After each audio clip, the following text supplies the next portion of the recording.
Hello everyone, and welcome back to another stream. So, today we're going to be doing a slightly earlier stream than I usually do, simply because I have some things that I want to do tonight. Also, I just kind of felt like doing a earlier stream, so yeah. So today we're basically gonna be doing kind of some of the usual things. We got the weekly Dora quest I need to do, and we also then just have more MSQ to try and get through. I kind of looked quickly at some of the MSQ quests, basically just try and calculate how many I have left, and apparently I have like 46 or 41 quests left. I don't remember the exact amount. I think it was maybe 41 quests left. So it's pretty nice. Also, we don't have the text-to-speech thing available currently, so I'm gonna have to read everything out loud myself. So yay. Also, for some reason right now my main monitor is just not playing nice, because it just keeps doing the thing that I've mentioned before, where it's like shuts off, or it loses basically the connection and then it gets it back, and it keeps doing that for some reason right now, which is kind of fucking annoying. Let's see here, how to catch an automaton. Oh, it's you. I've been meaning to apologize for my behavior at the meeting. For all my bluster, I had nothing to offer. You made me see the hypocrite that I was, and I'm determined to do better. I'd be lying if I said I wasn't struggling, though. We need more automata to help us rebuild. You see, I thought that we could repurpose the ones we got guarding the village. But when I went to shut one down, the last thing tried to bash my head in. Barely escaped with my beard, I tell you. Whoever programmed them did their job a little too well. You're supposed to be a mighty warrior, though. Isn't that right? I think you could subdue an iron beard for me, just show how it's done. I could see it once. I reckon I could deal with them by myself. Just watch and learn. When you're adept, here, take the sack. You're gonna slip it over an iron beard to keep it subdued after you knocked it around enough. Okay. I can't see anything on the screen, so it keeps fucking cutting out. God, that's such an annoying thing.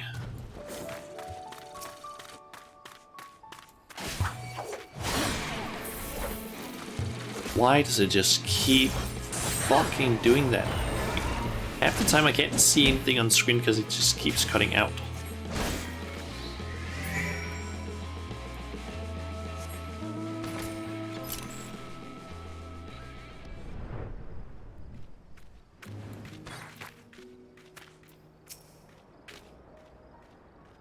Hopefully that'll be fixed once I actually finally get...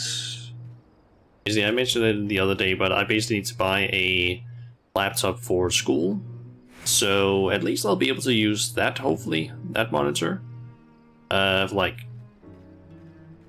I'll be using that monitor to basically, like, play games on instead, and then just hook up my monitor that I have over on the side that actually works.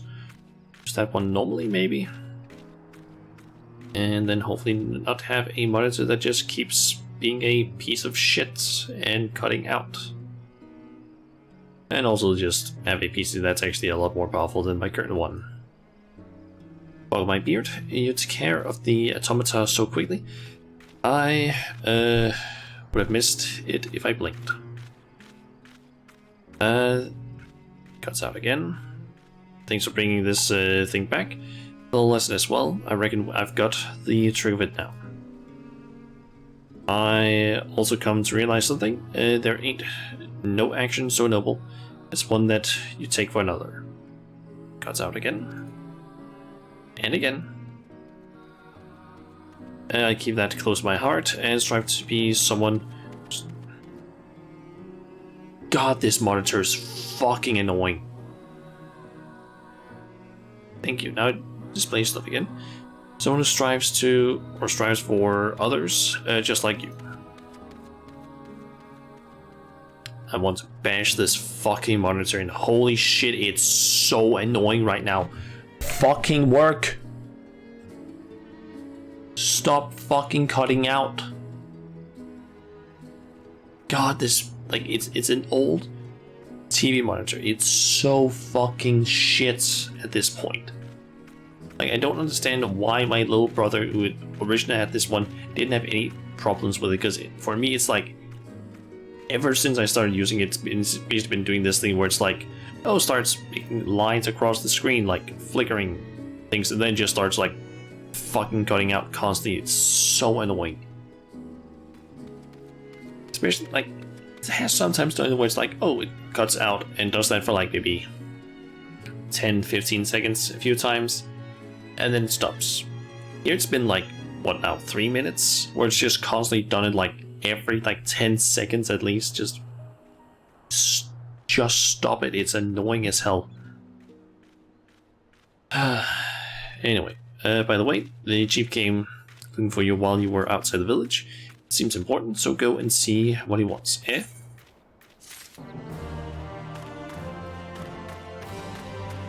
Yeah, speaking of like school and all that, I'm kind of hoping that I might, although I kind of doubt it, I'm still really hoping that I maybe get contacted by one of 3 jobs that I know technically could contact me at this point regarding a job, because I'm fucking begging to just get a job so I can not have to go to school.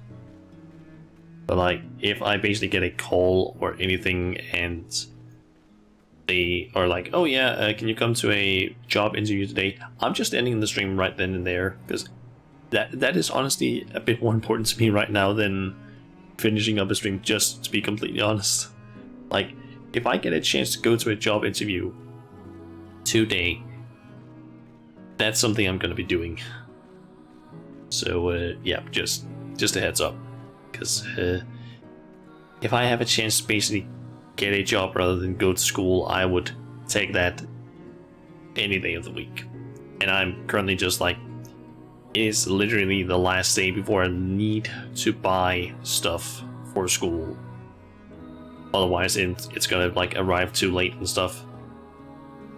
So yeah,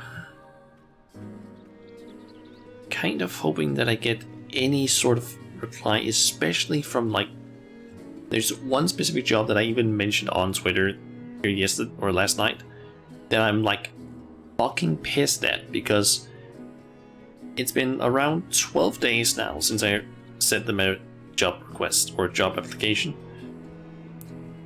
and I think it was around the same time that they had basically posted the job or posted the position. I know that sometimes you don't get a reply from a job if you're not picked, but I feel like most of the time you do get like at least a, oh yeah, you didn't get picked. It's basically because the service that I applied through basically has an, I don't know, a default mailback sort of thing. And also that sometimes it can like take longer than just 12 days. Things just that in the application they specifically say that they want the person that they pick to start as soon as possible. To me that just means that, oh yeah, we want someone to start really soon. So I'm just like, why the fuck have you not replied to my like thing then? Like, I know I might not be the one that's picked, but then at least give me a fucking heads up, because it's so annoying, especially because of the situation I'm currently in with like not wanting to go to school, and job is the only thing that can make it so that I don't have to do that.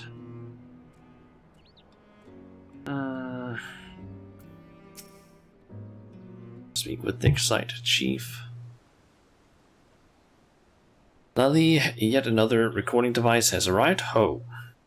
Whatever Kodak's up to, as long as he keeps sending these, I assume he's safe and well. Anyway, here you go. And the leader of the village. Chief, can I speak with you for a moment? Oh no, wait, that's the doomsaying dwarf. Sure, what is it? Sklag, I ran into him just now. He was behaving oddly. Just when you think he's angry, he suddenly bursts into tears. The next thing you know, he's talking with you like you're an old friend. Ah, that. He's been that way since the meeting. But I'll sort him out, so don't worry. Thanks for bringing me word, and let me know if you notice anything else.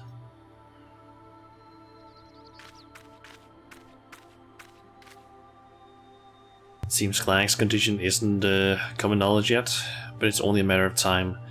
If it continues to worsen, like it seems to be doing. Sorry, I'm saying all this out loud, but it's not your problem to deal with. Just stay focused on the rebuilding. That's how you'll best help us. Taking a message from Kodak.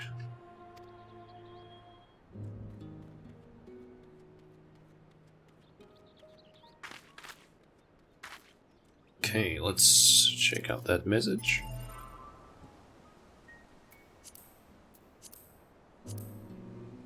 Dear Shana, I knew all along, really. I knew that Anok was dead, and that thing with me only looked like her.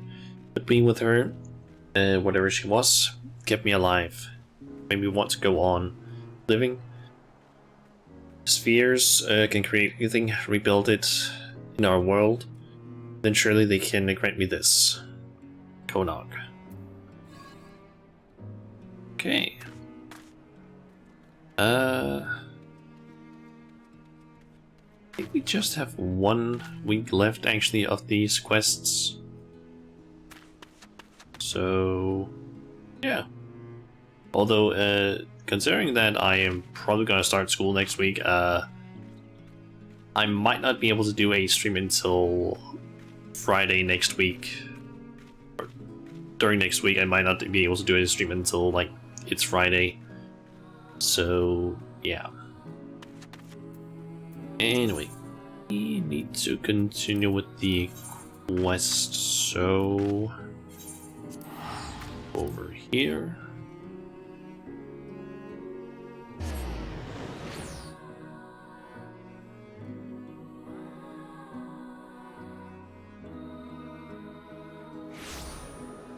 And I guess just to fit in a little bit, put on this. Oh yeah, I kind of forgot to actually yesterday to do the fate, so we don't have the faster movement currently. Fortunately, I kind of went on a... not really know what to call it. I basically got culinary up to 90, and then I was like, I want to do some crafting stuff. Then I was like, one of the things that I can potentially do is find the right thing. Is I can make some of these because I apparently have the I think stats for it or something like that. At least maybe with buffs or something. But yeah, I could apparently craft this because there was apparently a recipe on or a rotation online that I found for it. The only problem is just that in order to do that, I need a certain skill that I don't have yet.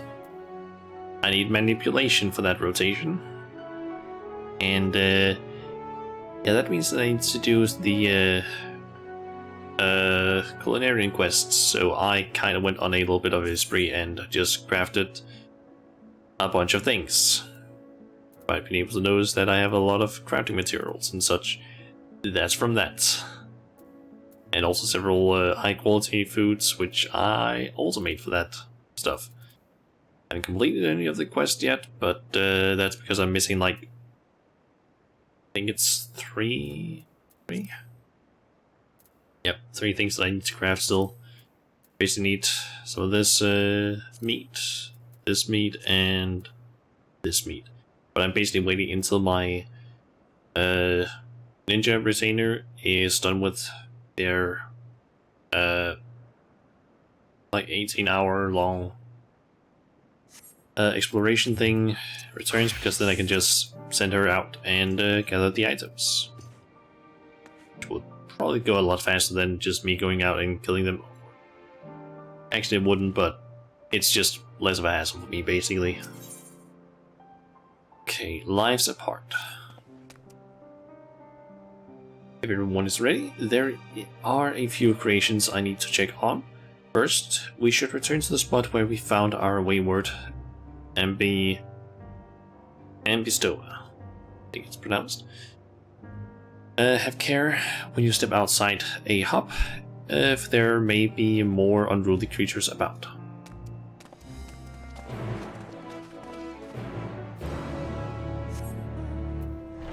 Okay, speak with Hermes then.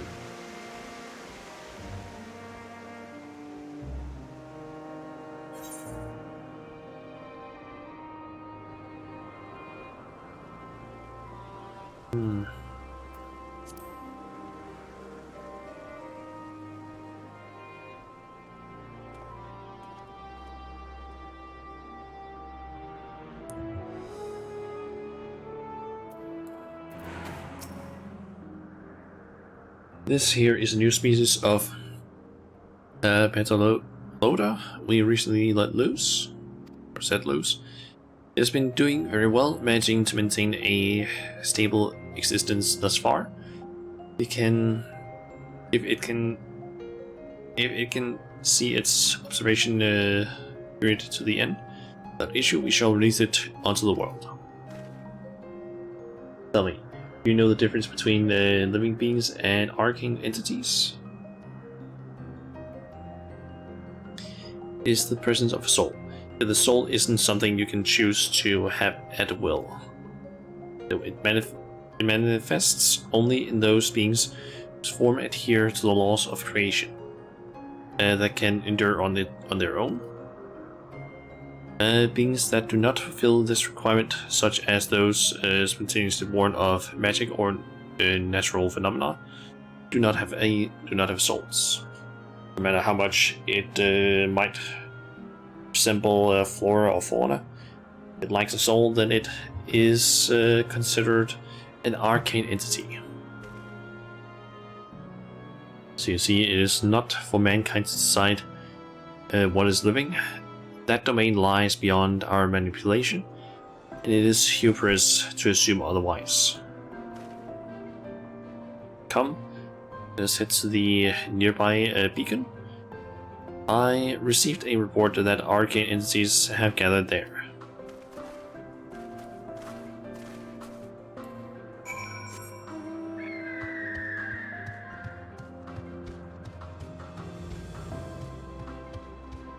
Let's quickly pull something up so I can keep track of something. Also, I know I'm running into a rock or something. I'm just pulling out some information, basically.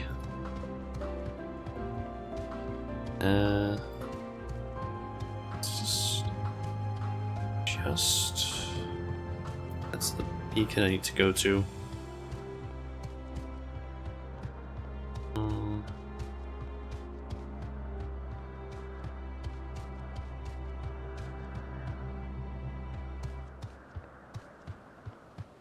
So you just want to keep a little bit of track on, or of the status of the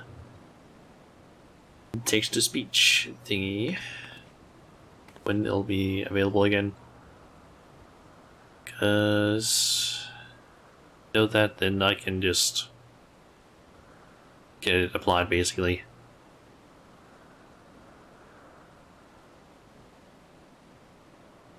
But so far it seems like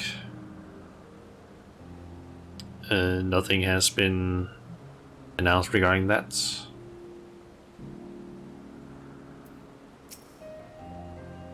Ah yes, lightning Numa?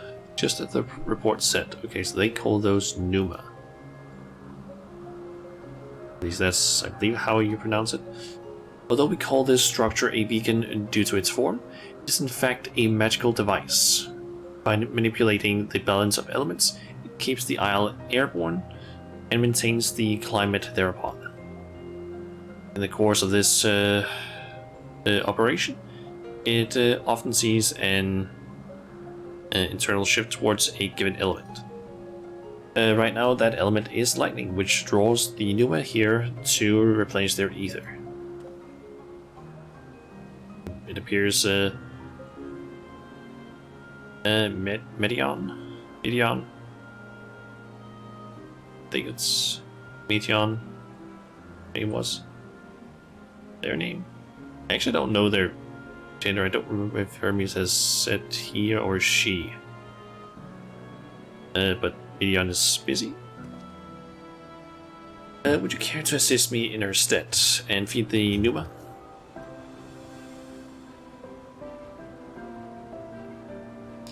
Using this lightning converger, you can harness ambient lightning and focus it into a ball. A veritable feast for dazzling friends. Go on, give it a try. Okay. Lightning converger. Using this concept crystal, anyone can harness lightning regardless of spellcasting skill.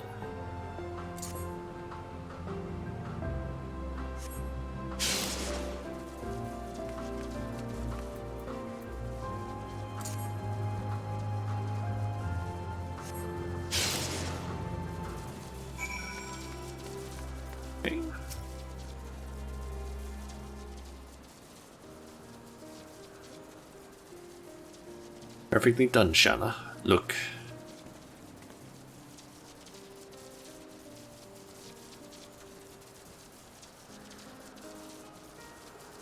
See how they gather to feed? How they express themselves through their actions despite their lack of words. Speech is not the sole defining characteristic of a thinking, feeling creature, nor is silence an indication that they do not possess these qualities. Be it a soulless arcane entity such as the Numa, or an ephemeral light form such as the Petaloda, all seek to perpetuate their existence, to survive. Is Meteon an arcane entity, or an living being? Is Meteon a living being? I'm assuming more like a living being, perhaps.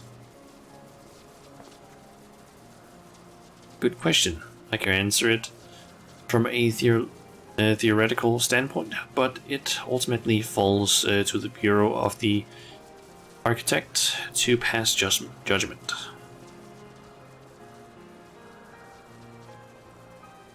Those with exceptional vision, such as Hythlodeus, or Hythlodeus, I still don't know how to exactly pronounce his name. I kind of forget it every single time. May have seen and may be able to ascertain her true nature. But to me, it doesn't matter. She is herself, and that is all I need to know. Okay, so she is a she.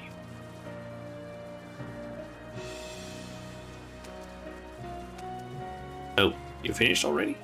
I'm sorry, I was in the way. Not to worry, my dear. They miss nothing of note, and we still have plenty of work for them to observe. Next, we will head east to the Morning Dew. I need to speak with some observers there.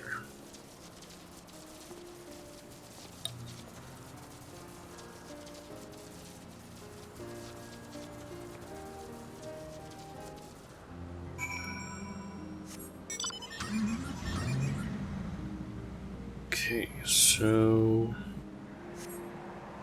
right over here. Oh yeah, while I'm going around, I should probably also be using my Aether compass.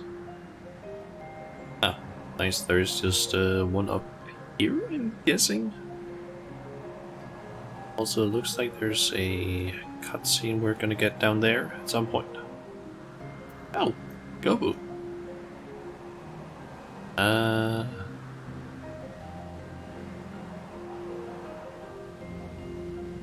think there's an Aether current right around here. Ah, there it is.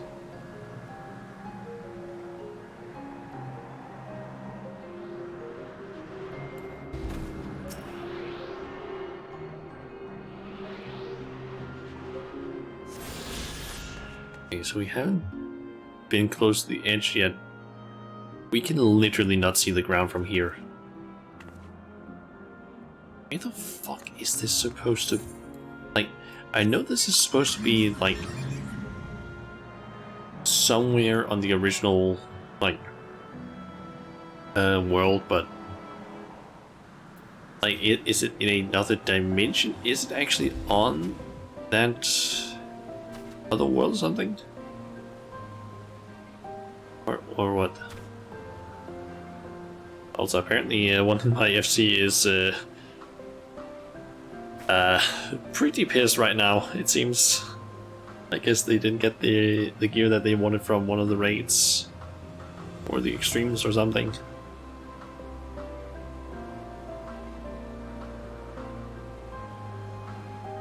Oh, or apparently they lost 1 million gil or something?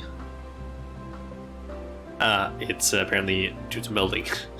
They were a bit pissed it seems.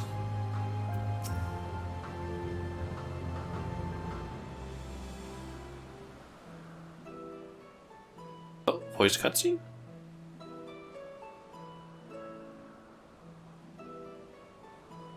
Amazing, is it not? The Ampelos, one of our newest subjects. It's a Gobu. Gubo, or however you pronounce it. So, how are we coming along?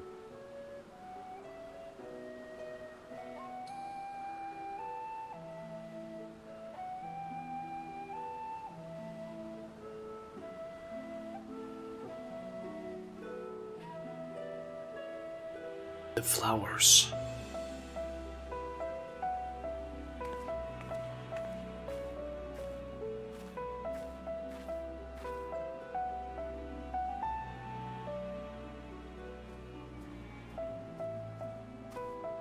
This place is Elpis. Those flowers. Elpis. Entelekis. Like me. What? They are a product of Elpis, and so named for their birthplace. A happy accident, born of the hands of a former researcher who loved beautiful blossoms. Unique for how they change color, to reflect the emotional state of those nearby. Though be it here or elsewhere, they are seldom seen in any hue save purest white. Reflect the emotional state, you say? By what means do they achieve this? In creation, there exists an energy wholly apart from ether, one driven by emotions. In like manner to how we manipulate ether, this flower is subject to the influence of said energy.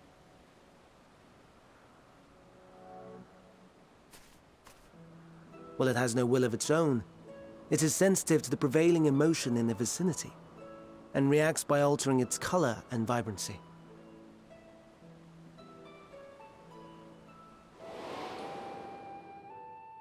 Akasha? It is one of the unseen energies defined by Harnish alchemical theory. Though a gross oversimplification, some describe it as an essence influenced by feelings.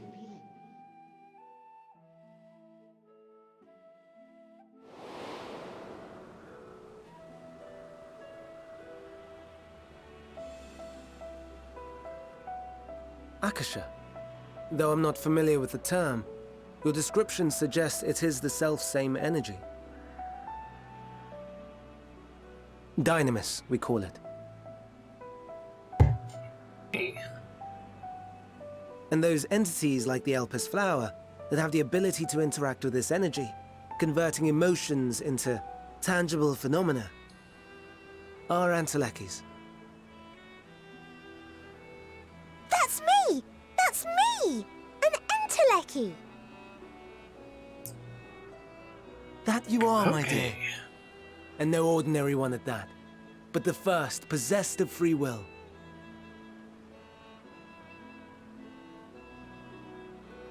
Wait. A form of energy other than ether? Dynamis? I've never heard of such a thing. Hardly surprising. Dynamis cannot be seen, much less felt.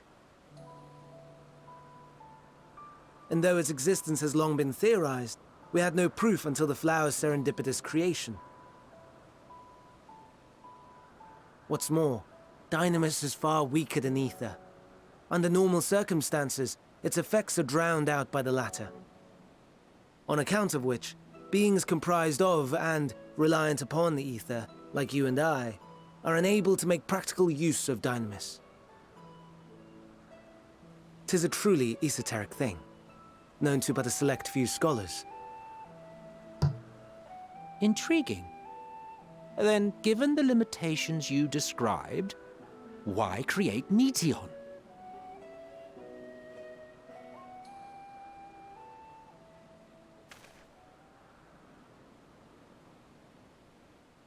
Our star, Aetheris, is especially rich in ether, so much so that its name is derived from it.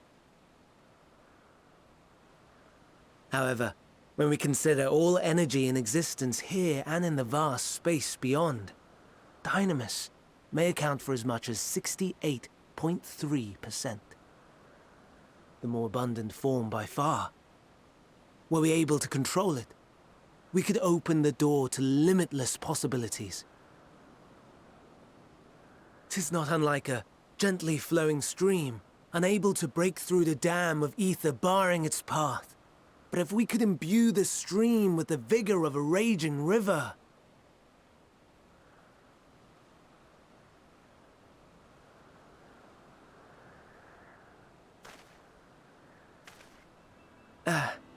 Not that I have such grand ambitions.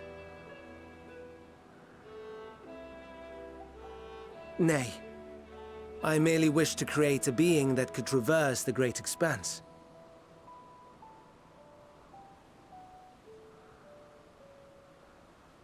The relative scarcity of ether beyond the bounds of this star was a concern.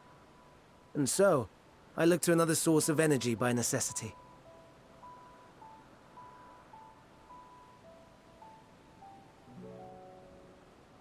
That being Dynamis. No wonder her ether is so thin. Precisely. Yours is thin too. Like an Enteleki. Like me. So... are we the same? Entelekis.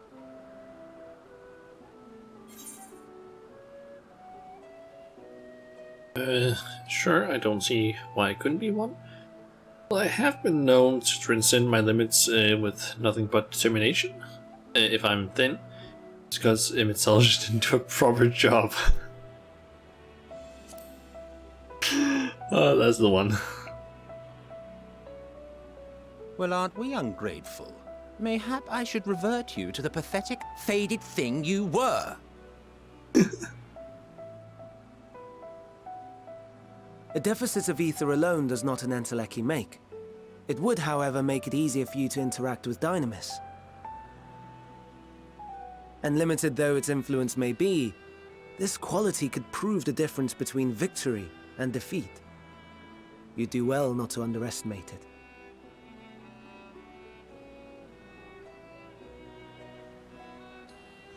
Always gotta pick the sort of sassy options, I feel Oh like. dear. I'd forgotten about the poor fella. You must excuse me a moment while I go and verify a few more things.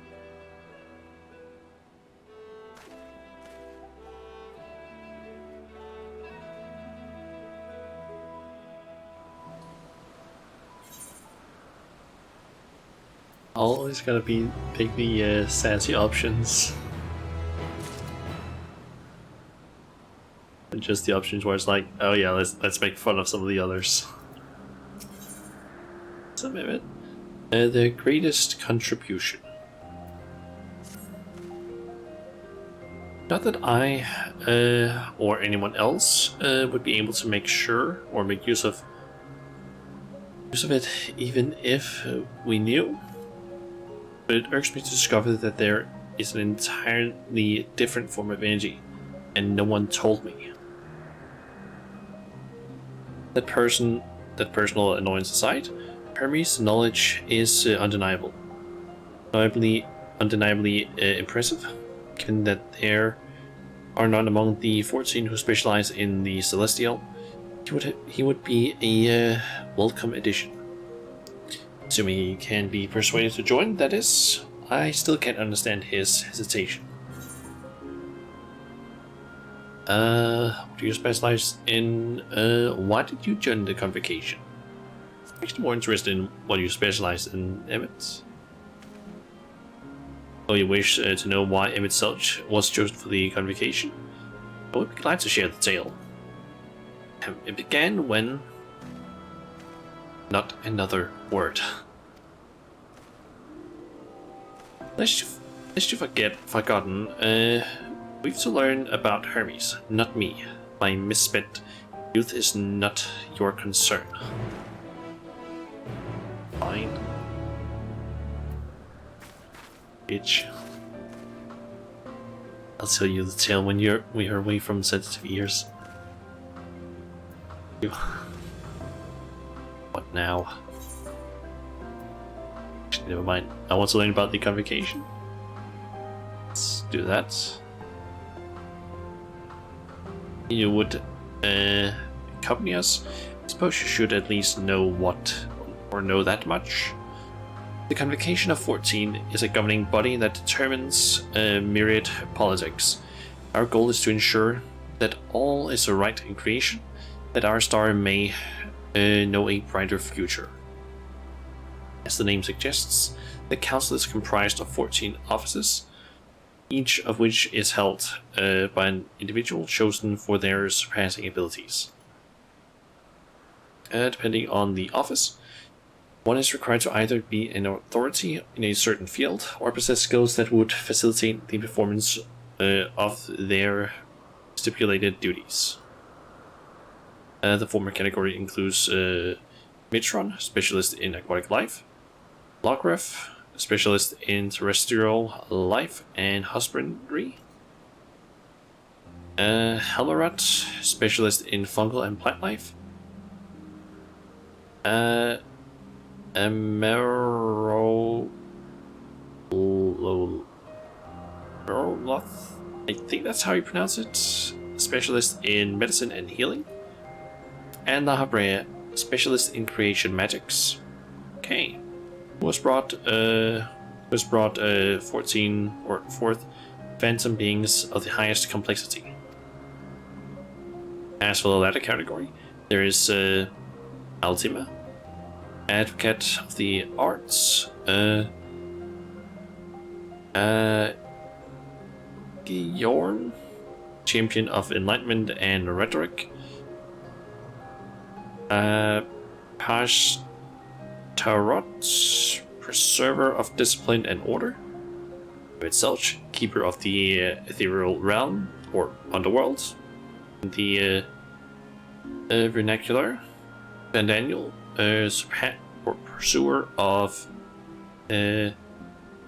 extant phenomenon, and Asim, traveler of the world and counselor to the people. What? Would I be revealing what? Should I be revealing such details to you? Don't be silly, even children know this much, and you would do well to remember it all.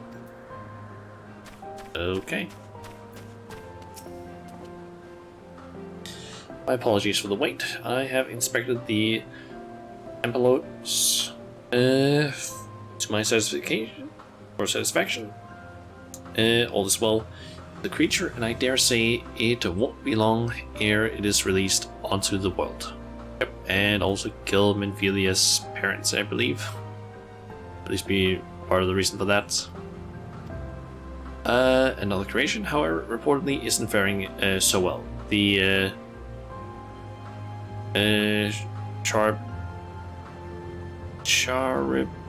Charybdis, yes. That is what we shall tend to next. If you would follow me, my friends, we shall return to the main island and head north.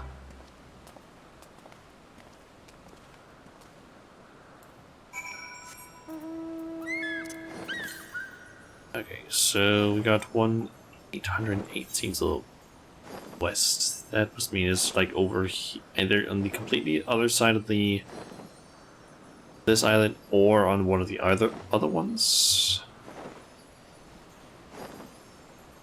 It looks like we're going to go up to that island up there, it seems like, at some point, or at least we are going to have access to it.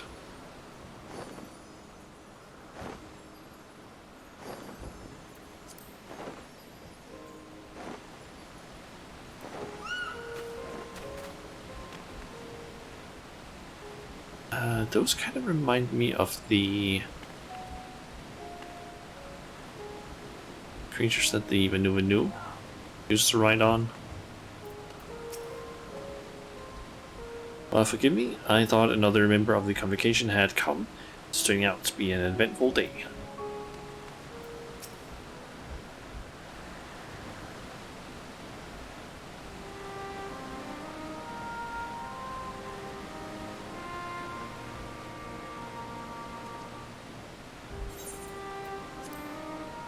I understand there is a problem with one of the Charybdis. Yes, that's right. Did you know the Charybdis is based on a sea creature? Owing to adjustments to enhance its affinity to wind, it's capable of flight. The specimens created from the concept could all fly without issue, but a problem arose in subsequent generations. This third generation creature was born with an ethereal or an etheric balance leaning strong towards water. Its aquatic origin asserting itself, it would seem. Result being its affinity to wind is diminished, and it cannot fly. No matter what we try, we cannot get it to rise even the slightest bit. Such change to manifest in so few generations, I fear they are too unstable, flawed. With your permission, I will alert the creatures and recommend to the Bureau that the concept be revised.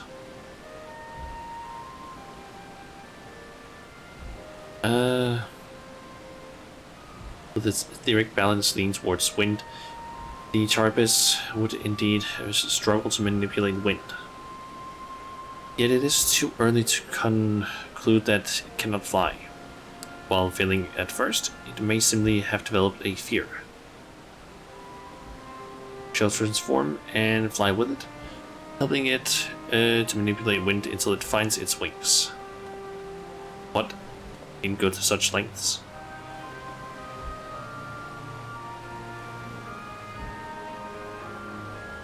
Don't know, but of course not.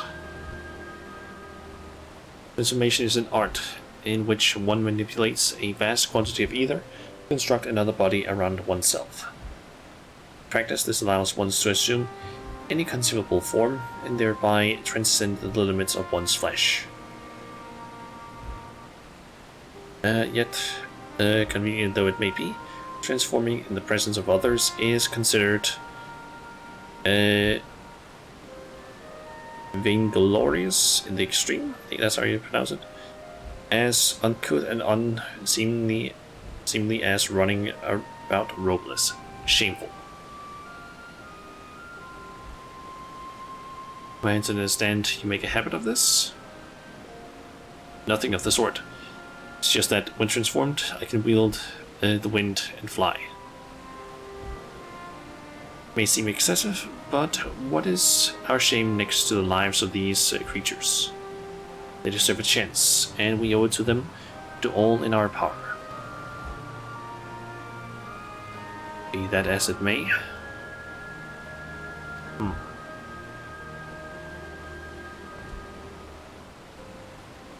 Yes, I believe I have a solution.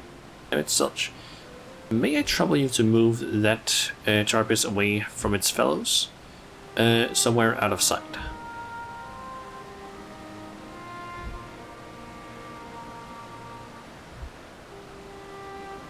Meanwhile, I'd like the rest of you to help me prepare here. What mischief are you scheming now? Those mischief, I assure you. I would but spare you the need to report to your colleagues that Hermes committed indiscretion. So have a little faith and run along.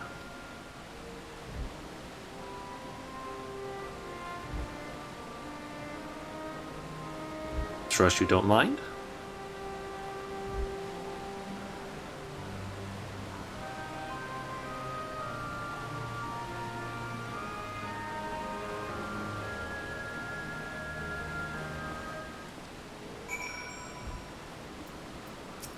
Okay. Missiles is out of sight.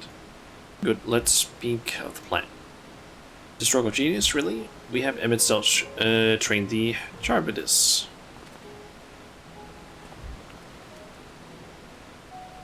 Aside from being able to fly untransformed, he can readily see aether currents. And with his adept spellcraft, he can also employ suitable wind magics to guide the creature along. While he is indeed capable of all you describe, it's not his duty. I'm loath to trouble him with it.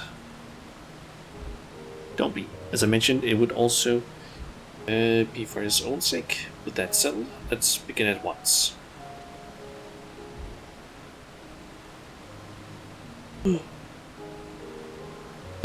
Shanna, I want you to go to Emmett Selch. Tell him that you have a favor to ask. We'll be disinclined to cooperate at first, but you mustn't be discouraged. With our friend, the trick is to be unblindly persistent. You go now, and good luck. Dear chat mode set to say, I have a favor to ask. Okay.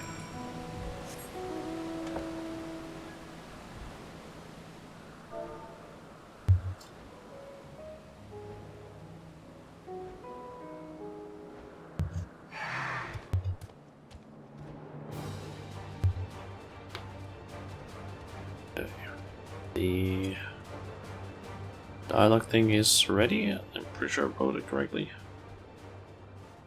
Yep.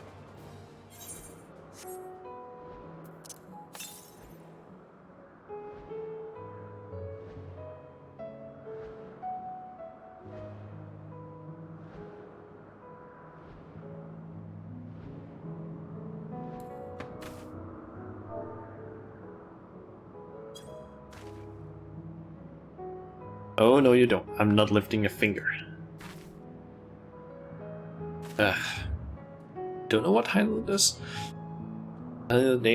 is up to, and I will not be made to know. I refuse. Hylandeus is to be believed. Relentless insistence may serve to wear down the involuntary Emmett Selch. I need to say, please, Emmett Selch. Someone actually just wrote it in the chat, so I can just copy that, I guess.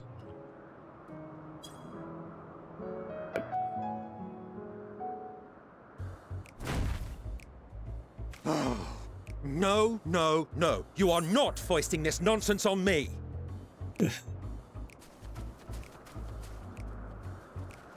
I'm given to understand you have the power to help the Charybdis, and should be quite willing to do so.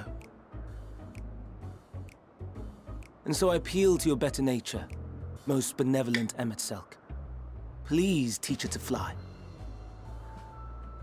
Or else Hermes will transform. Right now.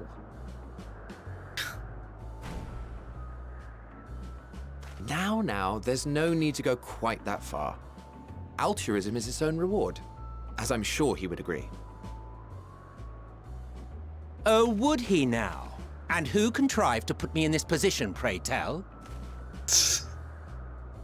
Nothing so devious. I merely suggested a possible course of action.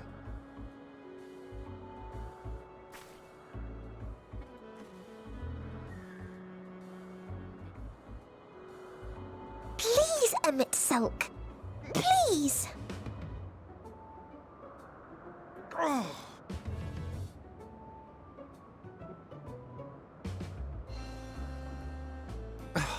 I did not come all this way to play nursemaid to your creations. I'd thank you to remember this favor and let it be the last. Eh.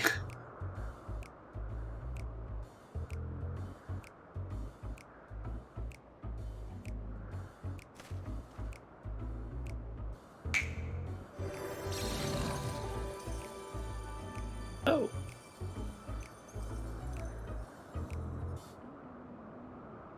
I will aid it once it has taken to the air. It falls to you to shepherd it skyward.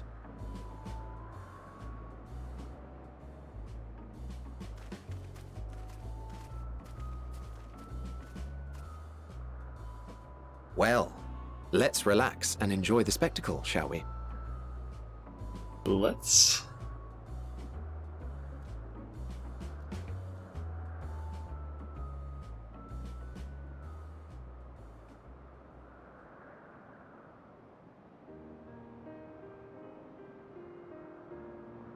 You were wondering why Emet-Selch joined the convocation.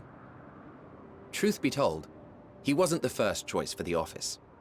I was, on the strength of my ability to see ether. But I declined the offer.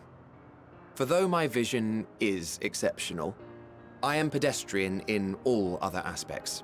Worse even, quite abysmal when it comes to manipulating ether, for example. Couldn't transform even if I had a mind to do so. What good is the ability to perceive a problem if one cannot act to address it? Emet-Selch has no such shortcomings. He excels in vision and manipulation both, the latter to an extraordinary degree. If there is a mage more powerful, I do not know of them.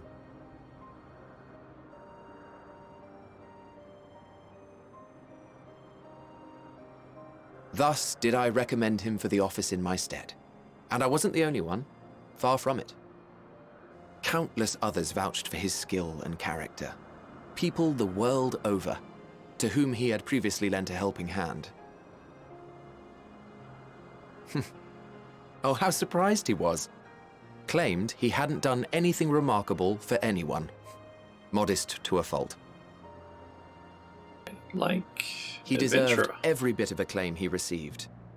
Yet he may well have gone unappreciated were it not for a mutual friend. A singular soul who can't help but involve herself in the business of others. Where she walks, excitement is certain to follow. Her antics irritate Emet-Selch to no end. But much of his grumbling stems from genuine concern. As When our friend calls, he never fails to answer and lend his talents.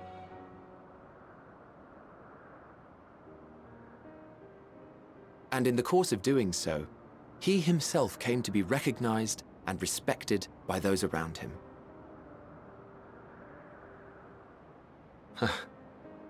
They are truly remarkable individuals, and I'm proud to call them friends. To help them realize their dreams. This will be my greatest contribution to our world. And when they have fulfilled their respective purposes, so too shall I have fulfilled mine, and together we may return to the star. Look at me, spilling my innermost secrets. I can't seem to help it with you. I can only assume it is due to the color of your soul. I just don't understand how you can be so alike and yet so different. Well done, my pet. Well done!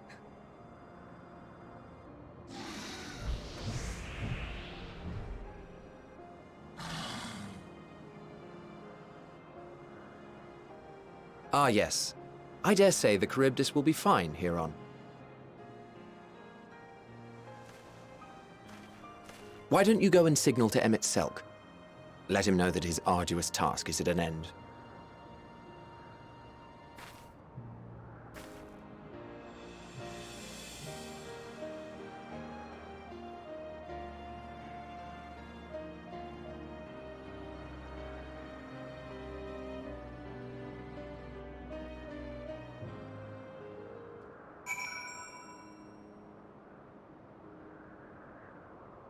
I actually just thought of something.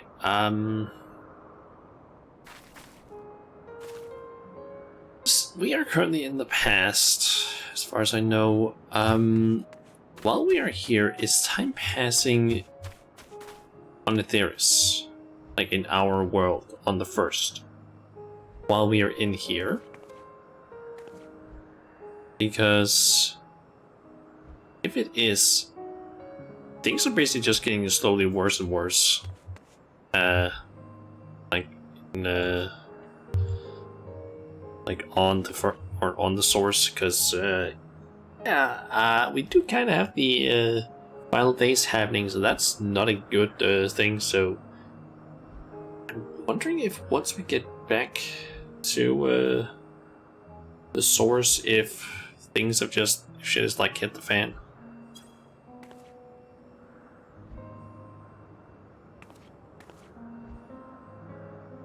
Emerging from his reverie, Selch notices you, begins to descend with the sharpness.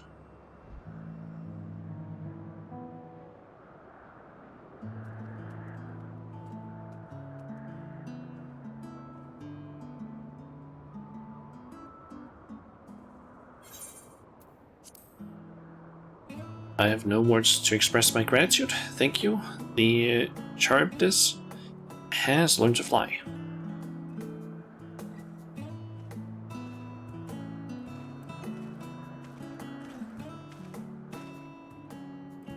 Sean and I could relax and have a pleasant chat. I'm sure you did. Creature needed some small assistance at first, but soon it was flying more or less on its own. Doubt you will need to repeat the lesson. That was truly impressive.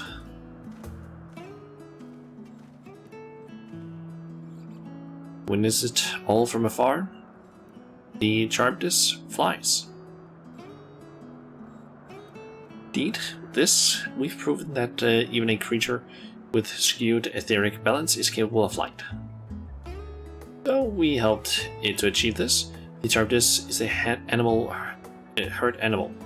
They may well aid their struggling kin in like fashion if and when the need arises. Keeping this in mind, I bet you continue observing them. That is what you want.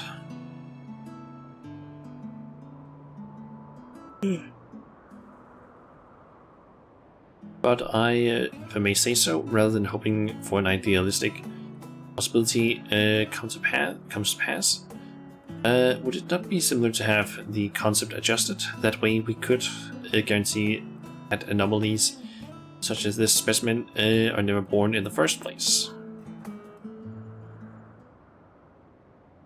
These creatures are already here. We will spare no effort in giving them a chance to survive. As you wish, Chief. As you wish.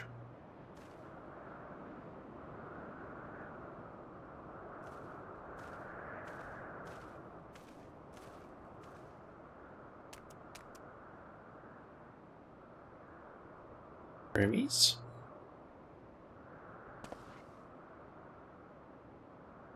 I'm fine. Don't worry. Well, that concludes all my present tasks. Let's return to Anak or Anagnorisis for now.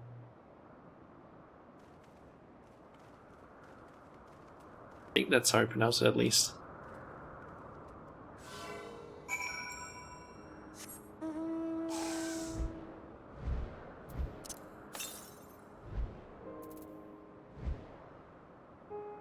I wonder if it's up on that island that the Aether Current is located. Surprised me, really.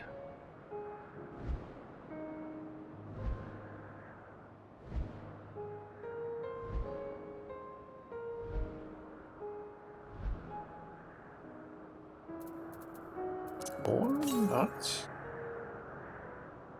Ah, it's up on the island.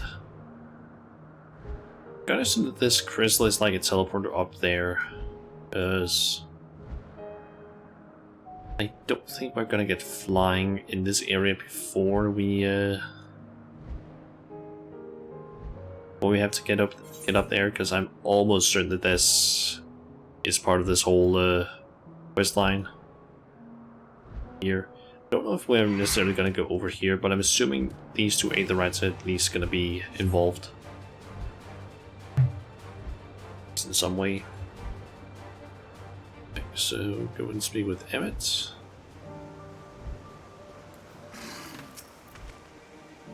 What? Want to apologize for forcing me to help, do you? Save your breath. You didn't force me to do anything. I merely chose the most expeditious way to have done within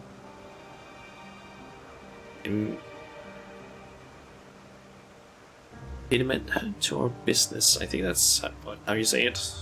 Some of these words are just like, to be honest, some of these words I've never heard before because they're like, let's just say like fancy English words that you'd hardly ever hear in normal speech.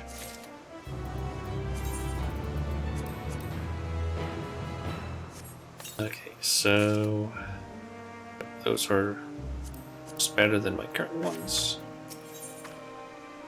Aether to Aether. Let's get some new boots. Oh yeah, also I completely forgot about that.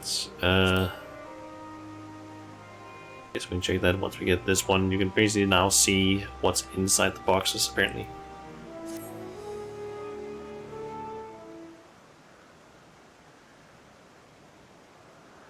Tell me, Shana, in the course of watching me, have you learned of value? Nothing so far, but I'm hopeful that will change. Dynamis. Dynamis seems promising. Not sure what I'm looking for, but I don't think I've found it yet. See, Dynamis seems promising, but I don't know really yet. Seems promising? Dynamis, you say? Curious that such an observation, an obscure phenomenon, should be of interest to you.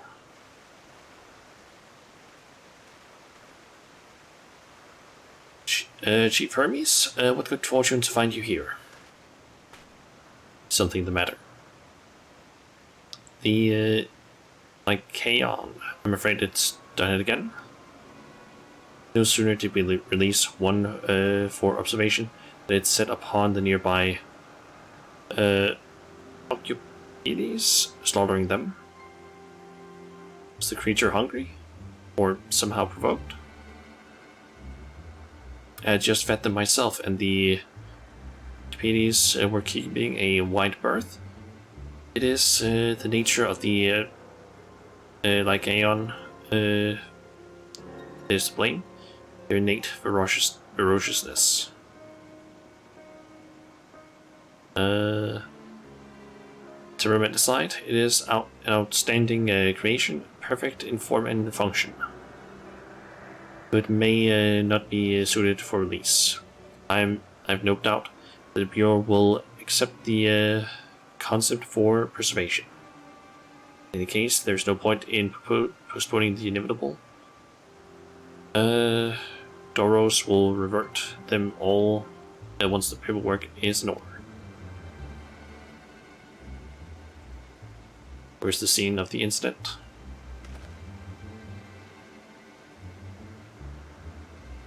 Just off the path of the 12 Wonders. As you make your way, you should see it on the left. I don't know if Doros is still there, however.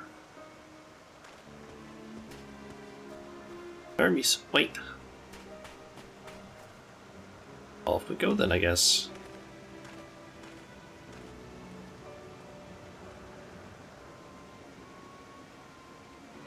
If this is part of his work, then I would observe. We follow.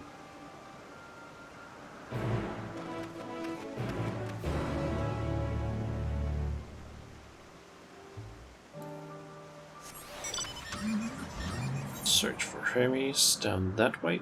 We also got a blue quest. Might as well grab that one. And do it while we're doing this current one, because it's got to unlock flying after all. At least in the long run.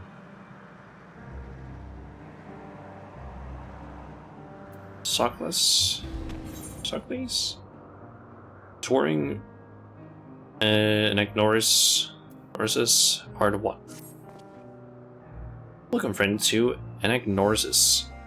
I'm Sockless, and I manage this region under the authority of Chief Hermes, the head overseer of Elpis. And you are... Oh, how unusual. A soul-bearing familiar. A familiar must have a mission, and yet you offer no message or can carry no cargo. Are you perhaps here for the purpose of observation? Yes, that must be it. In which case, you need only mention my name to Charmian, and she will gladly give you a tour of our domain. Soak it all in. Okay. So might as well just do this one then. It's kind of weird that it says part 1.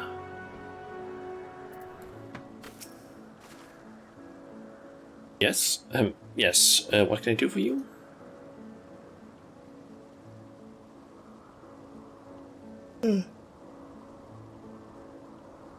Shana, is it? And overseer Sockless wishes me to act as your guide. Oh. Oh. No. Didn't mean it like that. I would be more than happy to show you around. I'm simply wondering why the overseer chose to send you to me, of all people. I haven't been here long myself, truth be told, until recently. I was wholly engaged in a prolonged research project at the Academia Anader. Surely there are other, more experienced individuals who could provide a more comprehensive... this grumbling is hardly constructive. Now, is it? The task was given to me, and I will attempt to cover the most salient features of our facilities to the best of my abilities. After all, it is not every day that one is asked to indulge the curiosity of such a rare and fascinating visitor. You can commence the tour this very moment if you like. Then let us begin. You know, rather than have me lecture you as we walk along, I think observing firsthand what we do here in Anagnoris would prove more beneficial. I will point you in the right direction, and you can question my colleagues to your heart's content. Once we've completed a circuit, we return and talk and speak with Overseer Sockless. Okay, she's following it, yeah. Okay, go and speak with 3 different people.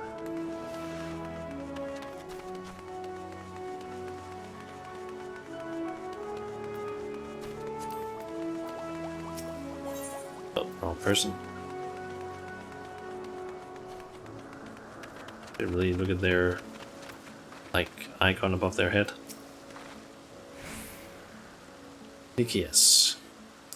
Charmian. Oh, and who is your friend? Asim's familiar? Why, you appear so astute and deliberate in your thinking. I should very much like to make an extended study of your composition and consciousness. Oh, do forgive my forwardness. It's my study to chart the behavior of familiars, and I find it ever so diverting. I think it's diverting. Arcane servants are rarely permitted to roam the world at will, see, but our research here is given special dispensation, yeah. Once the subject are properly registered as concepts, of course. There are times when familiars are tasked with tending cattle, or must otherwise coexist with other living beings. Such projects are brought to me, and I am responsible for observing and evaluating their potential compatibilities.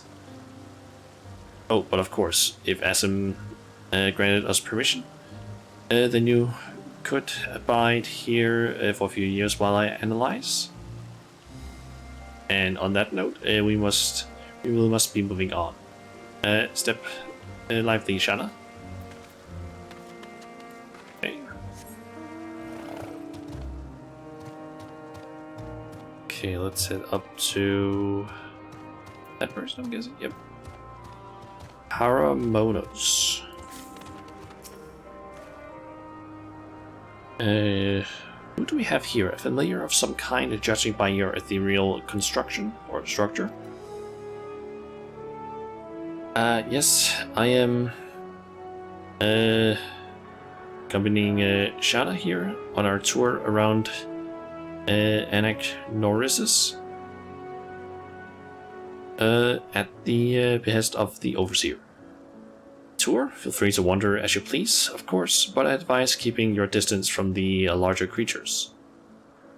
Fauna I have under observation occupy the top tier of the food chain and do not take kindly to intruders in their territory, especially the specimens found on other islands. They can be exceedingly hostile. While I'm sure you're quite capable of defending yourself, no one appreciates a prize tusk through the abdomen, eh? Let's see. Thank you for the warning. We will proceed with due caution. Hey there, zombie. What's the string?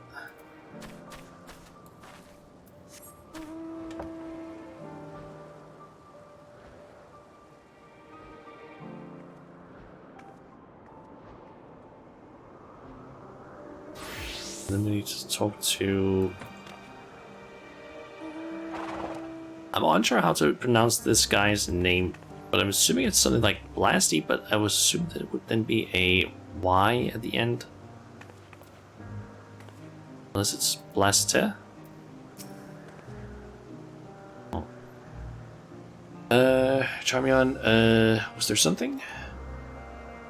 The Overseer asked that I give this familiar a tour of the grounds, and I thought the best way to do that was to show her what we do here firsthand. I see. Well, as my work is rather difficult to demonstrate, I hope a brief explanation will suffice. Our creations are many and varied, but I mainly preside over the plant life. When it comes to watching certain grasses grow, one must be prepared to observe over the course of several years, and in the case of trees, sometimes decades. Tedious perhaps, yet necessary. Plants are capable of altering an entire habitat, and their presence as a food source has an enormous influence on the local wildlife. Was that the sort of thing you wished to know? Yes, that was perfect. Thank you. I think we've covered the main areas of interest. All that's left now is to speak with Overseer Sockless. Okay. Back to Sockless then. And get the Aether Current, and I'm wondering if this is a series of quests, because it did have a picture and cutscene.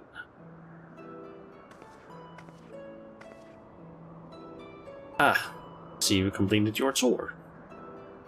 Almost. We spoke with those in charge of the various facets of Anagnorisis, but I thought it would be fitting to end this visit where it began, with you, Overseer Sockless. See, and what is your impression of the work we do here? It attracts some interesting people, requires equal levels of passion and patience, say. I'm glad we could help further your worldly education. And I'm glad to see you enjoyed the experience. At least, I hope you did. You're truly a masterpiece of creation. Only a soul-bearing familiar could demonstrate such robust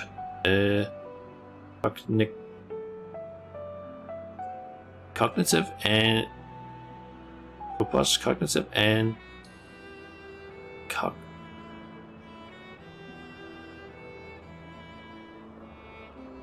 these are some weird words. Cognitivity?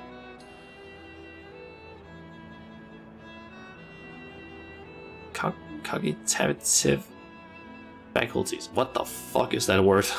I have no idea how to pronounce that correctly. Were you perhaps designed to inspire others? I feel something special has been woven into your aura. I don't know. You have an intriguing presence, to say the least. Please stay a while and share more of your thoughts with us. Has I taken this invitation? In all the long years I have resided here, never have I encountered such a unique entity, and one of Asim's no less.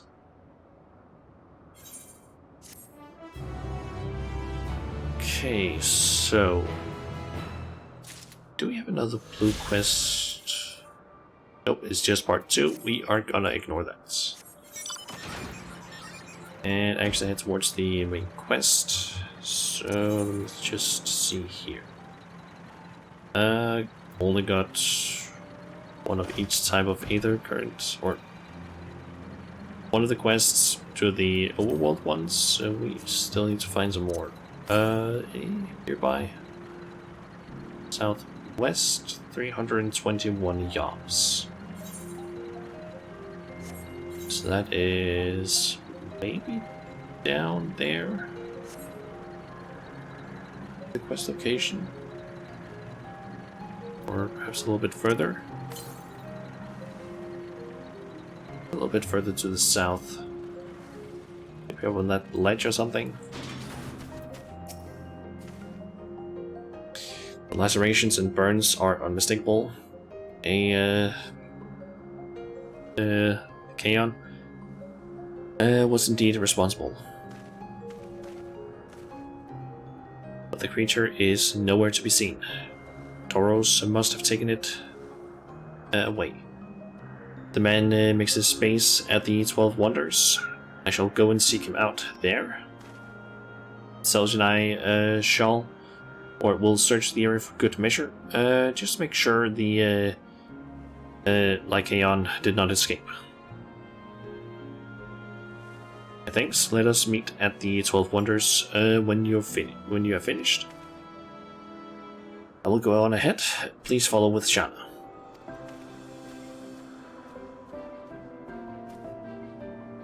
Come, it's down this path and over the bridge. Okay.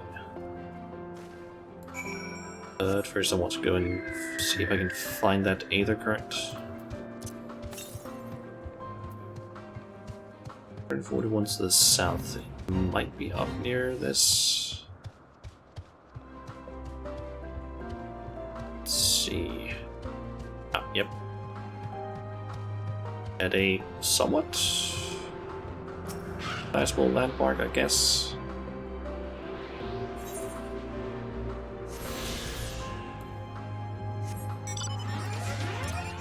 Okay, where's the next one? 400 or 342 to the west. So that's over on that island. Oh, wait, that's an enemy. What the fuck?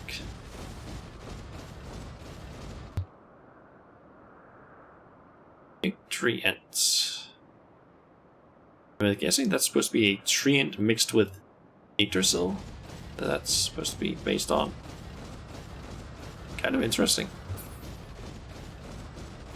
Okay, so cross the bridge, and that the Aether current might be in like that area, or perhaps further. The griffins are called griffs, apparently. Ah, there it is.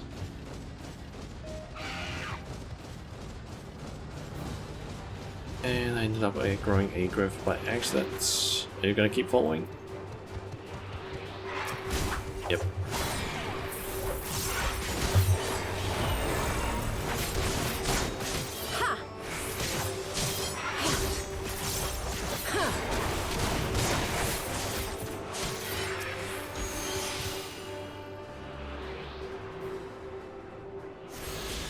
Okay. And go and speak with Medion. Here it is, the 12 Wonders. Hermes is looking for Doros. Let's look for Doros too. It's a man with long blonde hair. I think you'll know him when I see him. I'll know when I see him. Yep, Medion is following us. Either currents? Northwest.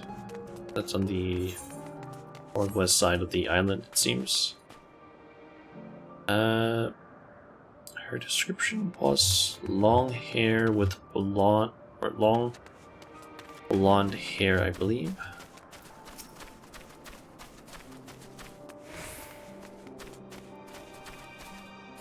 This could be it. Doros, that's Doros. Well enough, it isn't Medion. Brings you here.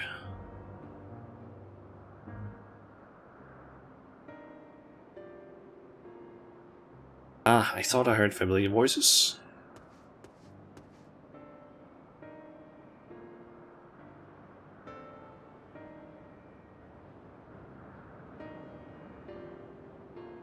Didn't realize you two had decided to help me search for Doros. Thank you. You're in charge of the Lycanos, or Lycaons.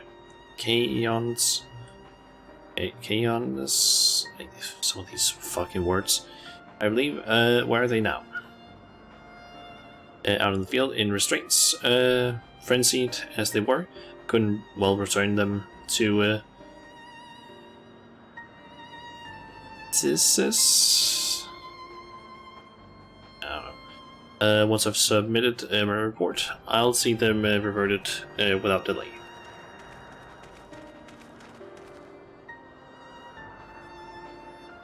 It is as it says, the beasts are indeed quite ferocious. You're one of the 14. What brings you here? Nothing you need concern yourself with? As you were. We've heard the news that a Lycaon slaughtered Archimedes. As the observer in charge, you are of the opinion that they are not fit to be released? I am. Their abominable aggression and exceptional strength makes for a highly problematic combination. It matters not where they are released. Lycaones would threaten other species and upset the natural order. Could it be that the specimens observed are an outlier? And the unlikely, we created a good many of them. All exhibited the same tendencies. Even when we used Kairos took in with a fresh slate, their behavior was unchanged. Kairos memory reconfiguration system. The chief himself created it. It allows us to erase or alter memories, and that we may observe creations in different environmental conditions without needing to remake them from scratch. Quite impressive and potentially dangerous, depending on the incentive of the etheric emissions. Past Tarot may wish to have words with you. Rest assured, I've kept all values within prescribed limits, and to prevent misuse, its applications are limited to those authorized by the Chief Overseer. Do not misunderstand, to manipulate a subject's memories is an intrusive act I deeply abhor. It is still preferable to execution. Come now, Chief. Let's not be so melodramatic. What was born of Ether is simply being reduced to its original state. I know the distinction concerns you, but we must not lose sight of the bigger picture, and making rational choices for the sake of a more prosperous star. If a creation cannot be properly studied, even with the aid of Kairos, we remake it. If a creation is deemed detrimental, a detrimental existence, we'll make it. It is all for the greater good, and none question the necessity of such routine processes. I understand these things, I do. I would never think to unleash a clear and undeniable threat onto the world. Yet,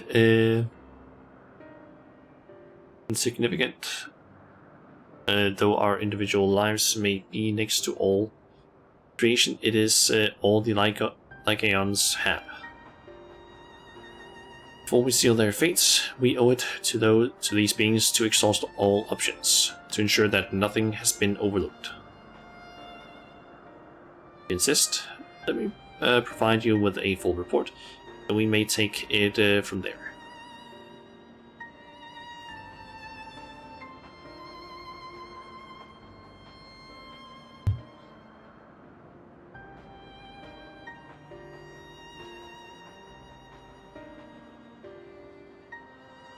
Would it be possible for us to attend the discussion that Emmett Sells may better carry out his duties? By all means. May I show them to the meeting room?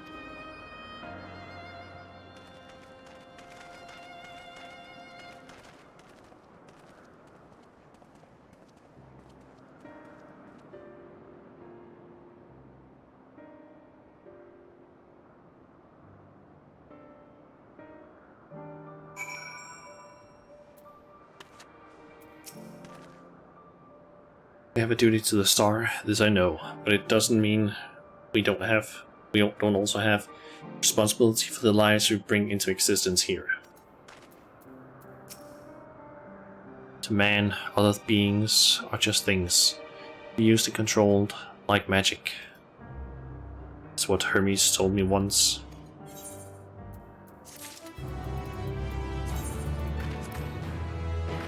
Okay, so we're supposed to apparently be able to see what's inside the coffers. Now, from what I understood in some of the information,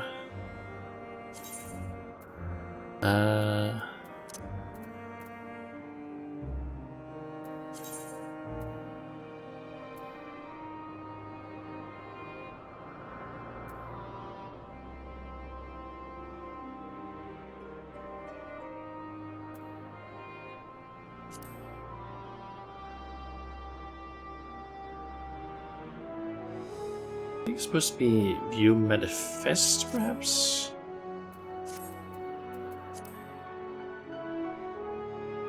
Why is it not showing up? Is it because it doesn't have several things or something specific?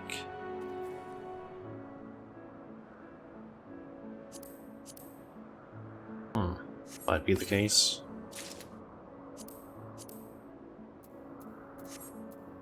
Also, are we currently in a... Yep. Are in fact in a... settlement, so I can do that. Also, can I use the Aetherite? Yep.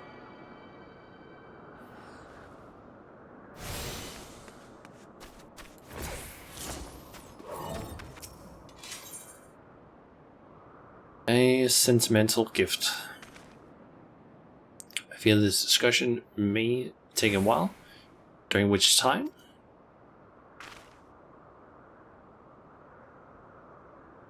Gideon, are you feeling unwell? It's not Hermes, it's you. I won't go to the meeting, I'll stay with Shanna. Although I am to impose, may I leave Gideon in your care again? Sure. Look after her. I may be adept, if you'll excuse me.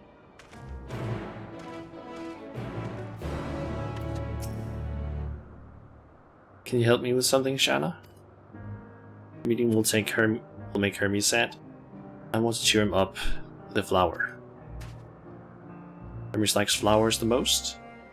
All the creations in Elpis. Most creations are expected to be interesting or beautiful or strong. Better in some way. But flowers are different. They're designed to suit our emotions, what we feel and want to convey. Hermes likes that. I can't make flowers, so I'll search for one. And I want you to search with me. Start here at the 12 Wonders. Okay, she's following. Let's talk. 12 Wonders first. Okay. No dialogue locations. Tree in bloom.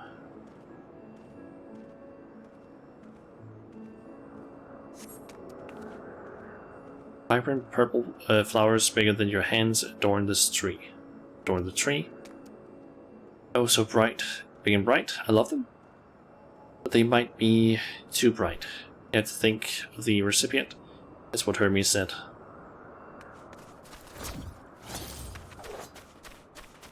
Slender tree.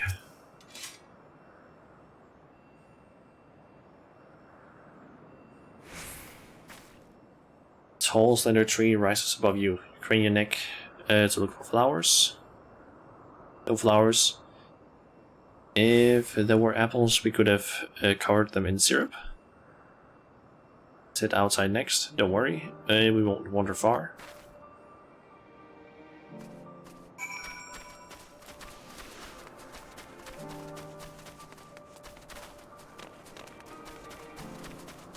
Okay, flower bed.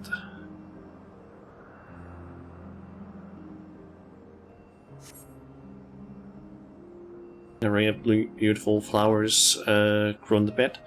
They're a mix of colors forming a pattern. These would be better for Hermes, but they're hedged in. Means we shouldn't touch them. They're either under observation or poisonous. Any other place should be fine though. Let's keep looking.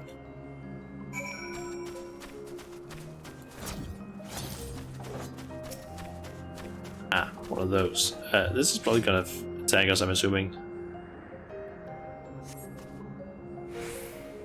So then they sit on a tall, thin stalk. The oddly shaped flower is mesmerizing in its undulations. Oh, a conion. I think that's how you pronounce that. A flower that can move. When Hermes wasn't looking, the shot seeds at him. Not a good gift, maybe.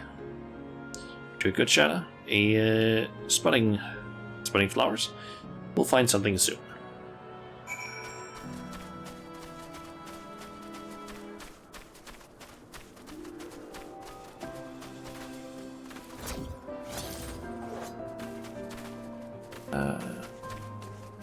Junction.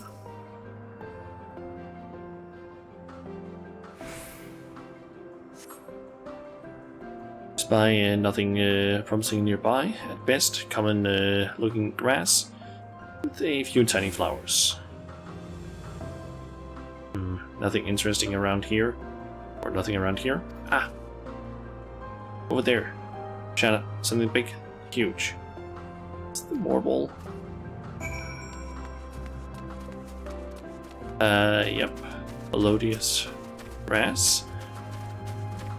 I don't think we should be messing around with the Morble. I think it's called a Morble, at least, from what I remember. A terrible stench reminiscent of sodden old boots pervades the air. Without a doubt, the culprit of is the Morble-like creature before you. It's an Adonis. The thing around its mouth looks like petals, but the flowers are the orbs on its head.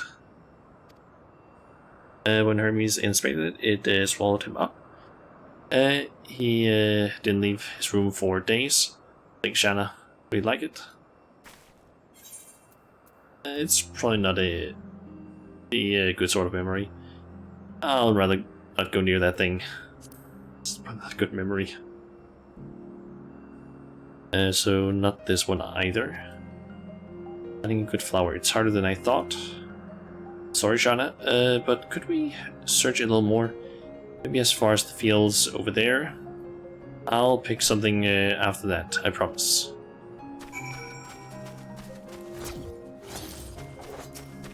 And we probably need to kill this thing.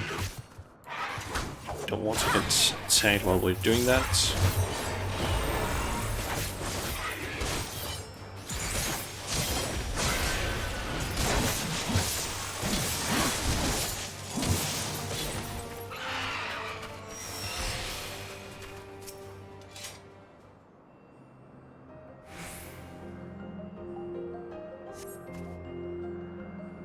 Large green fields stretch out before you, ending where the sky begins. There's nothing. Is there anything over there? What could it be?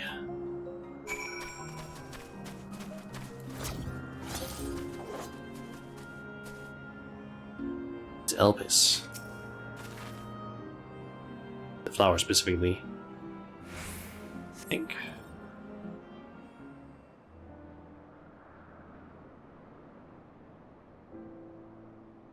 Oh, Elpis flowers. They're here too. Hermes likes and dislikes them at the same time. Like me, they're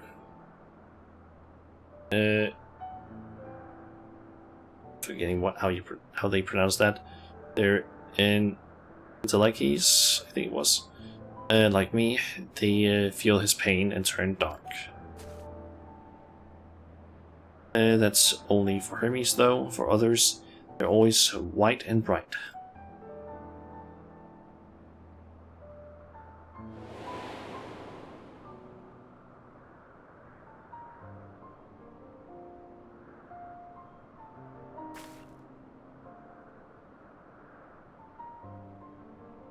Truly?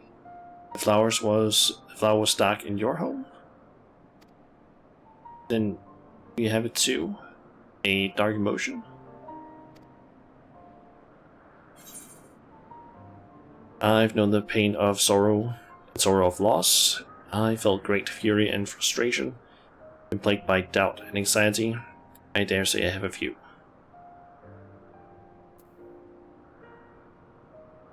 I've known the pain and sorrow of loss.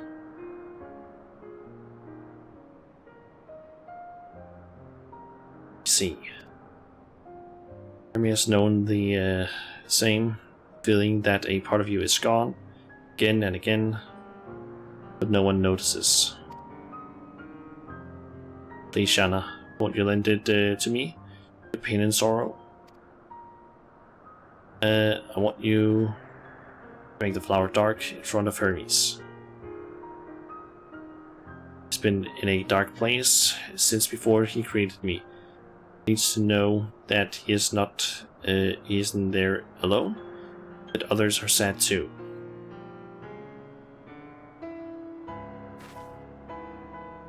Truly, you'll do it?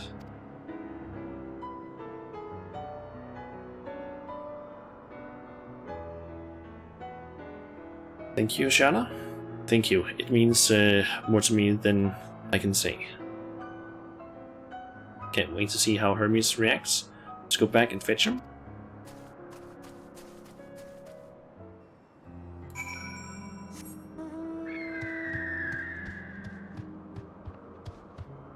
And apparently a hot training is currently happening here.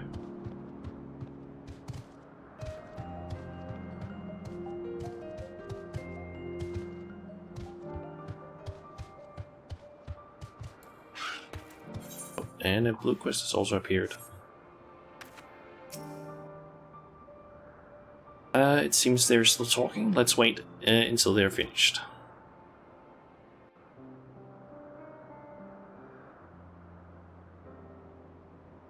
That looks like a voice cutscene.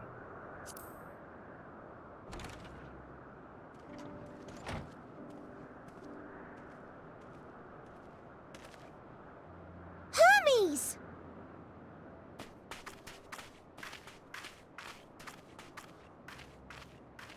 Oh, you were waiting for me.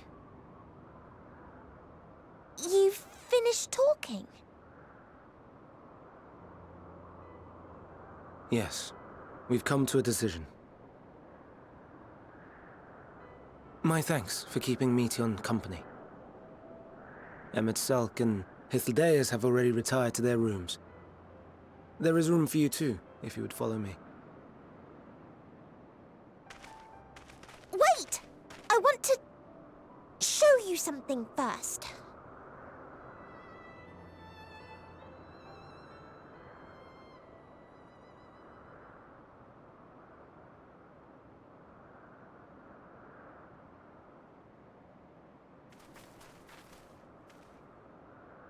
Elpis flowers? Go on.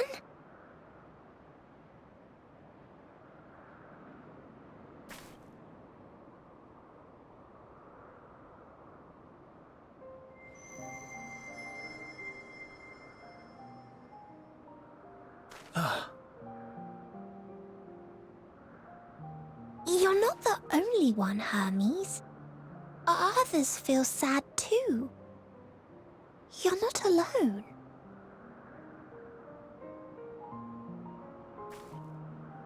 I see Meteon has shared much with you.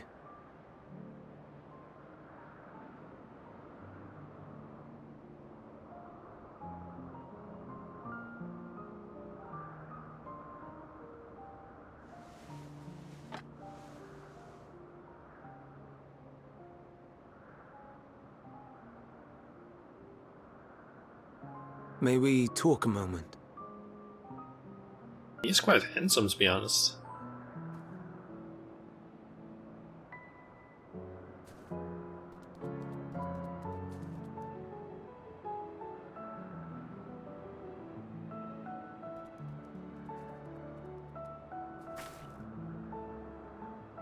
I do not think it wrong that we live for the star, that we strive to make it a better place. And yet, in carrying out my duties here, there are times when I am plagued by doubt. Do you recall what Hythlodaeus said when we first spoke of my nomination? Death is the privilege of those who have fulfilled their purpose, a choice they embrace of their own free will, and when they depart, it is always beautiful. Perhaps it is, but only for man. Creations that he deems useless are discarded with nary a second thought. Some scarcely born into the world, afforded a handful of breaths before life and potential are abruptly extinguished. We make an effort to spare them the pain, but they sense what awaits. Rage and anguish and cower and fear. And it is not beautiful. Yet no one cares. No one. So fixated are we upon the duty that we do not pause to question the method. Pain and suffering, confusion and despair, writ plain in the eyes of those poor creatures. Yet no one sees. We turn a blind eye and carry on in blissful ignorance. Nor to miss. And always, always the blossoms shine pure and white. A contradiction so blatant I could scream, want to scream. How can you all accept this aberration? Then I wonder, am I the aberration for thinking thus? And I am filled with dread. But now I know I'm not alone. Not the only one for whom the flowers weep. I won't ask what you thought as you kneeled beside the Alpes, or if you only did it at Meteon's insistence. Nevertheless, I thank you. To know that you too have experienced suffering is a comfort.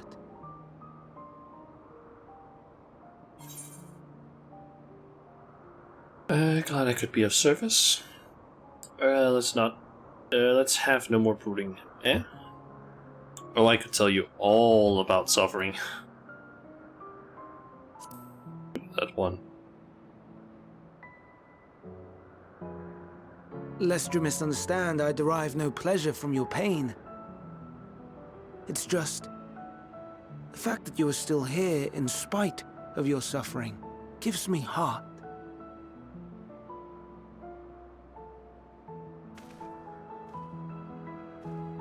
The stars in the heavens. Know you what they are? Though it is too far to tell, each glittering light could be a world not unlike Aetheris. A world filled with life. So many stars, so many lives.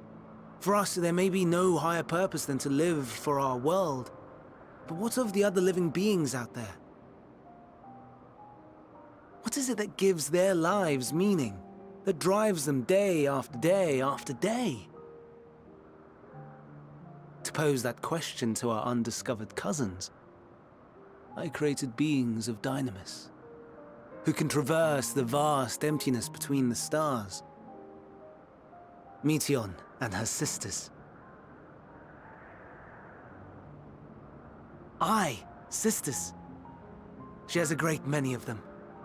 And they have already departed on their journey, traveling to one star and then the next in search of life. As one might expect, exploration on such a grand scale is rife with difficulties, and thus far I've naught to show for it. But I have faith that we will make some manner of discovery ere long. And when we do, I should be glad to share our findings with you, in gratitude for your kindness.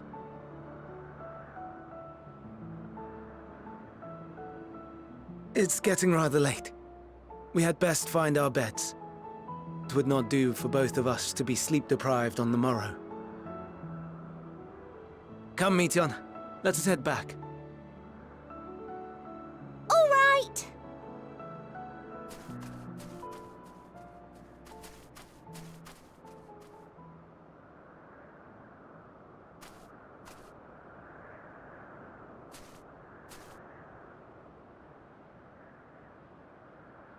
What's happening?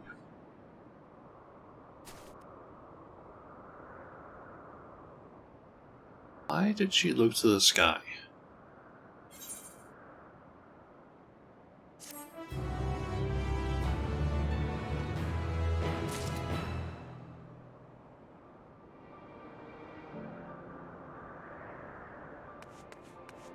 Okay. More requests? Nope. Just that one that was there before. Verdict and execution.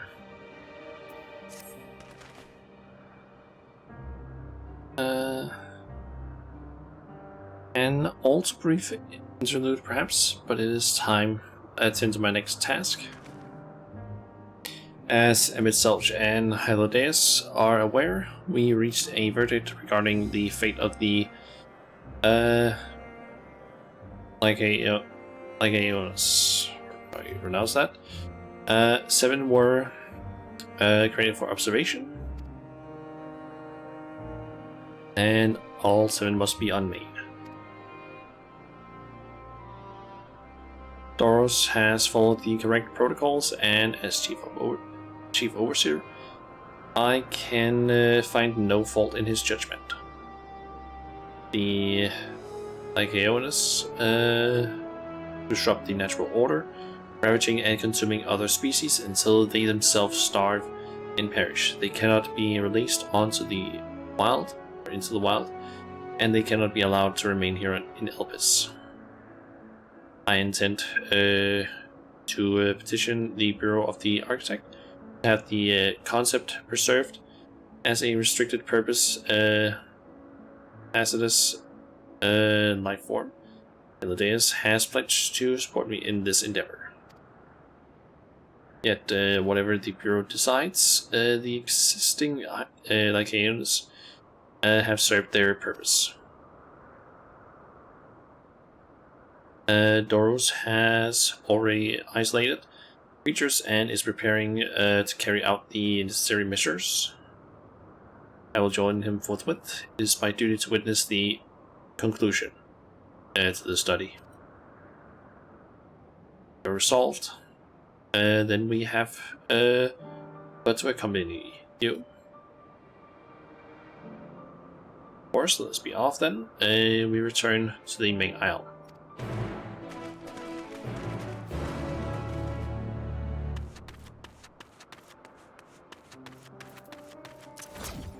But first,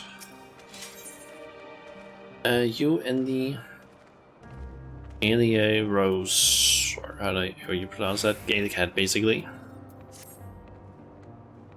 Hi, what a familiar essence you have, like that of a familiar. If you're familiar, if you're familiar with the concept. Oh, just my little joke. Shanna, was it? I am Hippotheo. You. Yes, we're getting to that. Shanna, say hello to our familiar friend here. She's I'm just gonna call it Gillycat because that's what I know them as. I can't pronounce that name properly. The Gillycat are one of our newest creations. Highly attuned to abnormalities in their environment. At the first sign of danger, they'll sound the alarm, by which I mean mew loudly. Though we do our best to observe all of our creations, Elpis is simply too large to maintain a constant vigil over each and every temperamental species.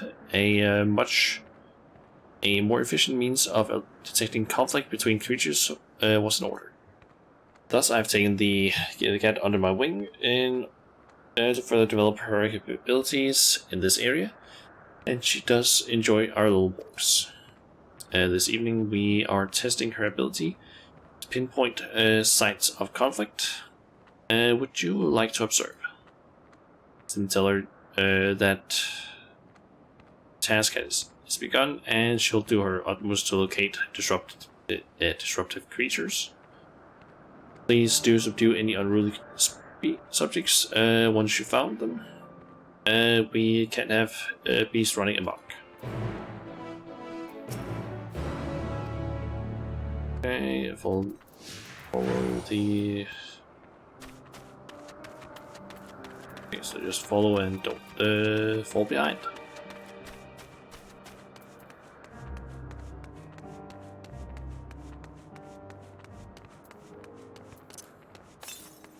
I also need to get the Aelicern that's to the northwest of here.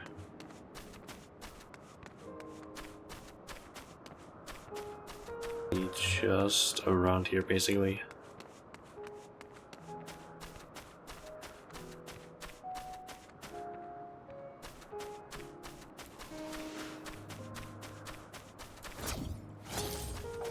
Just going around so I can avoid unnecessary fights.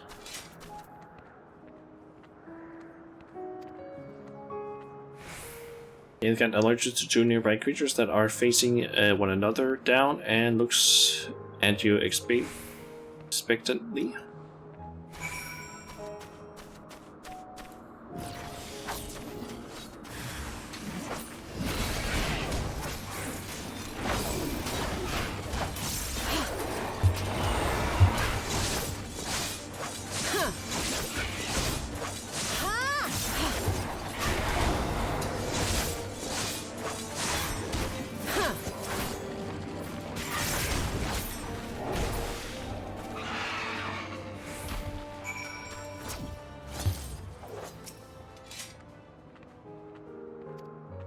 Okay. And that's the quest apparently. So neat. There it is. So that's the two that are located here.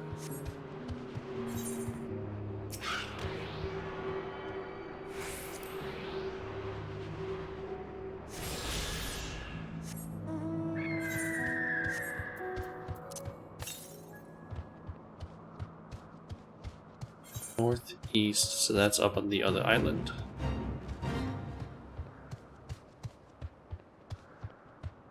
The one up there.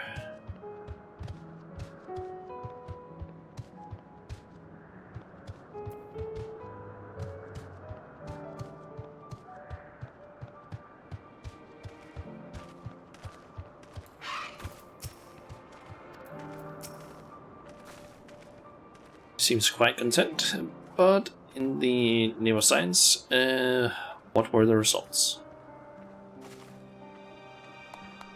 As expected. Well done, little one. Magnificent creatures, the both of you. It's a shame we cannot give you a pair of tiny wings.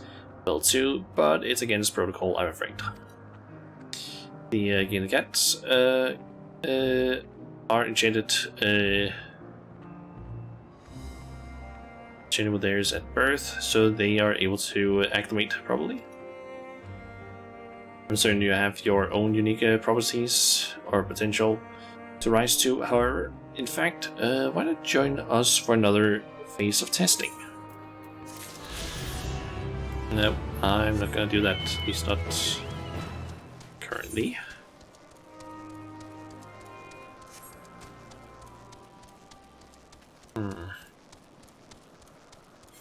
Got that area, so we're still missing quite a few places in terms of exploring.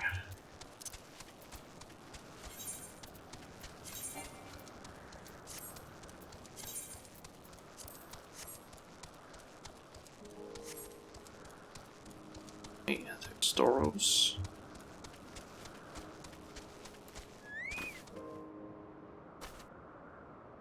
This is the creature. This basically looks a bit like Fenris, whatever that. Here's the last boss in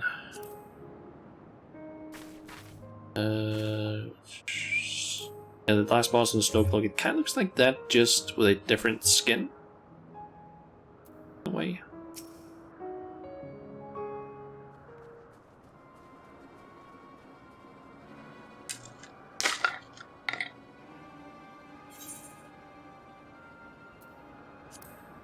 Doros, are you hurt? What happened here? They caught me off guard. I had them bound with ethereal shackles, but they became frenzied, even more so than usual, and broke free. I was able to stop 4, the other 3 escaped.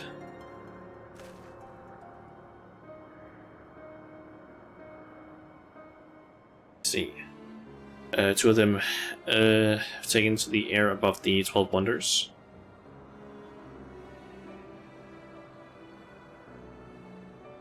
The last is up ahead, lurking in the fields. Because we are going to go deal with the one in the fields.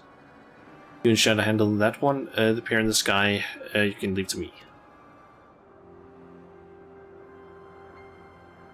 This is how it must end, then so be it.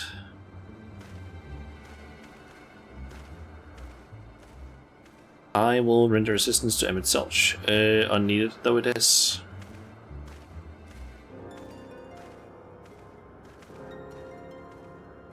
Leon, you are to stay here with Doros. But Hermes.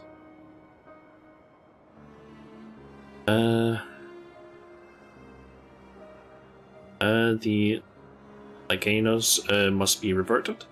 I would spare you their pain and mine. This is my burden, not yours. If you're intent on helping, then please follow my lead.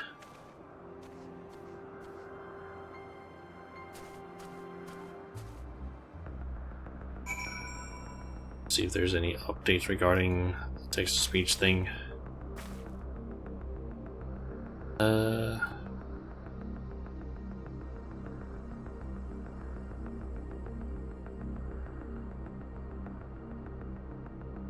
Seems like nothing yet.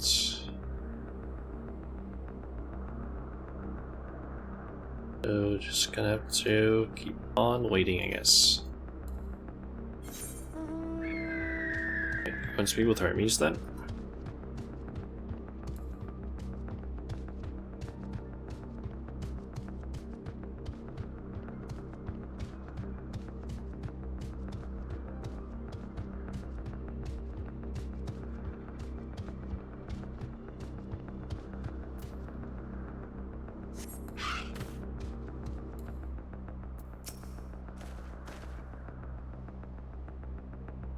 There it is. I appreciate your help and admit that it is necessary. There it is, our quarry. Within striking distance at present, but it feels threatened. But if it feels threatened, it may well flee beyond our reach. Here's my plan. You will approach slowly in full view and draw the Lycaon's attention. Then I warn you. Now I warn you. Abilities are as fiery. The temperament, once it spots you, it will unleash orbs of flame. But fear not. By my measure, you are more than equal to the task. Stand the onslaught for a few brief moments, and that will give me time to catch it unaware. Okay, then let us begin.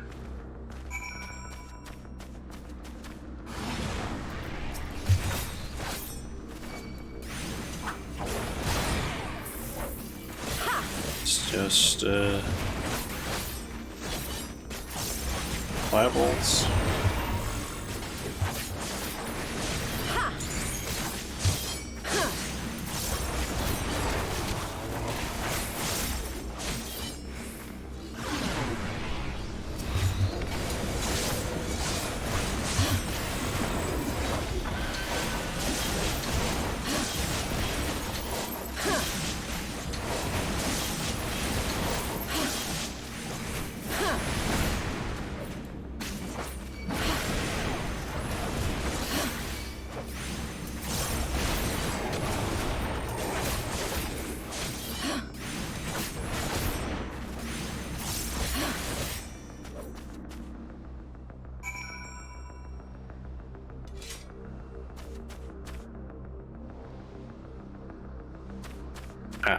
Do that there.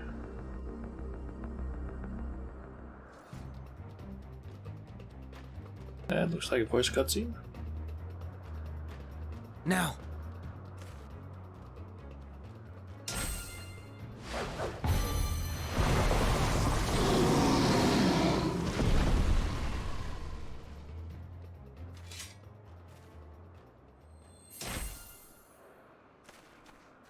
Be a pretty cool weapon to actually get.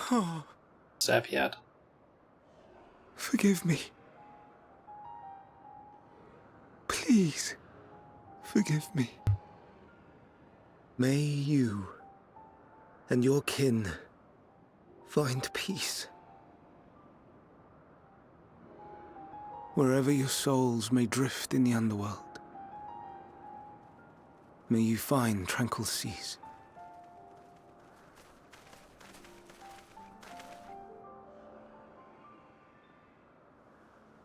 Be not forgotten.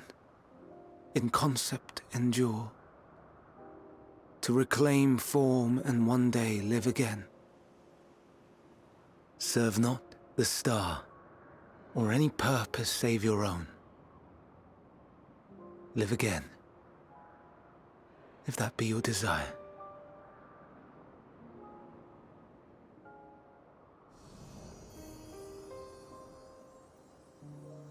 Hate, if that be your want. We are worthy. But leave your suffering behind. Lay down your burdens, be born anew. Fly high, fly free.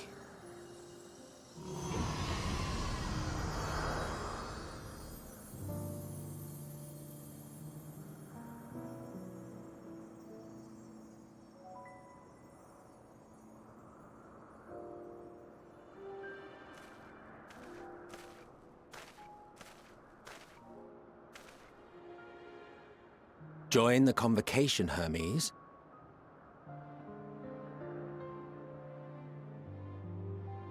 You do not belong here.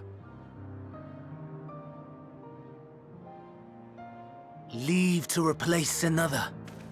To be replaced. It changes nothing. Tell me, do you think it right that we sacrifice all these lives for the sake of the star? And when the star has reached perfection, what then? If all who are satisfied choose to die, shall we all die in satisfaction?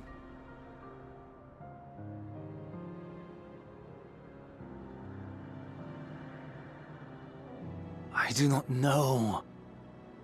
Were I to take up the seat of Van Daniel, it would be tantamount to approving my predecessor's death. I do not know if it is right. And to be torn by such thoughts, I do not know if I am fit to represent mankind. Hermes! Please don't be angry. It hurts so.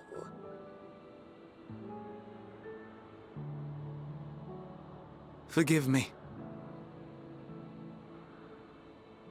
If you would still consider me in spite of everything, I beg some time to gather my thoughts. Meanwhile, Hythlodaeus, I fear I must trouble you to attend to the others. 'Tis no trouble at all. Take as long as you require.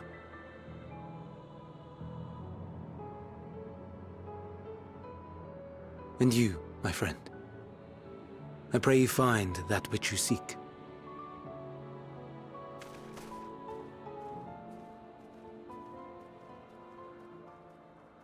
I expect we have some few matters to discuss. Shall we return to the 12 Wonders for a time? Aye.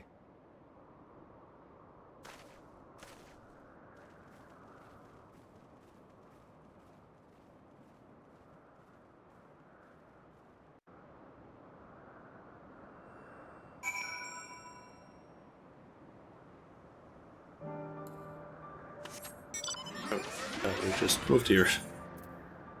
Ah. Okay, the other Lycanos have been taken care of. The incident is resolved and life in Elpis continues as normal. Or ends as the case may be. Rationally speaking, I understand Hermes' argument. No matter how well deserved the rest, there's a pang of sadness when a colleague leaves us. Yet never has a departure caused me such grief as Hermes appears to feel. What must it be like to experience such torment? Don't worry, Emmett. You're gonna understand that later, I feel like. Like a couple thousand years or so.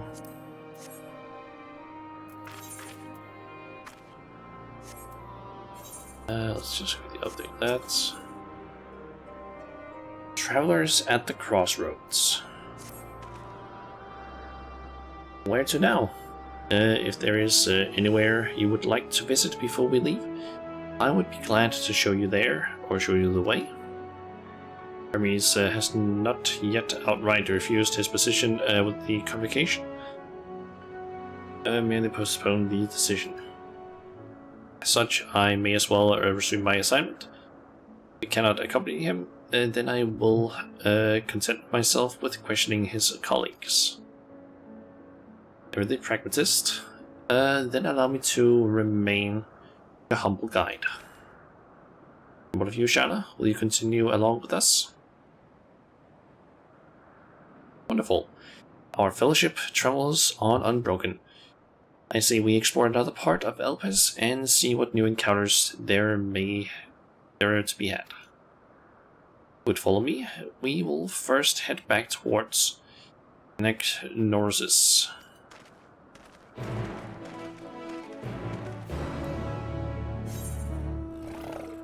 Okay, no blue there, no new blue up there either.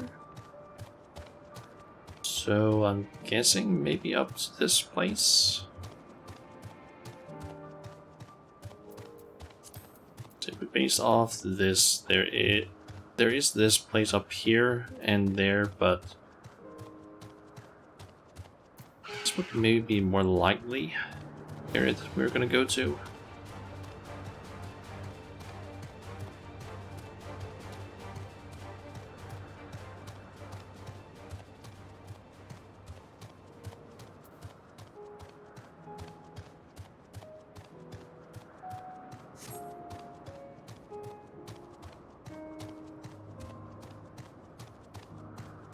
Kind of wish I'd actually gotten the like on the routing map between the Final Fantasy streams, so it actually went a lot faster with this. Man, the base like routing speed is so goddamn slow. From here, we follow the path towards northwards toward Notoneos. You will find one of the Neos, which facilitates travel between the islands of Elpis. First-time travelers must be accompanied by someone with the requisite permission, which I have previously been granted. We only need to use the device together once, and henceforth you will have need to use it freely. Shall we? Nice. So, yep, it is up that way, so we are gonna get that one, I'm guessing.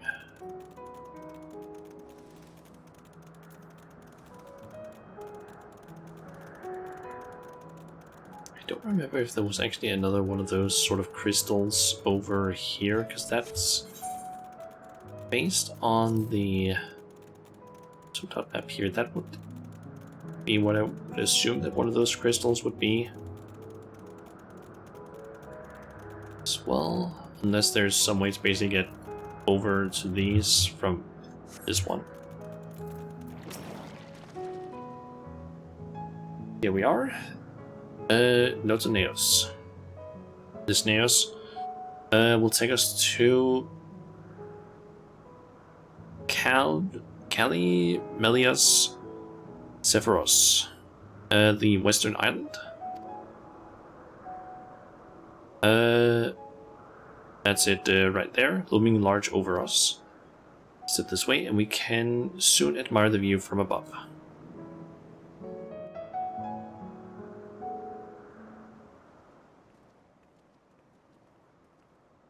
Voice cutscene it seems.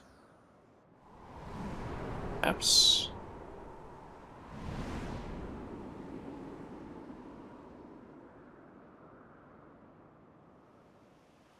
Maybe it's just a traveling cutscene. I present to you Calimelios Zephyros. It is voiced. Here you will find a number of testing facilities, as well as the observation hub of Poiton Oikos. Right then. Let's begin by...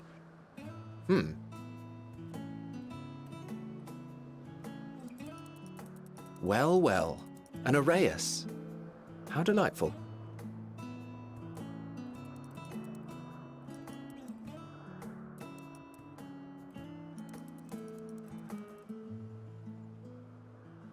And what, pray tell, is that? Ah, that's a new species of shark.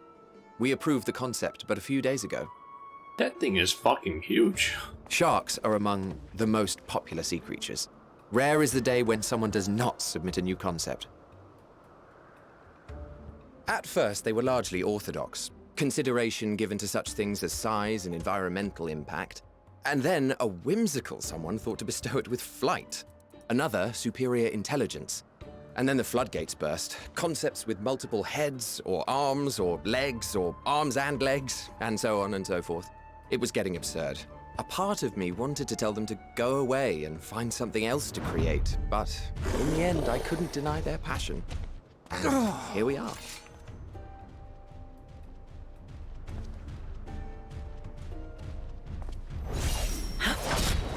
Oh.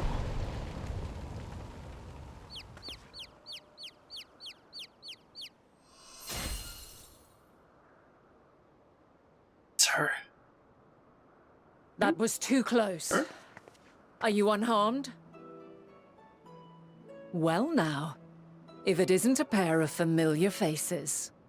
Is that Assam? Banar, that we should meet you here. Us. Hey. She looks a lot like Heidelin. As I mentioned earlier, the better part of the convocation holds that when we retire is when we return to the star. Well, she is not among said majority. Even after stepping down, she carries on with her work.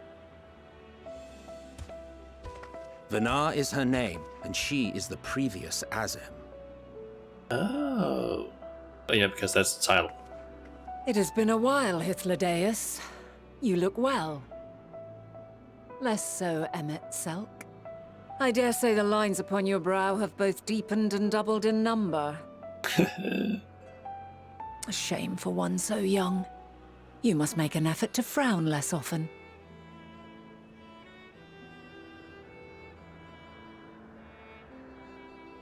Easier said than done, thanks to your unruly successor. How is she, if I may ask? Incorrigible as ever. Rushed headlong into a volcano on the brink of eruption just the other day. I should be glad to share the tale in its entirety later, if you're so inclined. Oh, you know I am. I like Now her. then, you are?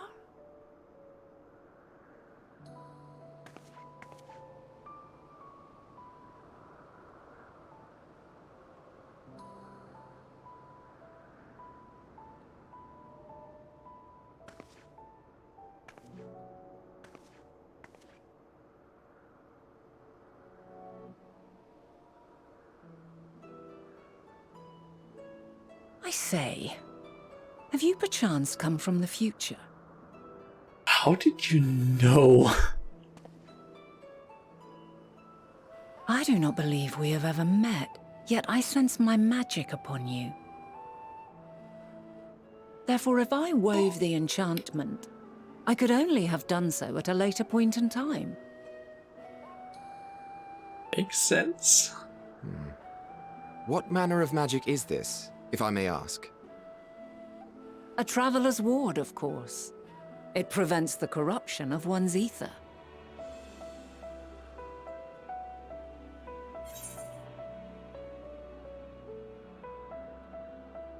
Sounds rather like the blessing of light. Does it protect you from enthrallment by primals by any chance? I don't know what primals are currently, I think. Sounds rather like the blessing of light.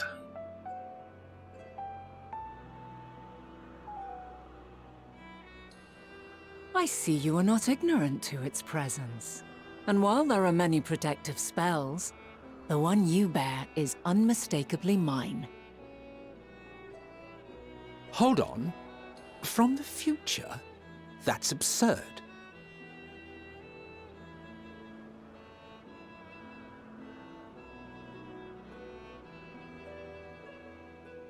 What is it? Are you unable to speak of the matter?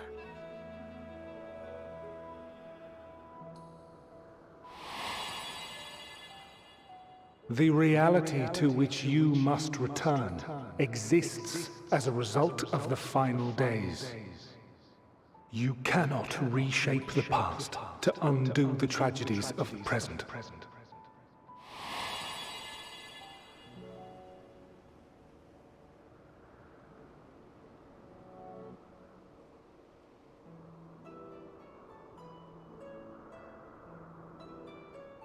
So, your actions here will not change your history, but they may yet affect the course of ours. Oh. How very exciting. I'm quite fond of delving into the unknown, and there's naught more unknown than the future. Until a moment finally arrives, we cannot know for certain what will come to pass, regardless of our supposed foreknowledge, so you needn't worry for us. More importantly, that you should go to such great lengths as to travel unto the past bespeaks the gravity of your quest. Will you not reveal it to us? Mayhap we can be of aid to your cause.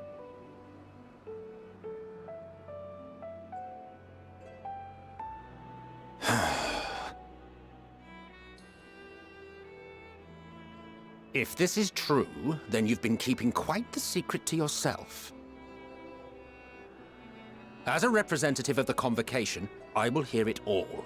Your identity, purpose, everything.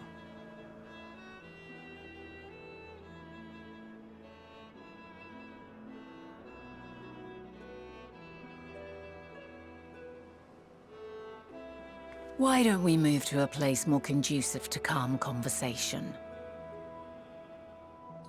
I've been working here for some days now at an old friend's behest. If it is agreeable, we may make use of my accommodation at Poiton Oikos.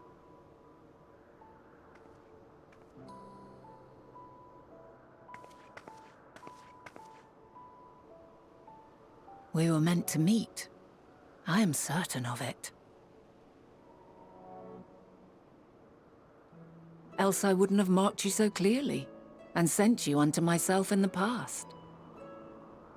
It's precisely the sort of mischief I would get up to, and quite inspired, if I do say so myself.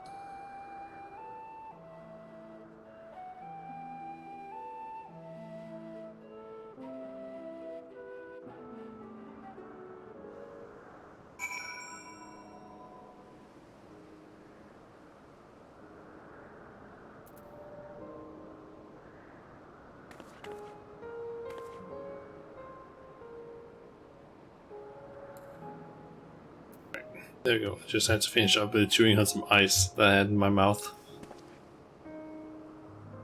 Alright. My apologies, but before we move along, a colleague has tasked me with a matter which I'd rather not leave unresolved. It involves finding a certain concept engraved crystal, and the quick-fingered Aureus, which made off with it.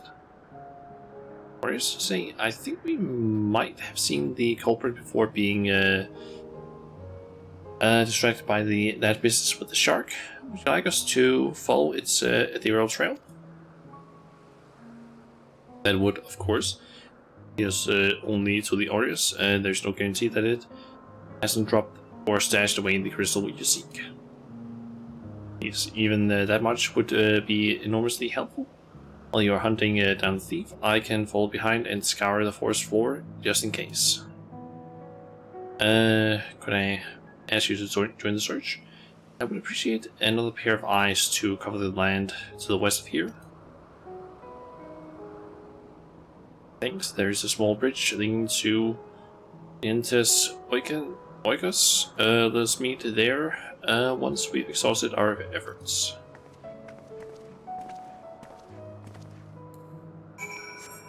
Okay. Supposed to be an aether current around here somewhere. Northeast.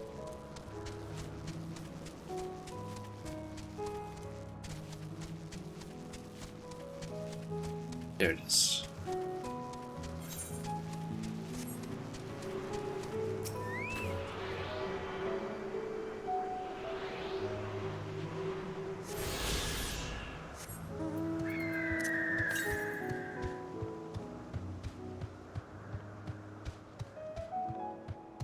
Okay, so search for the concept crystal down here to the southwest.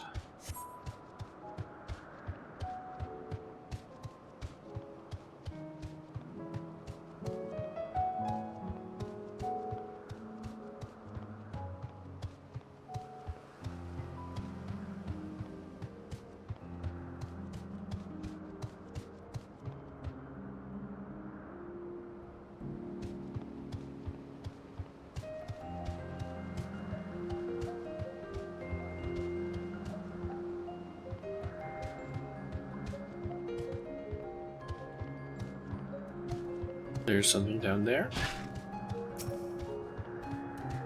Or just straight up the concept crystal.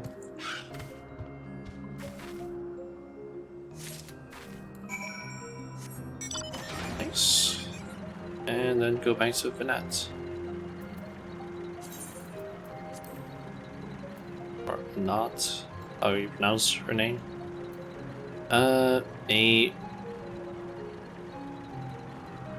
How the fuck do you say that name?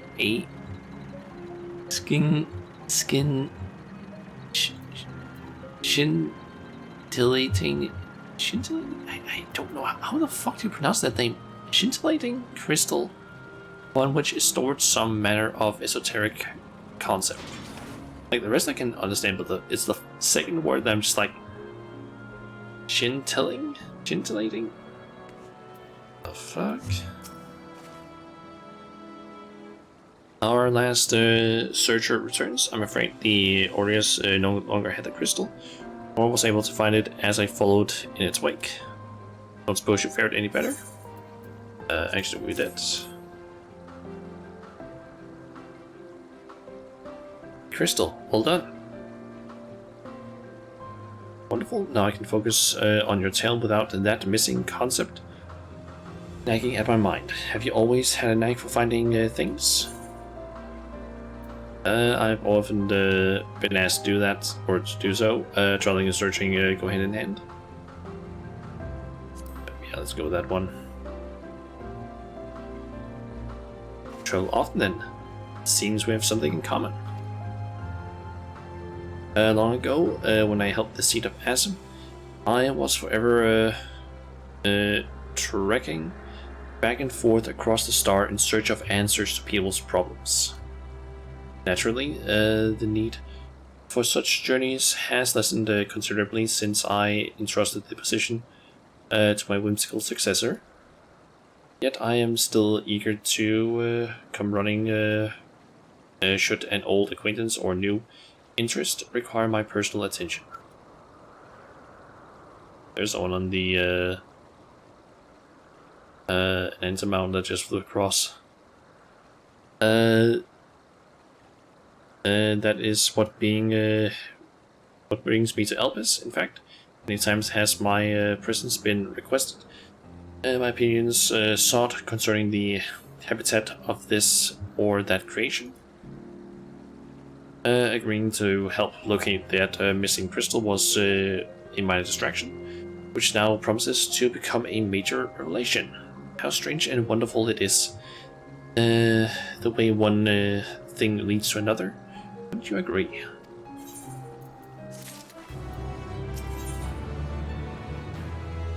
A past not yet come to pass. Thank you again for your timely help. Now then, it is time I returned this stolen property. If you would go on ahead to my accommodation, I will join you as soon as I have attended to that task. Follow the path straight ahead to the building at the top of the slope. I have the entire place to myself, so we can speak without fear of being disturbed or overheard. Okay. Also, 205 to the northeast. can probably wait that. I'm probably gonna get sent out on a blue quest around here.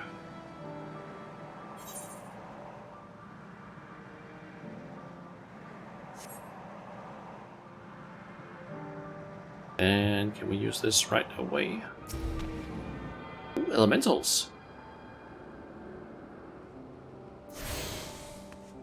Those are the look of the elementals from Eureka, I believe.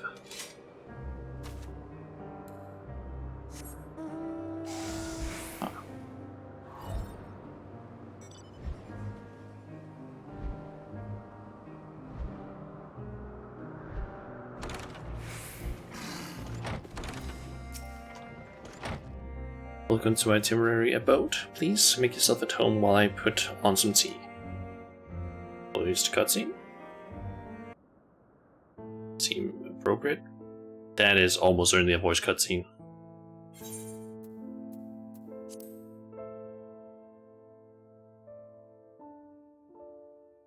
That's Island's theme. Ah, a wonderful aroma. I feel more relaxed already. That's Answers that's playing in the background, but a rendition of it. Which kind of makes sense, because I'm pretty sure that Banat might be one of the Asians that might have been sacrificed to make Heidelin? If I'm not mistaken. I understand the lore that's been given so far. Or at least she looks a lot like Heidelin, which the game even shows us due to the flashback. Would that I had sweetmeats to offer, but I travel light out of habit. There's plenty of hot water though, so please have as much tea as you like. Now then, will you tell us your tale?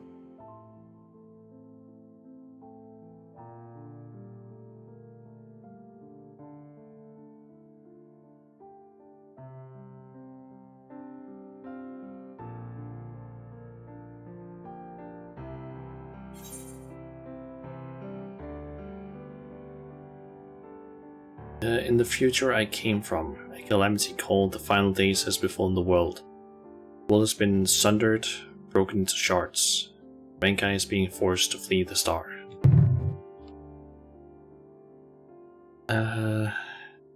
Let's just focus on the main thing. Final Days, that's the most important part right now.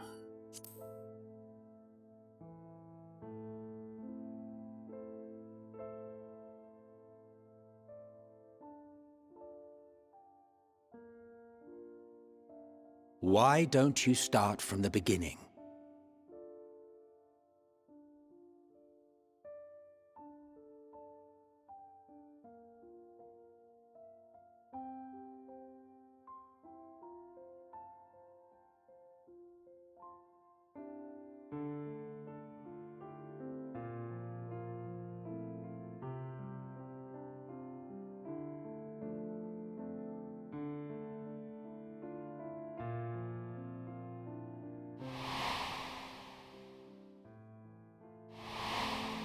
We're telling the entire thing about, like, the Mother Crystal as well. Heidelin. The Asians.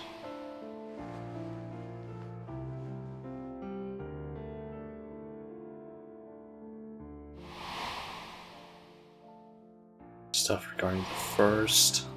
It's basically all of it we're telling, it seems. Just all the stuff that's relevant for them. Zodiac. And these.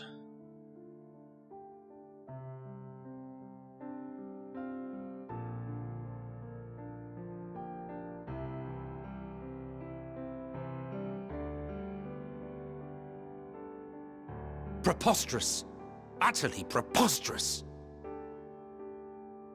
While not the words I would have chosen, I too have my doubts. Much of it borders on the incredulous. What of you, Vanar?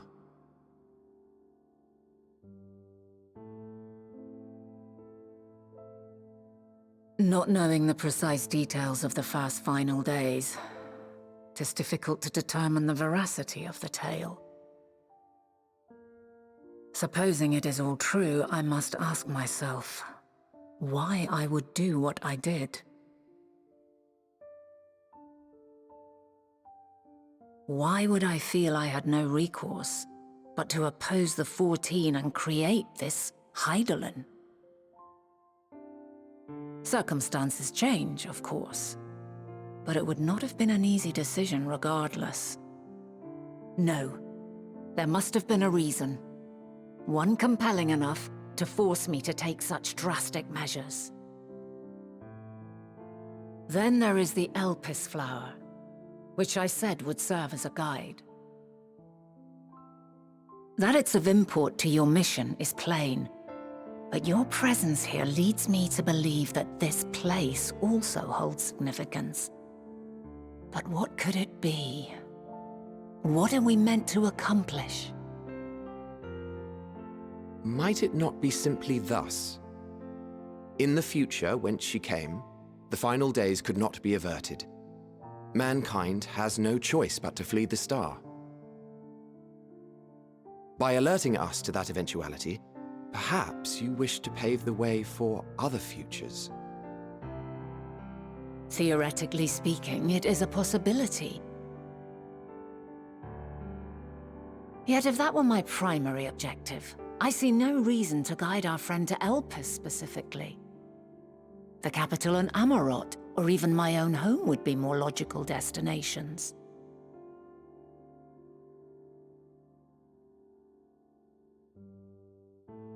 True, true. I note also that Hydaelyn did not specify a point in time to which she must return.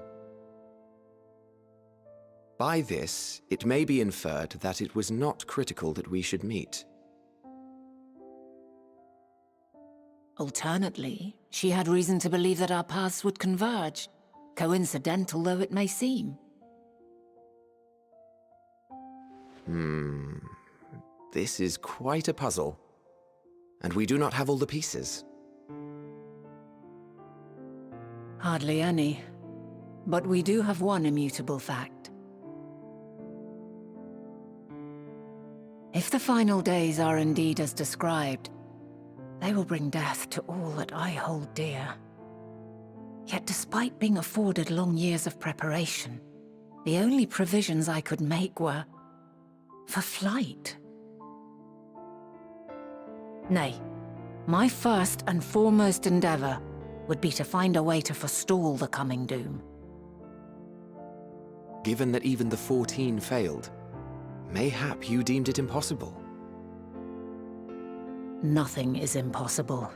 This I have always believed. And if Hydaelyn is indeed me, she would believe the same. Listen to yourself. Are you seriously entertaining the notion that you are a messianic figure in some far-fetched tale?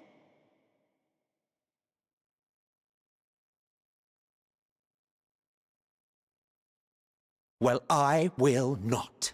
I refuse to accept that our world could be undone by some unforeseen calamity. I also take offense to my portrayal as a megalomaniacal madman. To sacrifice oneself for the star is a noble act, and I would hold those who gave themselves to this zodiac in the highest esteem. Yet, you claim I recreated Amarot and populated it with phantoms of our people? A bizarre indulgence that would be insulting to their memory.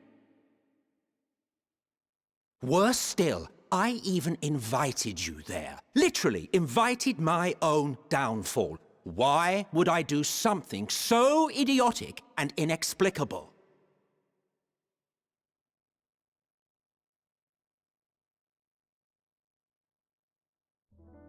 Now, I will allow that the hypothetical task of restoring our world would be daunting in the extreme. The thought of having to bear such a burden for 1,000 lives horrifies me.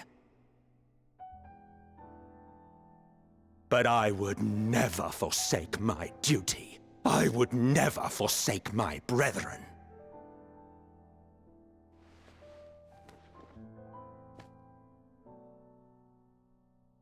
You do not know me. I've had my fill of your fiction. I will return to my duty, and you will not bother me again. Aw. Emmett Selk! Wait! Come on, Hades, don't be like that. You've seen much of Elpis already. If you have any observations to share, I should like to hear them.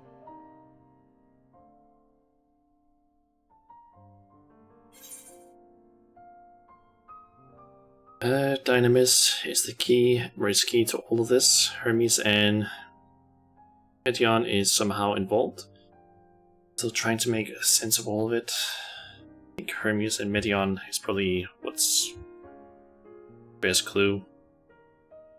Hermes knows about Dynamis a lot more than us, so it makes sense to basically just go through him with that. So Meteon seems to be a thing we... Hermes and his creation Meteon, you say? If Dynamis is the self-same energy as Akasha, as it likely seems, then those two may well be at the center of the calamity to come. This warrants further investigation.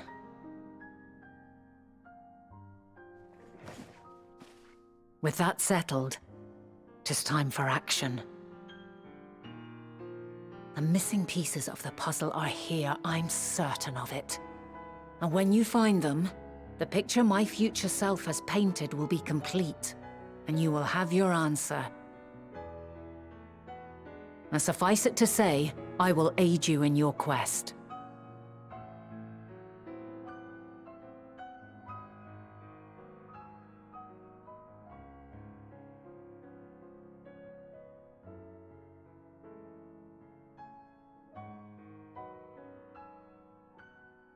Have faith.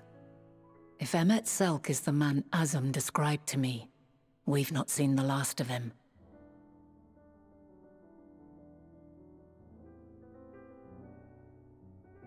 Hope not. Could have had our lights on the first, but I think we can still consider him, at least that version of him, as a friend of sorts. Not necessarily a friend, but at least like someone we can at least like a something along the lines of a friend at least, but not true friends. Shall we begin our investigations then? I'm acquainted with Hermes, of course, but only as a visitor received by the chief overseer of Elpis. Of the man himself, I know only that which is common knowledge. Thus, I suggest we fall back on the tried and true method of conversing with the locals. The observers who live here can surely tell us more of Hermes and Meteon, and I have a good idea of where we might begin.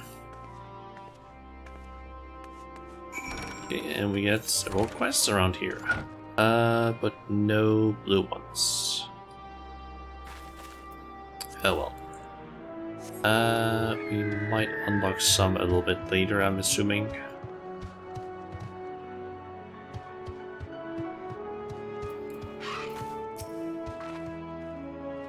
See the woman standing in front of yonder building? Ismini, I'm guessing? Her name is Ismini. She is the one who made arrangements for my stay in Elpis, and from what I recall, she has held her position here for quite some time. Chances are she can provide us with some insights. Go and ask your questions. I will help with drawing out answers if need be, but I leave the choice of topic up to you.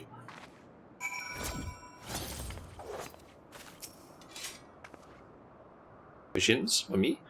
Well, I suppose I have no other pressing duties at the moment. With the following... Okay, can't skip.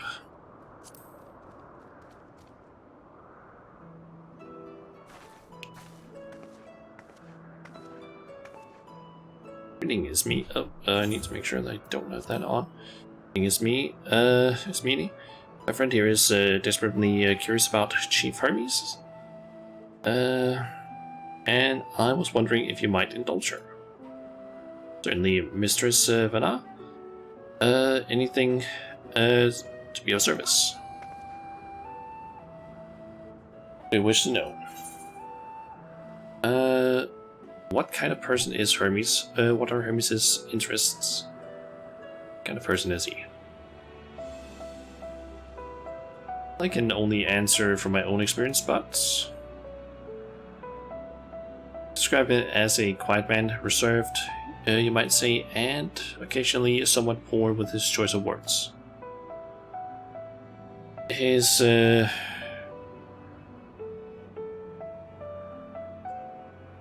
reticent, I don't know that word. Nature, however, does not prevent him from carrying out his duties as chief overseer. The man is a walking archive when it comes to life forms. He can discuss any species in incredible detail, and is the leading authority on concepts when with the power of light. I hope that answers your question. Was there anything else? How long has Midian been here? Do you know of Midian's abilities?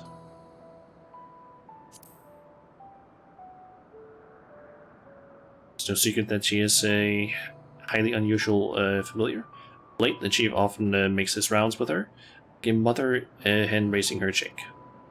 I understand that she is able to read emotions and communicate directly with one's mind. Exactly how she was created with that talent, however, is a mystery to me. My apologies, I wish I could explain her nature in more depth, but I've not had occasion to discuss it with Chief Hermes. Do you wish you knew him better? Do you trust him? Let's go with that one. I beg your pardon. I know Chief Hermes, I've known Chief Hermes for many years. Though I cannot say we are close, he has never withheld information to the detriment of our duties, if that is what you mean. We seem to veer slightly off course here. Is there perhaps someone else who could tell us more about Midian? That would be Timaeus. He has a similar expertise with flying concepts and is more than eager to discuss the subject. You'll find him conducting his observations on the banks of the stream somewhere to the east. Oh, and unless you take particular joy in rambling discourse, I suggest you keep your questions concise. Should keep that in mind. Thank you for your patience and your insight. Think nothing of it. There is aught else you need during your stay, please do not hesitate to ask. Oh, Shala, I think we've taken enough of Minnie's time.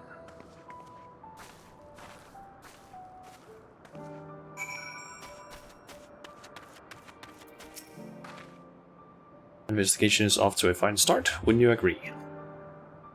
From here, I propose that we split up. I shall continue making inquiries with the resident observers. If you could track down the colleague Spinny mentioned.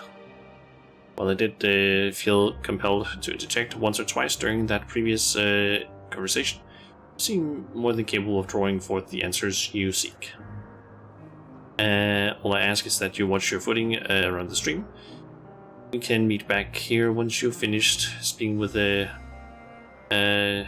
Timaeus. Okay, off we go then.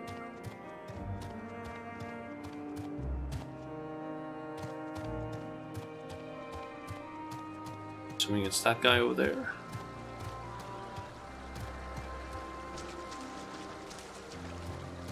Yep.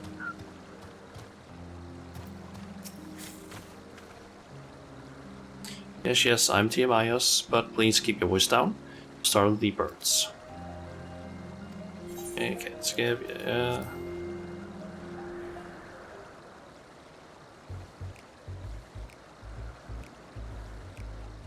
So, what is you wish to speak about? Is it true you're an expert on flying creations? What do you think of Chief Hermes' flying creations? Let's go with this one. Chief Hermes' work, a worthy subject indeed. Though beings which soar through the clouds, majestic and graceful, are never a favorite of creators. Even now, with so many varieties in existence, the flood of newly imagined concepts continue unabated. What sets the Chief's creations apart, however, is how they benefit from his boundless knowledge of the celestial realm. Birds that climb so high that they disappear from view, others which traverse the boundless sky in moments, and all without riding the currents. You know that of none save him who can conceive of such marvels. Even we who prize elegance of form above all else are dumbfounded by his genius. Why not mimic his process? Meteon too is a marvel then. To make sure we try and keep it specific on topic, I think. My opinion on that matter would be superficial at best. Despite my admiration of Meteon as a concept, I've never delved too deeply into the inner workings of her nature. I know that she has a gift for communicating via emotions, but otherwise her abilities are mystery to me. Chief Hermes should choose to submit Meteon's concept to the Bureau of the Architect. Then will the design be registered for public scrutiny? Analyzing a colleague's creation before that step is frowned upon, to say the least. Of course, if he came to me, fellow artisan, looking for advice, that would be an entirely different story. Do you know of... I can tell you more about Meteon's nature if you like. Do you know of Dynamis and the thing that Meteon is? I think that might be a more accurate thing, because I feel like that one is maybe not... Did say that it was frowned upon.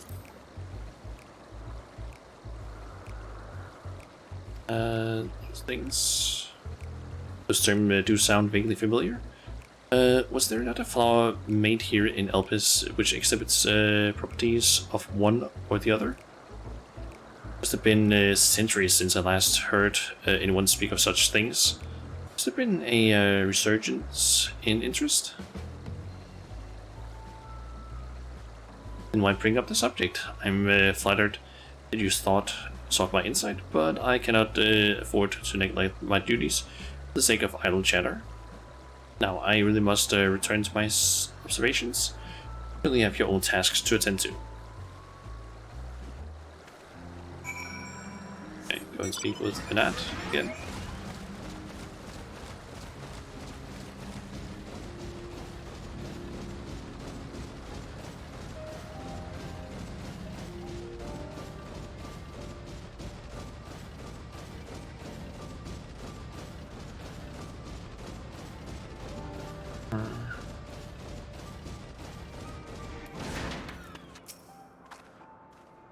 I got ready. That was quick work. You were obviously clever enough to head off any of that rambling as many mentioned. So, have you any new findings to share? I see. Even an expert in the field, little understanding of Meteon's capabilities, let alone an awareness of Dynamis. Questions resulted in much the same answers. Hermes' colleagues view Meteon as his personal project and could provide no details beyond those which you just told me. Which leads me to believe that the only person with any significant knowledge of Dynamis is Hermes himself. Yes, we've made much progress here, but more information is needed if we are to reach any definitive conclusions. The blue quests? Nope. Witness to the spectacle. At present, the strongest link we have to the final days is the power of Dynamis and the intellects which can control it.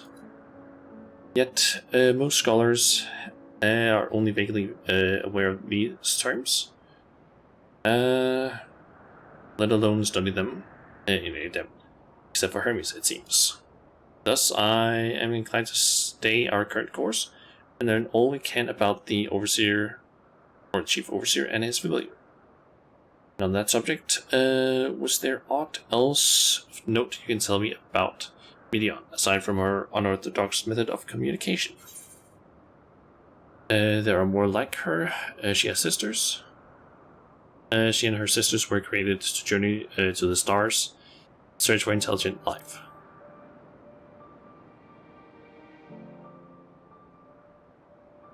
I rather wish you had mentioned that earlier. In any event, would you care to elaborate?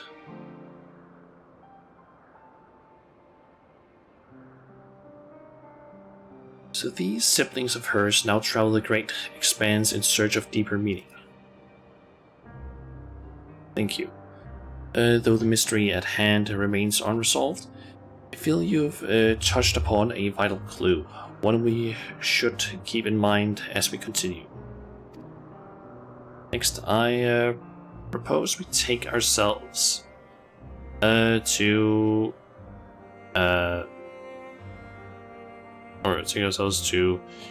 Peripeteia, fuck these words sometimes. Not far from here, just follow the path to the west. Okay.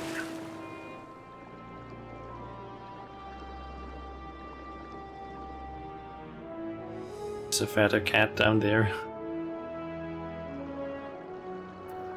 Okay, let's see here. Southwest. Very short distance.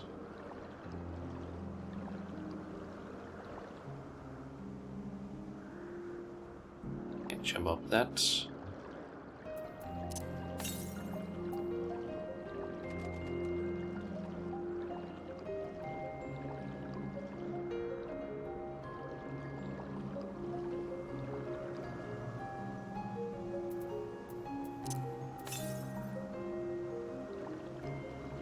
And get to the southeast, so over here somewhere. There it is.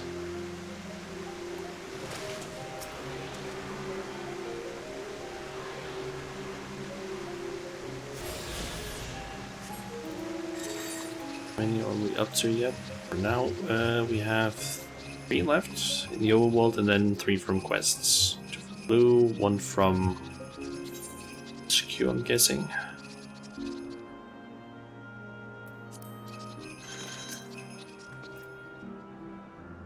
This tower and the one further along are both part of that place, the facility where they archive all of Elpis's observational and testing records. Despite how they appear from the outside, the interior is actually a vast area of magically interconnected spaces, which, while fascinating, is not the reason we are here, is it? I shall cut my architectural lesson short and see what those 2 archivists have to share. If you find someone to speak to over the other tower, I shall join you there anon. Okay, can I enter this? Please? Nope.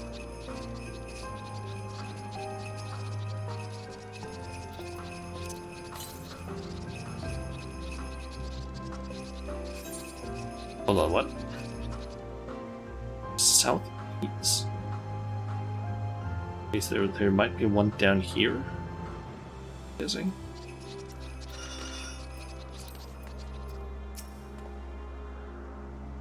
You have questions for me? Certainly. Just a moment while I conclude my current appointment.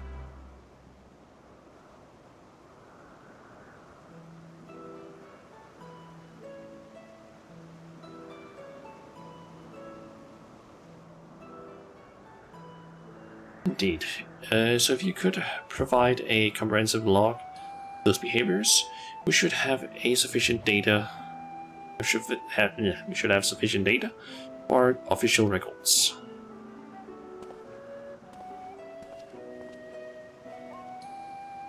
Now, what is it you wish to speak with me about?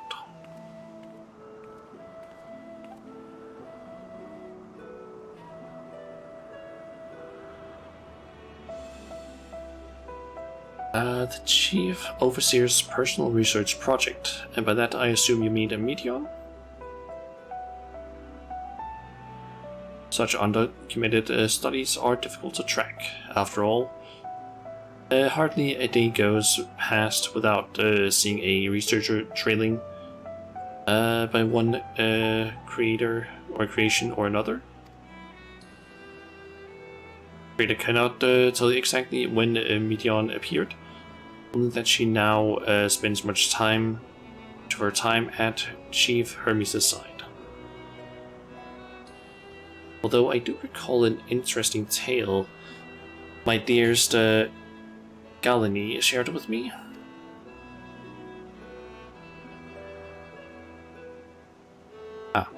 Galini is my partner and a fellow researcher here in Elvis.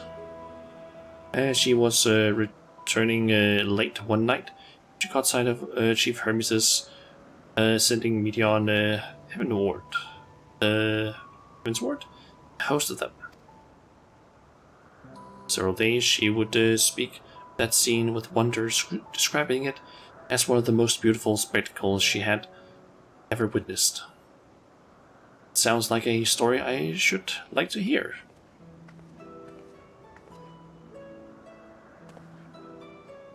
Mr. Svenat, I thought you had already returned to the surface. Permit me to thank you again for your invaluable contribution to the concept placement proposal. Pray do not mention it. As you say, my original plan was to leave after that task, but I have since become engrossed with Chief Hermes' research. Would you favor me with a retelling of this sight which so delighted your Galini? Of course, or you could hear it from her lips directly, if you prefer. At present, you should be observing a subject at Metapasia's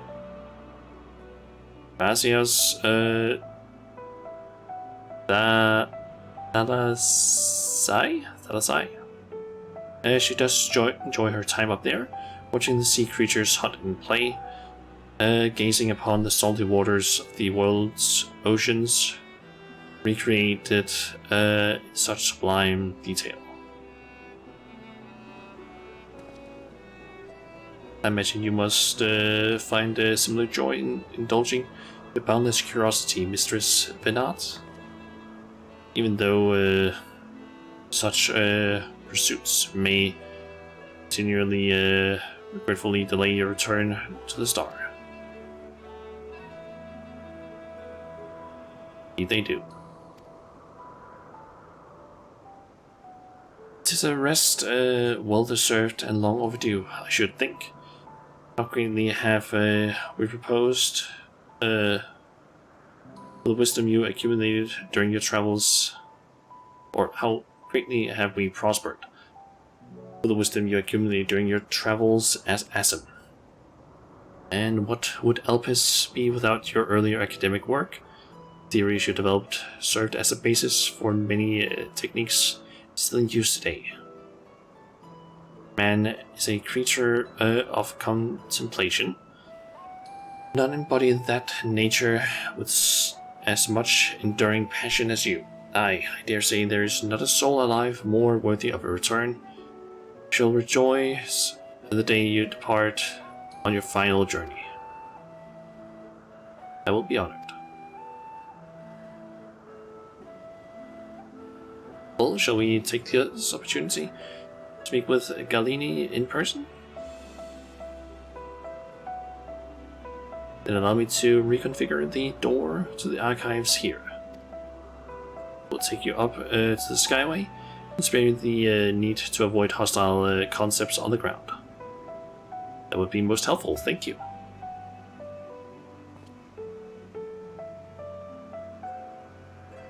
Okay.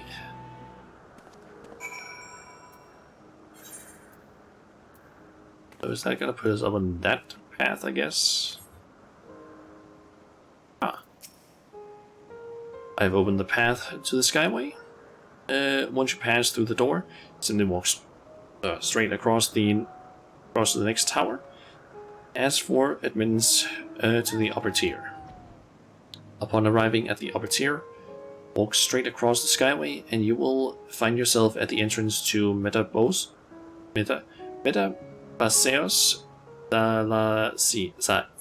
Dallas. Some of these words, god damn it. Galini will be eager to share her tale with you, I am sure.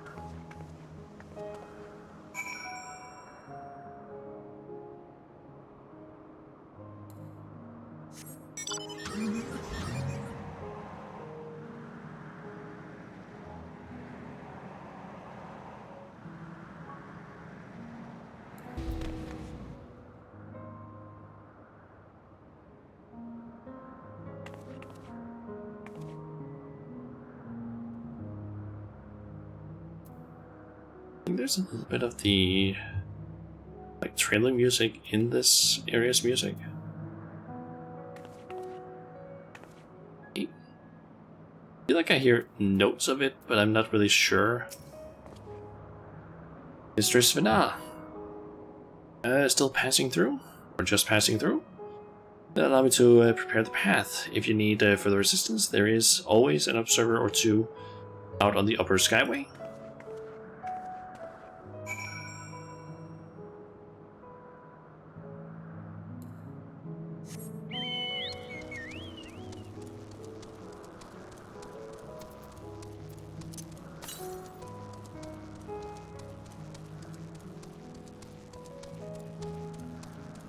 And we can look far from up here.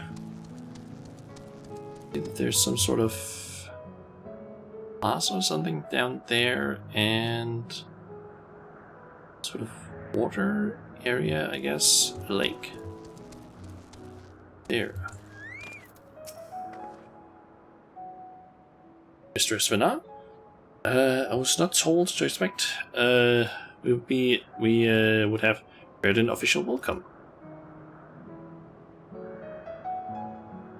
Please, there's no need for fanfare. I only wish to speak with Galini, if that might be arranged. Yes, Galini, of course. I will inform her immediately. Ah, but she may be engaged in a testing phase. Would be in for something... But wait, should I let you... or should I let her know your business is urgent?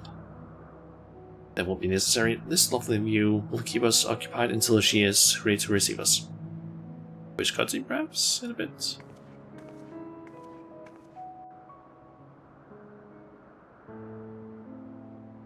Yep, seems like it. Hey there, Fireball. Welcome to the stream.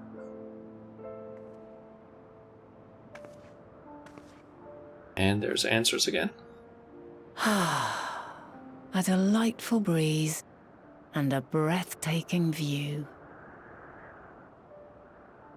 How goes it? Have I heard anything yet? I'm assuming you mean from jobs. Nope, I haven't heard anything yet, or at least my phone haven't given me any sort of notifications regarding any mails. I can check, I guess. Let me just pull up my mail then.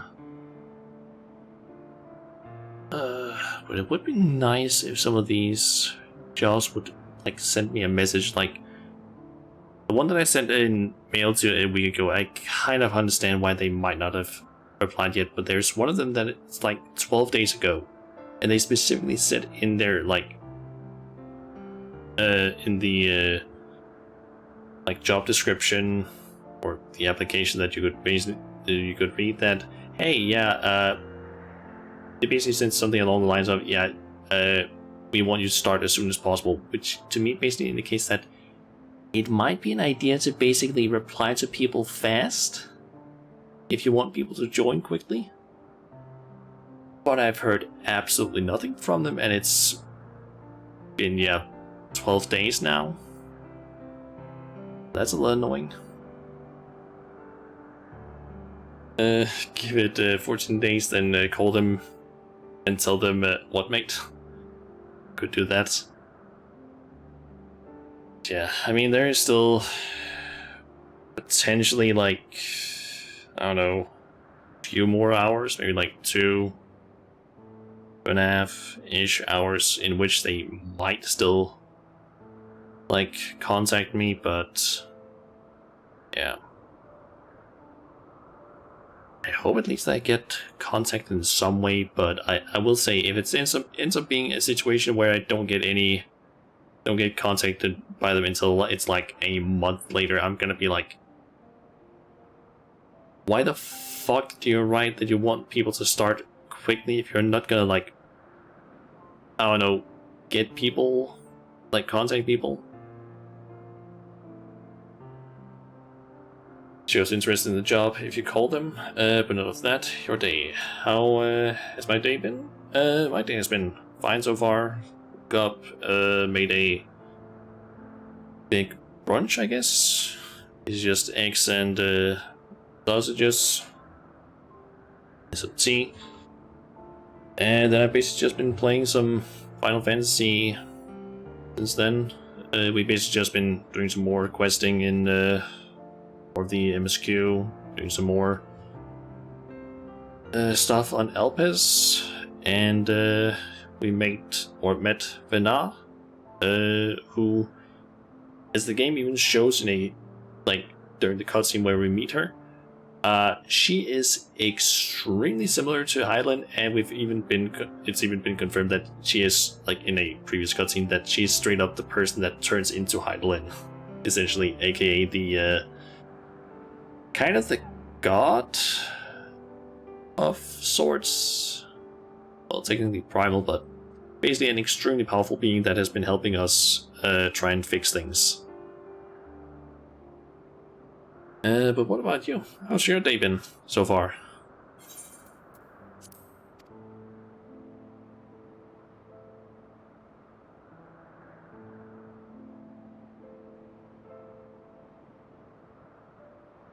What is it like in the future? Is the world still a beautiful place?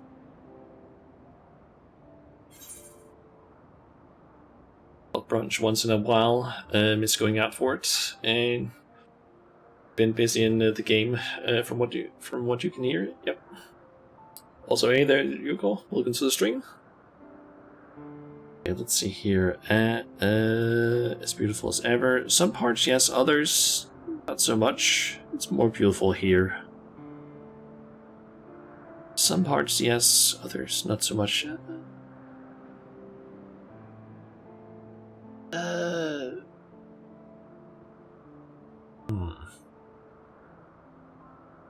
I would say maybe some parts not as beautiful, but it kind of depends on how you want to look at it, because a lot of places in Thanalan, it's literally just like a desert, so it's kind of like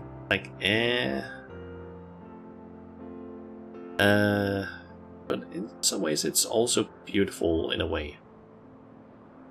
You could rant from this day to D-Day about your day being bad, but it brightened the day to just sit here and relax. Nice. Let's see. You know what? Let's stay positive. Most of our planet, Final Fantasy, is a nice place.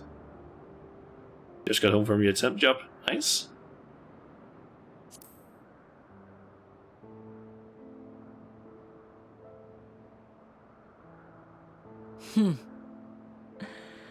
I swear I could hear the glimmer in your eyes and the adoration in your voice.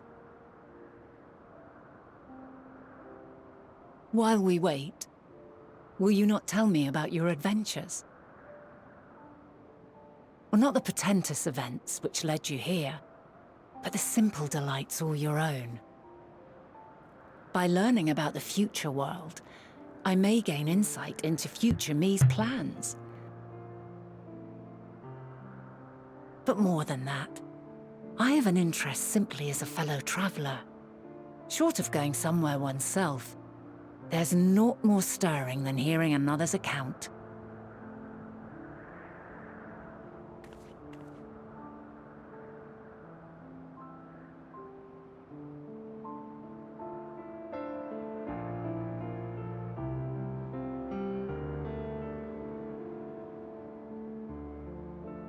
I like the fact that it's basically Answer, but a slightly changed version that's Banal's theme, it seems.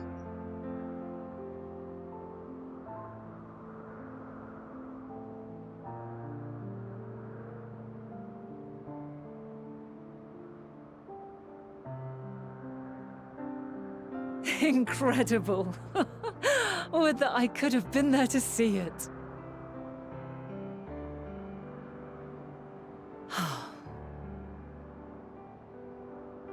Yours is a harsh and unforgiving world. Yet in spite of this, your brethren hold fast to their virtue. To know that the light of mankind's potential still shines, even in that faraway place, it gives me heart.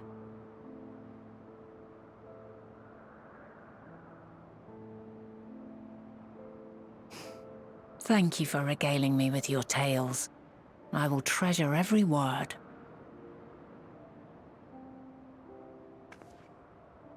As you know, I was once a scholar. And among other things, I sought to understand the workings of the world. What exactly is ether? How formed the laws of nature? Whence sprung mankind? Riddles and mysteries beyond counting. Over the years, I have managed to find answers to some few of them. Yet rather than attain a sense of mastery, the more I understood, the more I came to hold the world and its miracles in awe. We too are miracles, each and every one of us, born of the warm breath of life that traverses the heavens, swirling through eternity. When I fully grasped the improbability of our existence, nothing felt impossible anymore. If it could be imagined, it could be done. I have to say, one thing I've noticed about a lot of the ancients, their eyes are fucking beautiful. Like how they're how they look. Like they have certain patterns, very I don't know, what would you call them? Colors that really just stand out. I like that. It's kind of unique compared to a lot of other characters, because I think a lot of the other characters don't have eyes that you really just notice. Blue like the ocean, bright like the sky, shiny as the star. Yeah.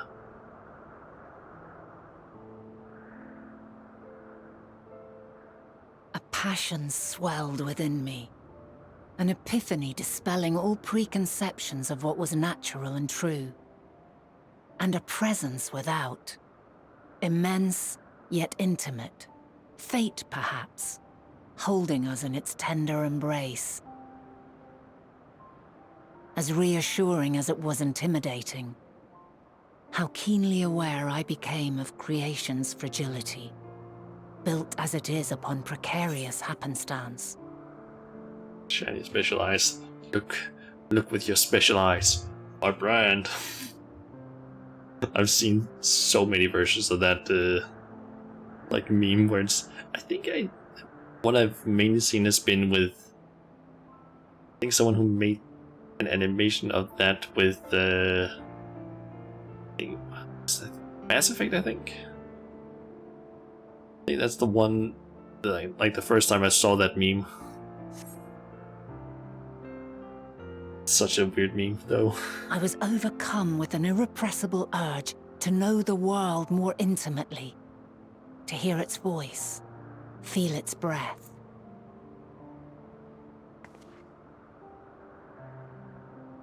I ventured forth on a journey that very day, so very long ago now.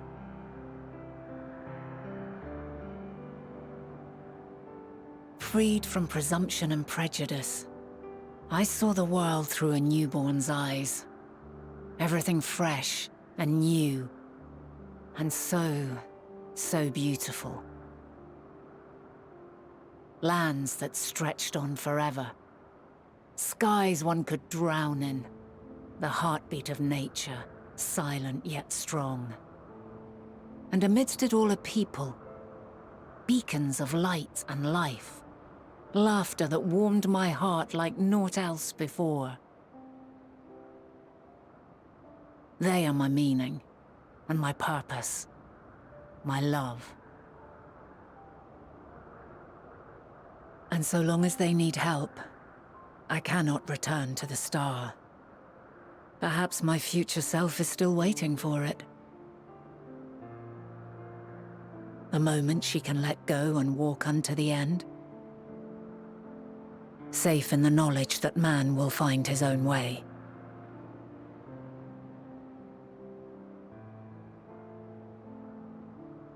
You, who are our future, tell me this, and tell me true.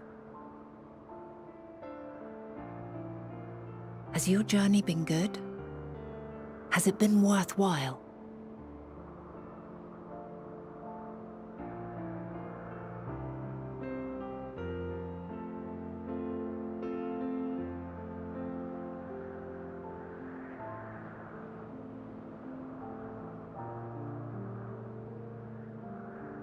Pray forgive my lateness.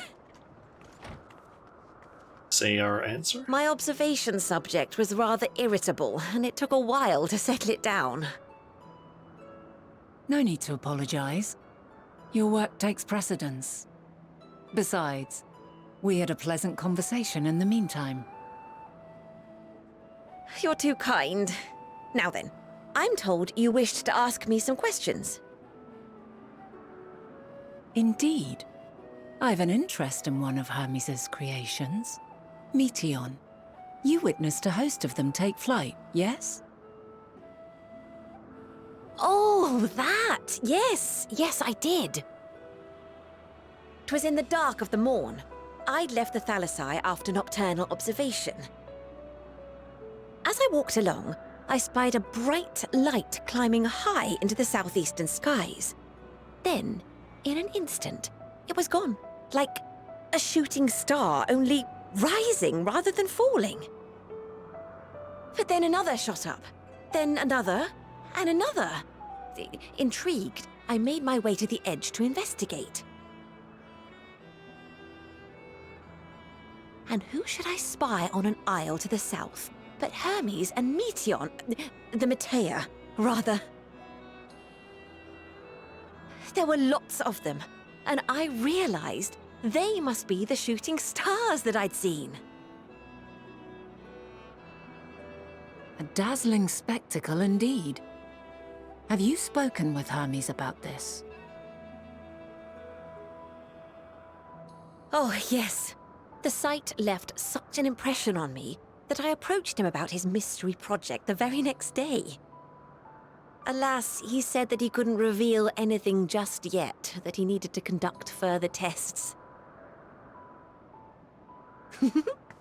It shouldn't be long now, though. He often returns to that isle, and I have a feeling he's nearing a breakthrough.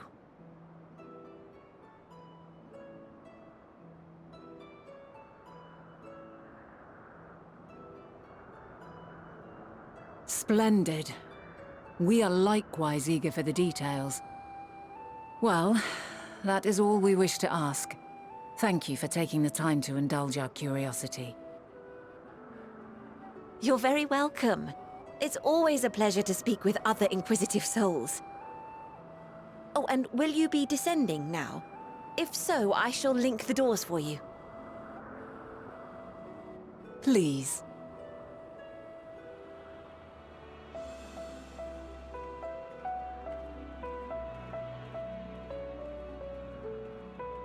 Send that down, I guess.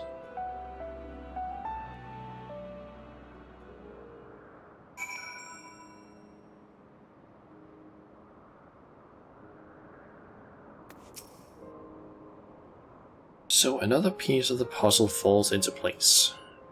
From what we've learned thus far, I think we can safely conclude that Hermes hasn't been revealing details of his research to others. Suggest that either someone will appropriate his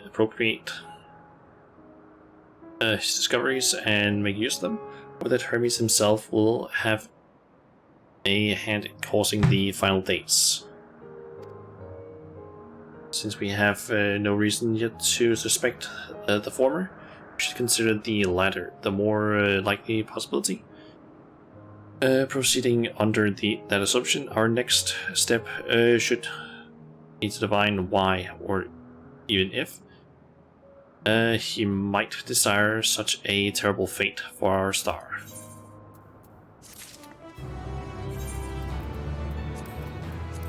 Okay.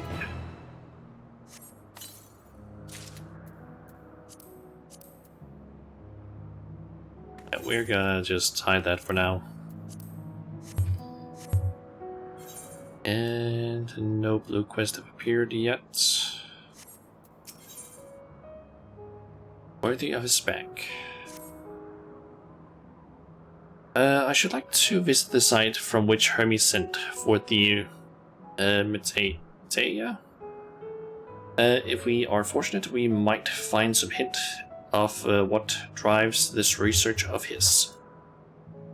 Galini said she spotted them to the southeast, rising from an isle she could see from the edge.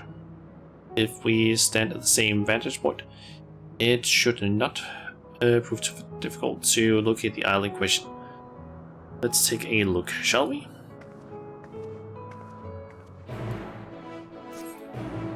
Also, while we're here, 277 to the east.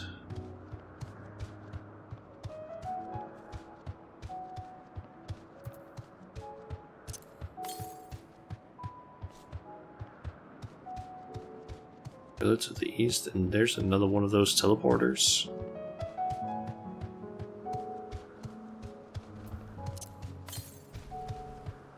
I'm assuming it's up on this platform.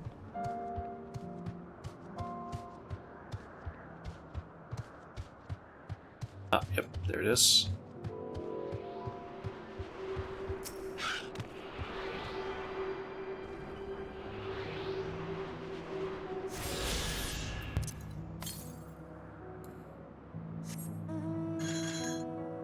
Okay, 395 to the north.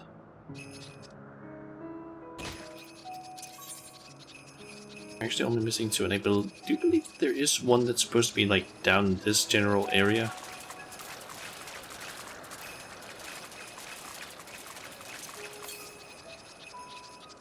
Yep, southwest. E71. So that might be like down here-ish, possibly.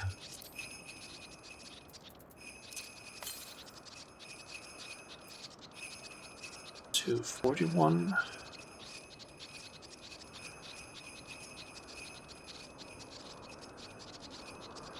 It might be over by those pillars.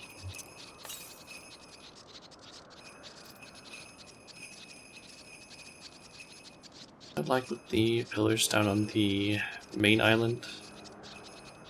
Over there, that was also an Aether current. Almost. One down there below was in between the pillars. This one is pretty close by, at least.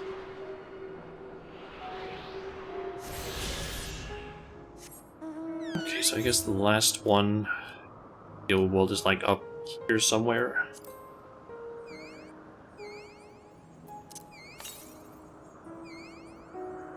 879.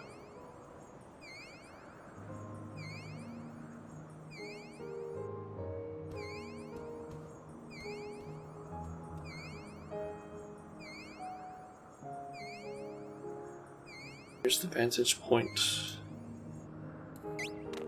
Guessing that's the island that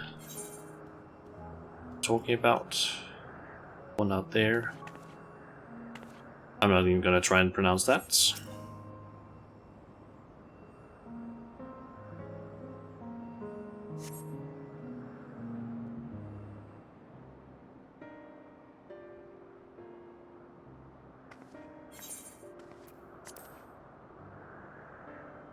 Now, if I were conducting some mystery research, where would I go? Ah, what about that one? Have you the means to fly? It's quite a distance away. Inconvenient, but hardly an insurmountable problem. To me, Argos, hell yeah. Argos!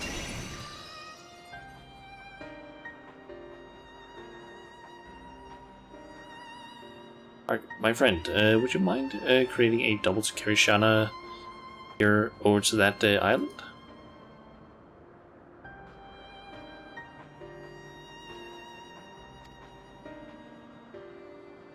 Stubborn creature, there's no place.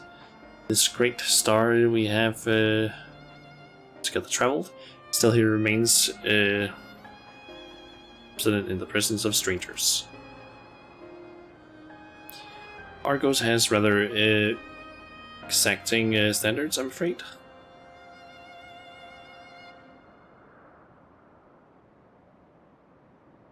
What? You've ridden him before? Ah, your before meaning my after. A little confusing, that. Interesting, 'tis certainly not unthinkable.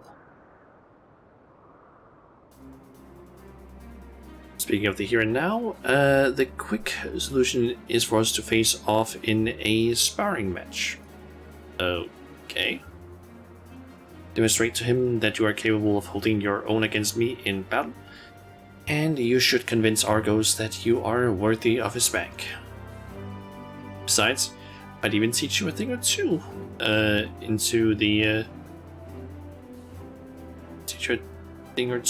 the bargain.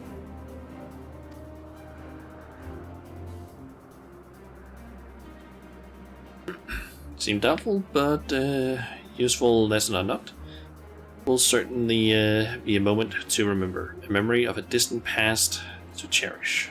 Or of the distant past to cherish. What say you, traveler out of time? Choose your battlefield.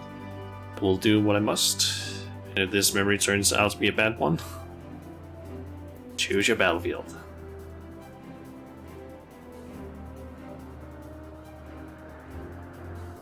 Admire your confidence. Do you mind to prepare your weapons? I will await you at the clearing over yonder.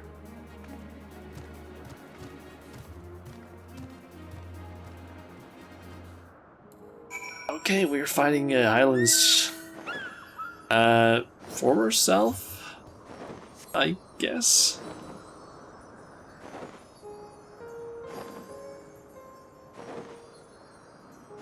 Ah.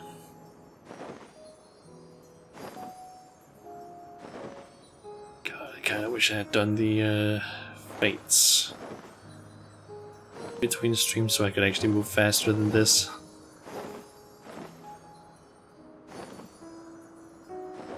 Okay, it is a solo duty. Shall we begin? Be warned, I will not go easy on you. Okay.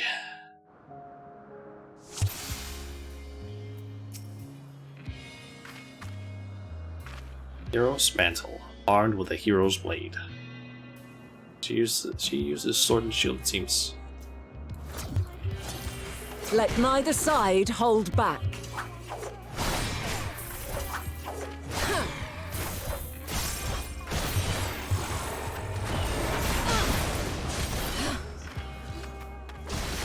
Okay, so that's a big ass AoE, it seems.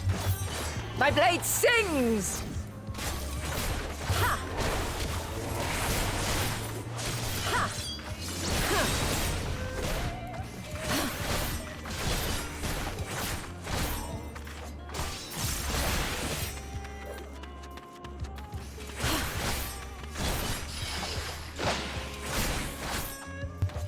Okay, this way.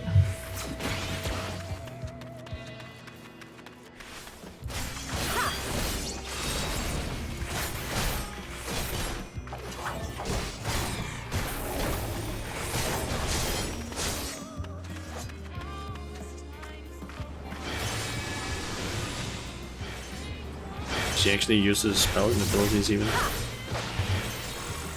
My blade sings!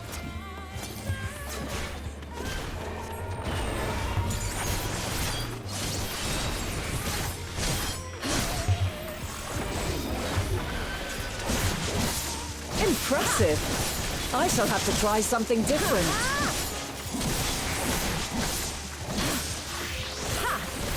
Oh. That is the answer. No quarter. Okay, so that's one of those.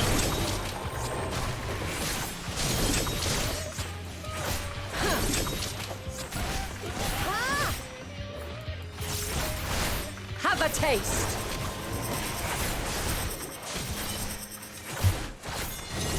Okay.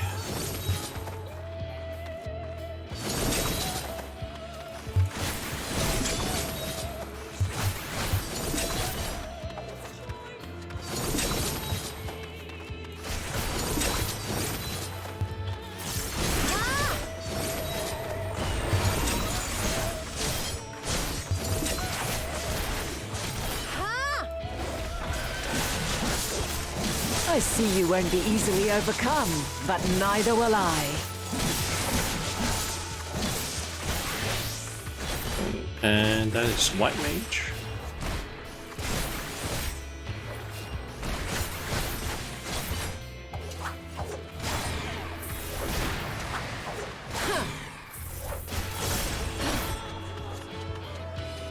Swing over. Okay, there's several places where it's safe.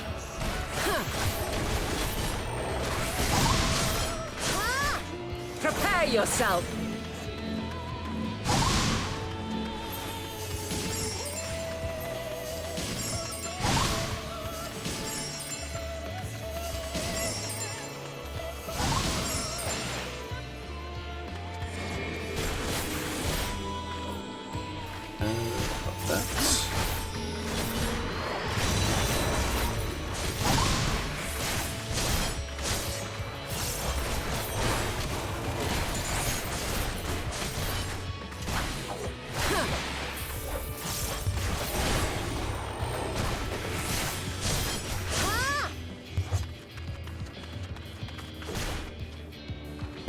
That's one of those, so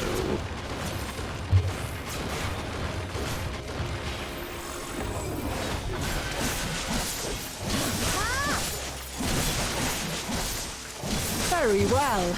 Let us move to the final trial. okay.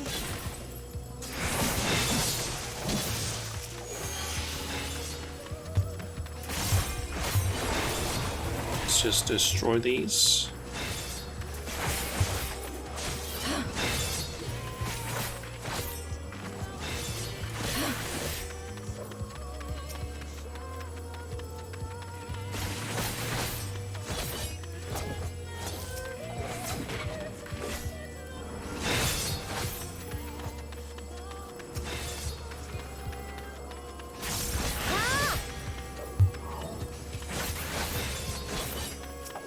Okay, I'm assuming these should probably die first.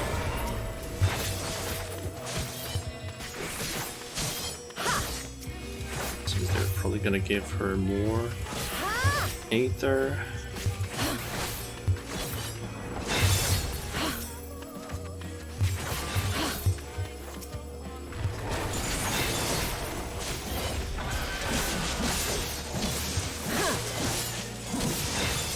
Jesus, how many of these are there gonna be?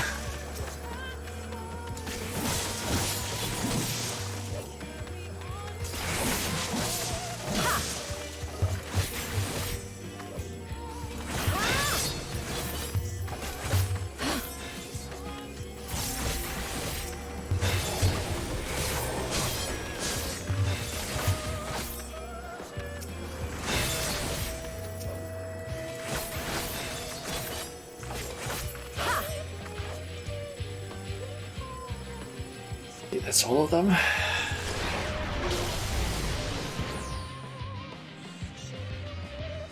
Oh. Break your chains, shed your burdens, and show me your strength of will!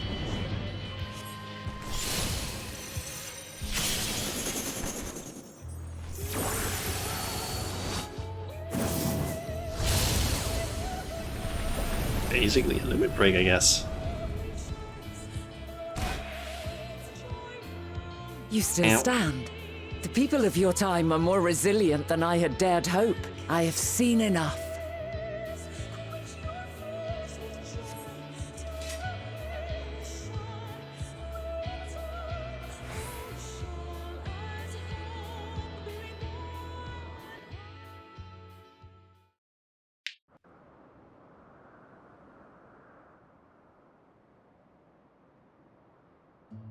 Twas my intent to finish it, but clearly I underestimated you.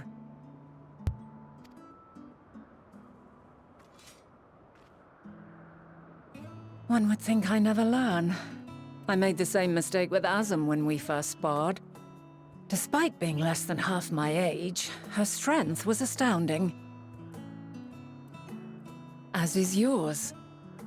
'Tis plain you have weathered considerable hardship. Far more even than your tales would suggest. It seems we have both learned much on our journeys.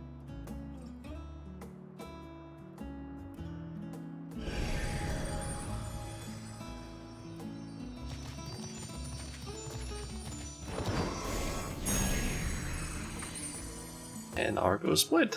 Nice. Well now, I dare say he has warmed to you.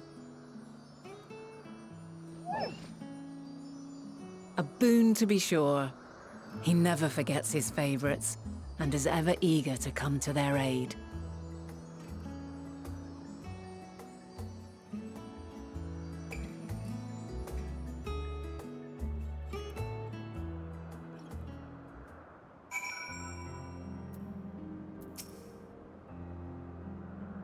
Argos will soon have us standing on the very spot where the Dea made their departure into the night sky. With luck, we will learn something of Hermes' intentions. My hope is that we find no connection, no festering wing for oblivion, or festering wish for oblivion. Then we might have Hermes and his considerable expertise working for us, rather than against us.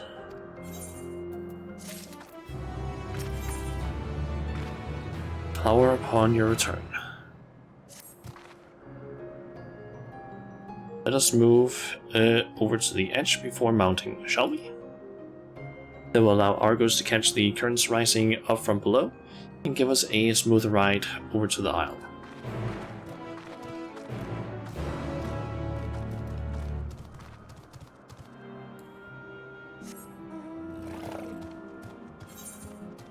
That quest actually is saying the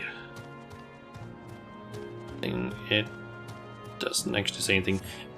I basically just want to see what it like the whole text below the quest said, but I forgot to read it.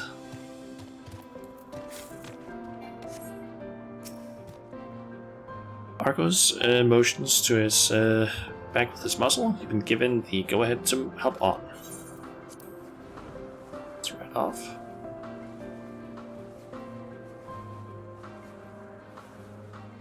Isn't this pleasant? Argo certainly seems to think so.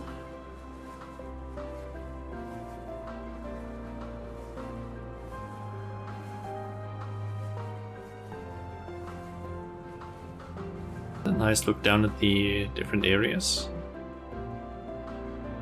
Now, what was the name of that tree?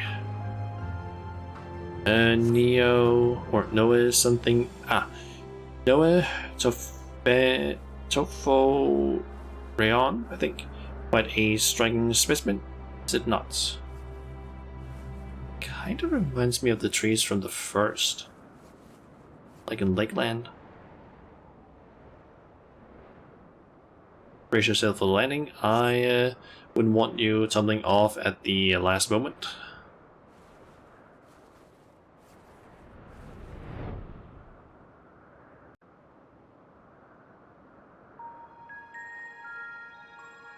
Anything voice cutscene.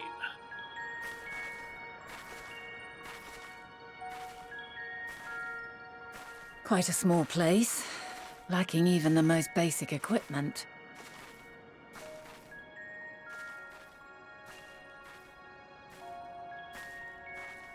The present may yield no clues, but we may yet try perusing the past. Have you done this before? What? So you cannot control the power freely. Worry not.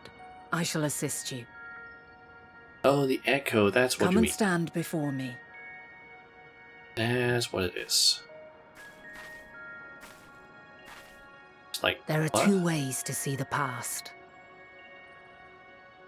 The first entails peering through the walls of the soul in the moment a subject is recalling a memory.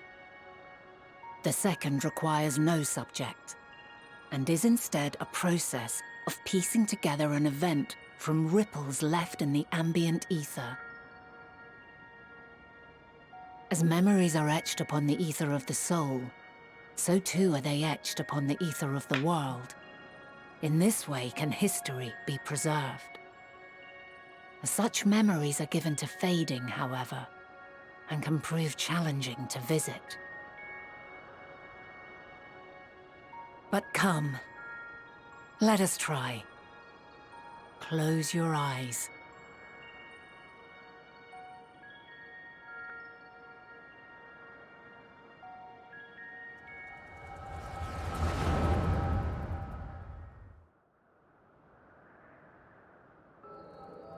Voluntary use of the echo.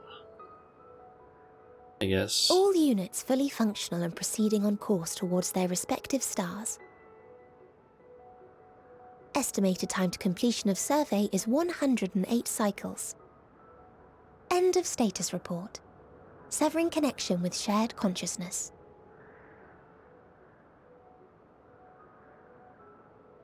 Did you hear that, Hermes? All is well.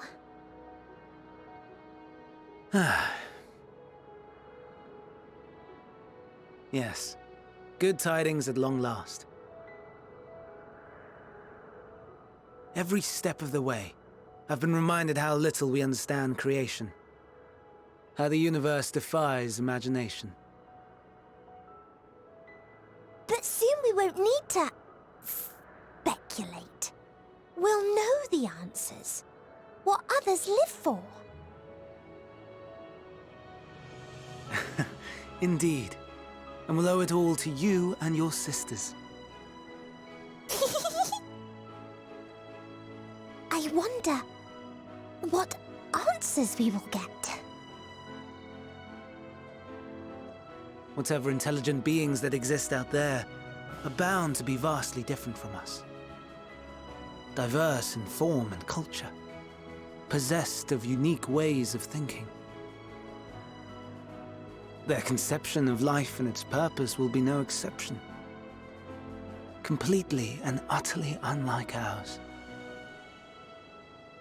Utterly unlike... how? I have no idea.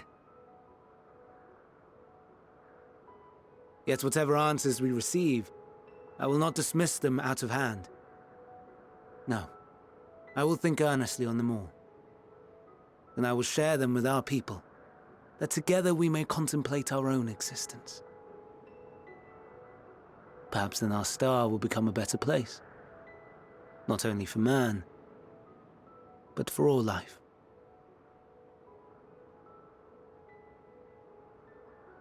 Meteon, though I gave you wings to soar the heavens, I did not teach you how to walk the earth. So loath was I to bind another living being. In the course of your long journey, you will learn from those you meet, learn to walk and run and so much more. And when you return, older and wiser, we will have a celebration to mark your homecoming and coming of age both. Will there be apples? Covered in syrup? And how are you supposed to eat them? Rather than food, perhaps...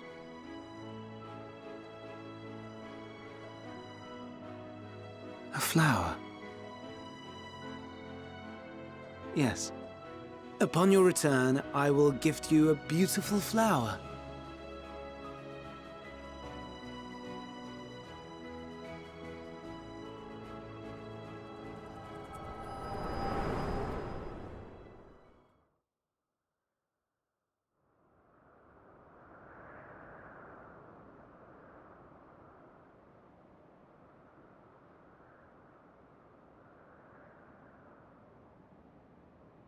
So, what is your opinion?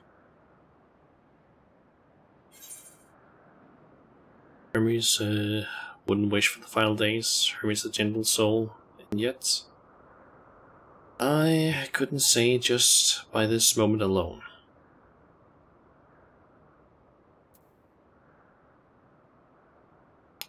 They would wish for the final days.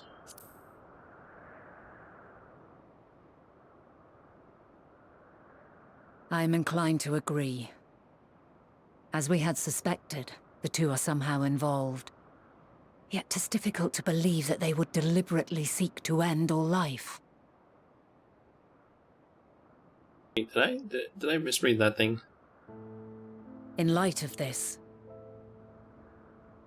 I propose that we reveal your tale to Hermes himself.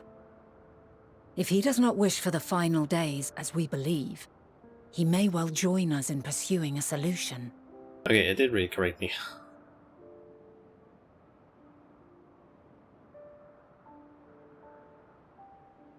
Then it is settled. Let us seek out our friend with all swiftness. 'Twould not do to let such a pure soul be blackened by tragedy.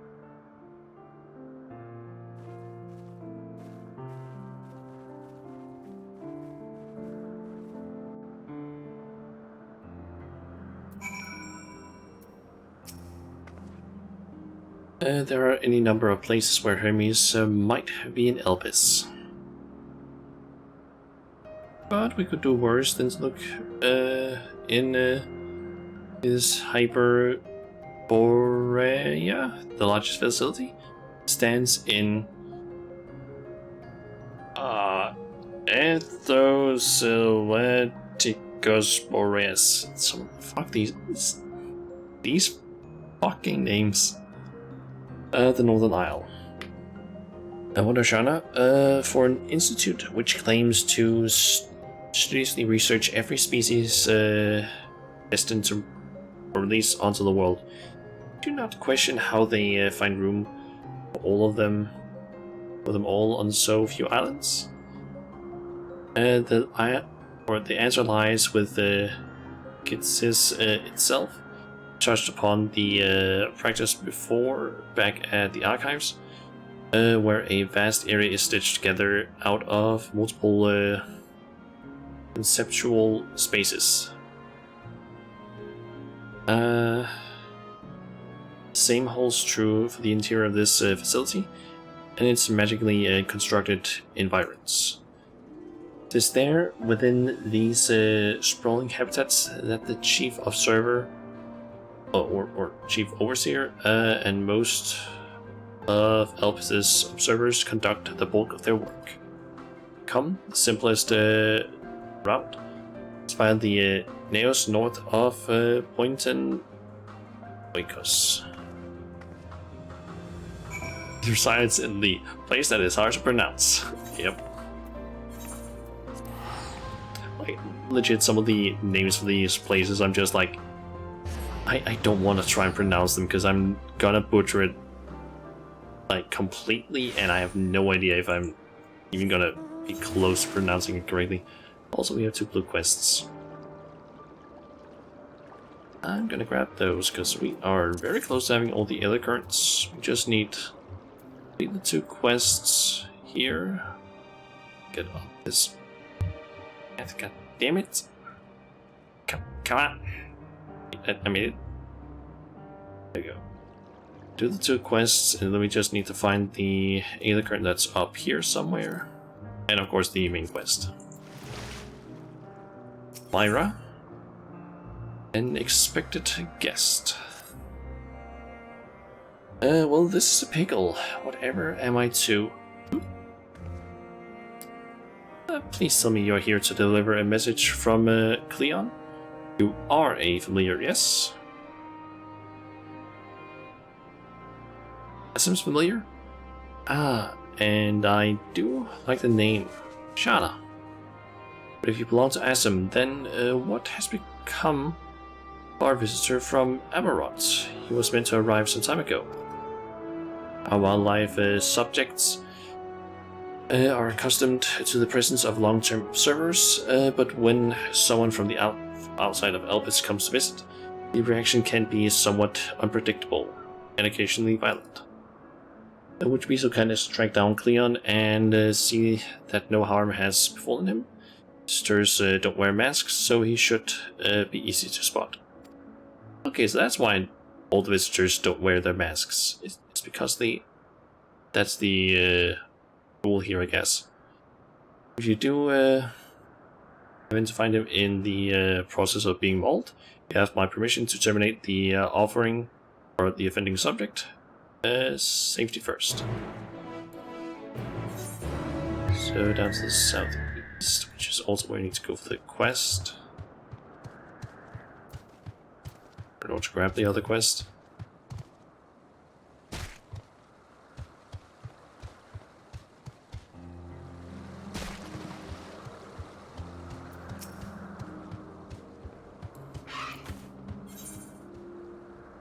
Okay, the perks of being a lost flower.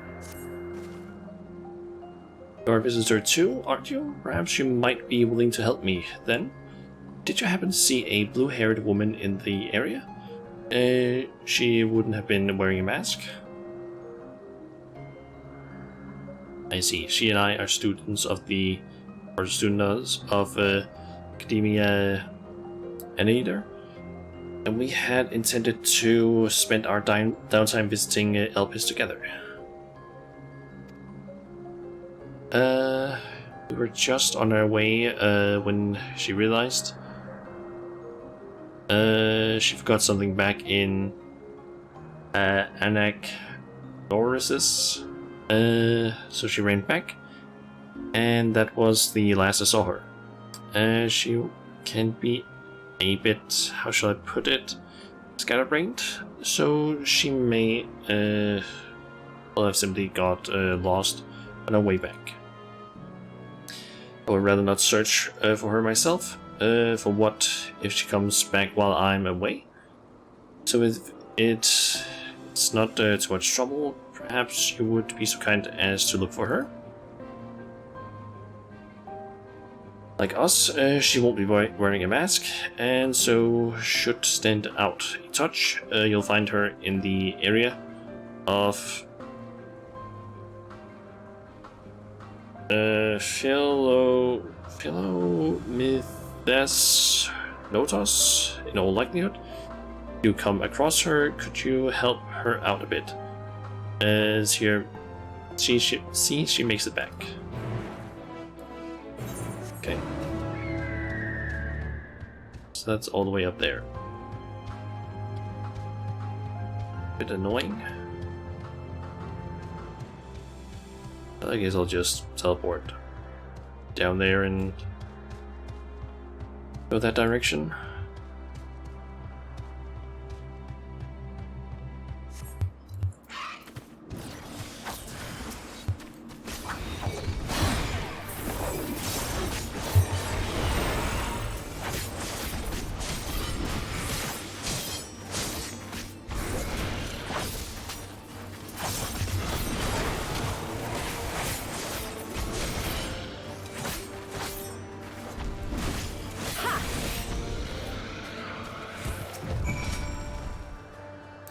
Thank you for taking the initiative. I wasn't sure about the etiquette of destroying a creature under observation.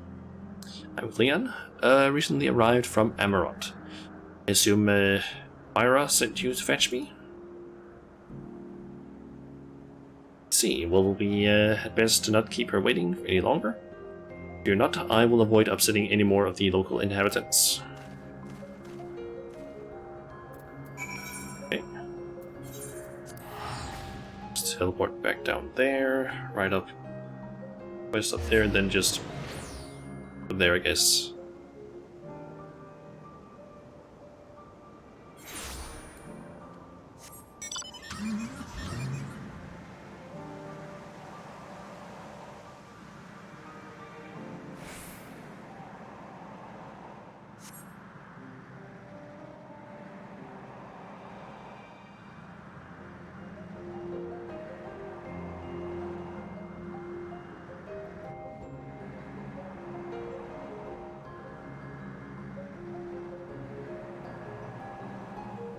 Ah, there's the person. Hold up a car. Yep. This was basically available from the an event that happened somewhat early last year. It's basically an event that's happened, I think, twice or maybe 3 times, where it's a crossover with Final Fantasy 15. Basically, Noctis somehow ends up in Final Fantasy 14 with his car, and we basically help him out a bit. And at the same time, there's also it's basically a crossover. So in Final Fantasy 15, there's basically a small side mission thing where some stuff from Final Fantasy 14 ends up in Final Fantasy 15, including a Mikode and a Fat Chocobo and a bunch of other things. Yes, can I help you? Oh wait, do you need directions somewhere? Not to be rude, but I beg of you, as someone else, I happen to be lost myself.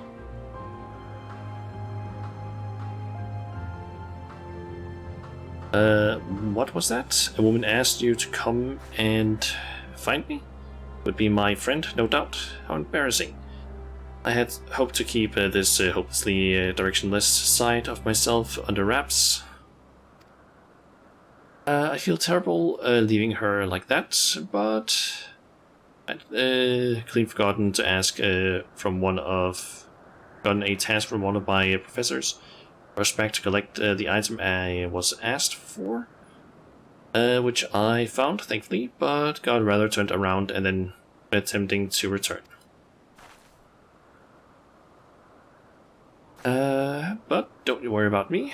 I'll be just fine on my own. Now, if I'm right, following this road east will lead me to the teleporter. I think I know. Wait. You're fatty in that game. I've been in games for ages now. Are you sure you'll be alright on your own? I have business with your friend anyway. I can escort you.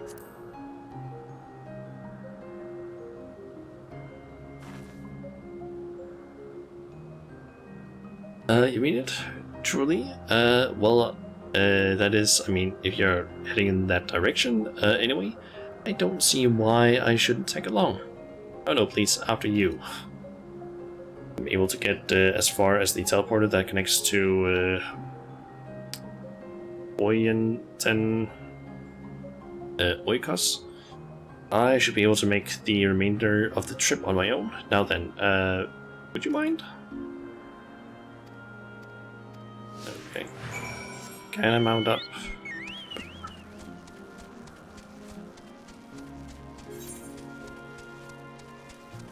Okay, so just... Wait, do I actually need to go with her? Ah, there, I just couldn't see it due to the icon overlapping.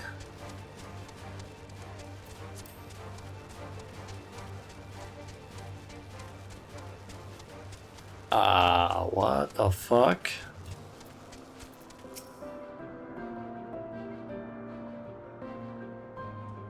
That is straight up a... what? XIV, I think it's called. A rare boss that can spawn. They just have like a bunch of weird creatures here in Elpis, just around the place. Ah.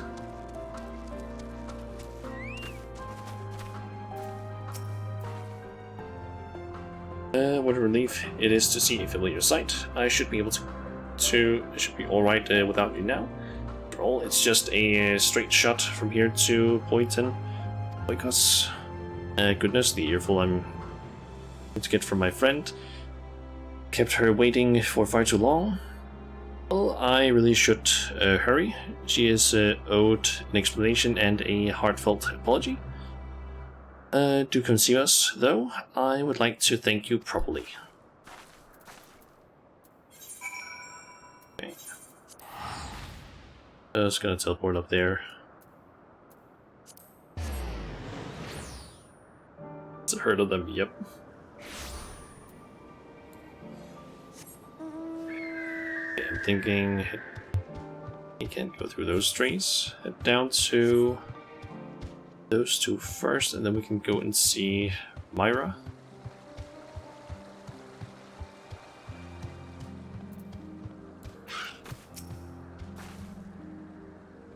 Thank you for your help. Truth be told, when my friend first dashed off, I had assumed it was because she forgot an assignment from Mitron.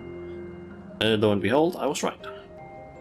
We are studying at the words of Mitron in academia, Anitor, learning all we can about the engendering of aquatic life from that self-same master. Honestly though, I have no idea why Mitron would ask me to procure a flower of all things, and one that's still undergoing testing in Elpis. It's very beautiful. Yes, but what has it to do with ichthyology? Sorry, pronounce it. Well, nothing, but that's the point, surely. It must be intended as a present? One meant for... Lockriff, I think it is pronounced. Mitron is hopelessly enamored, as we all well know. We do? That's certainly news to me. Though, now that you mention it, I suppose I have seen sparks between them. I wonder why I never noticed before. Sells it. We need to hurry back and begin an in-depth observation of their romantic entanglements. Can't believe I've wasted all this valuable research time amongst the trees, and I could have wasted more, and I would have wasted even more if not for you, good lady. And then, now that my friend and I are together again, we can get back to the academia and deliver the flower to Mitron before it wilts. Ah, but before we rush off, a reward. You certainly deserve it. Thank you.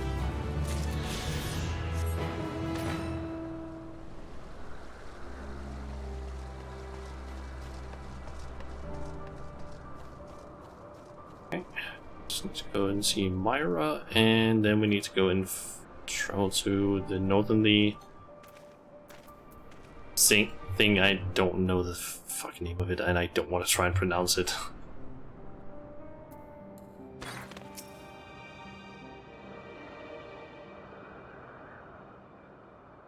But that's on auto progress. Jana, thank you for seeing to the safety of our guest. Indeed, my hesitancy to act would have ended poorly had your messenger not been there to shield me. I'm certainly glad that she was. Now, shall we proceed to the business of the day? You had some concerns regarding your personal creations. Yes, as embarrassing as it is to admit, it was worried that the concepts I registered with the Bureau of the Architect may not be fit for release into the wild. Oh, you needn't feel embarrassed. You wouldn't be the first visitor we've had who's expressed difficulty in helping their children leave the nest. You can look in on them right now if you like. I would like that very much, but I do have one request. When you swooped in to rescue me from that beast, I was treated to an impressive display of battle prowess. An entity with your strength and instinct would be the perfect candidate for evaluating the worth of my modest creations. I must insist that you join us. What a fascinating notion. Yes, I quite agree with your assessment. Then we all go together. Whenever you're ready, Shana.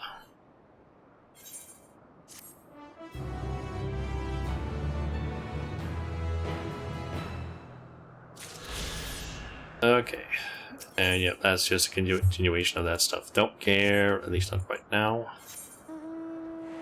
Maybe a different time once I'm, I don't know, starting to be done with most of the, I don't know, stuff in the game, and like maybe go around doing the like normal quests,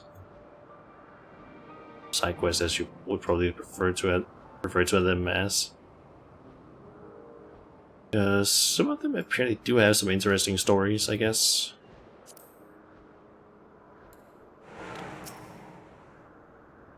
This appears to be the teleporter Vana told you about. Motes of light yet hang in the air, suggesting the device was but recently activated. Out.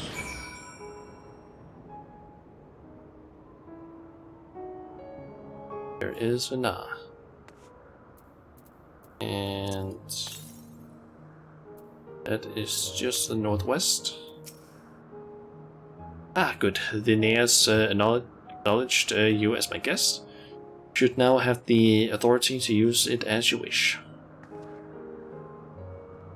As for the way to that place, we follow this path, then turn left at the crossroads.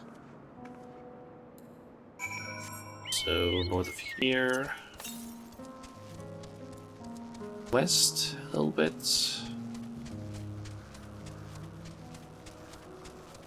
Shouldn't be that far. There it is. Let's see if I can get past this thing without aggroing it. Don't turn around. Thank you.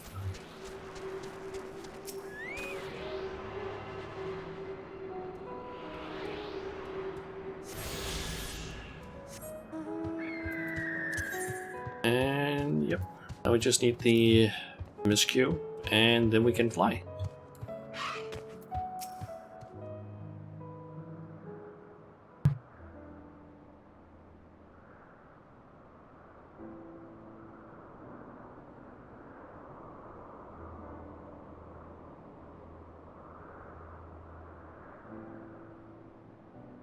Here we are, the grandest research facility in Elvis.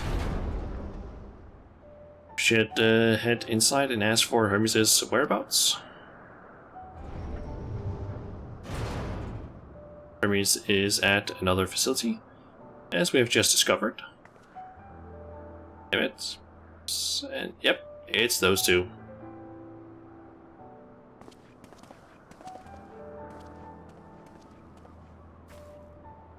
Furthermore, we've confirmed that his studies into Dynamis, as well as his creation of Gideon, were entirely private pursuits. No one else we spoke with appeared to possess the chief's depth of knowledge on the subject, and neither did we hear any tales of stolen research. Which means that if Hermes himself harbors no desire to bring down an apocalypse, then he might be recruited to help prevent one. Or so saith the illustrious Emmett Selch.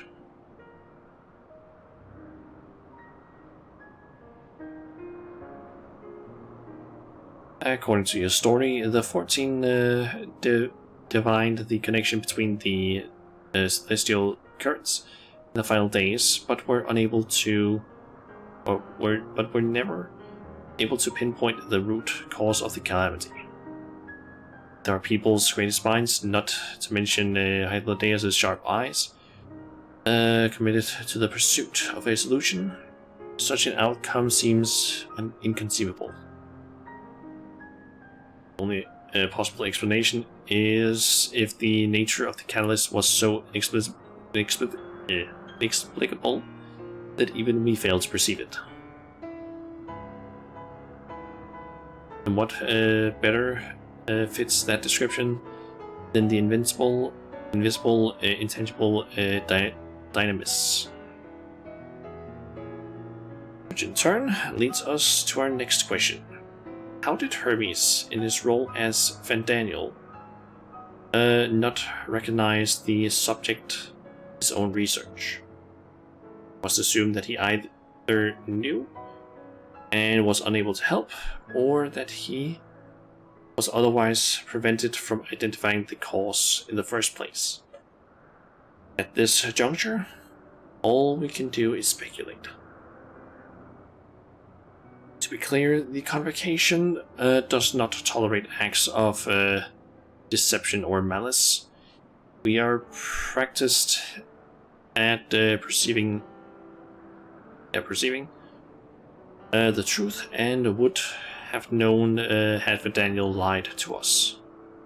Hermes has no conscious wish for the world to end. Of that I'm certain.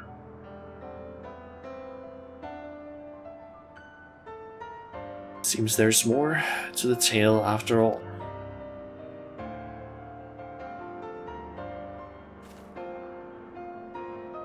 We conducted an investigation of our own, you see.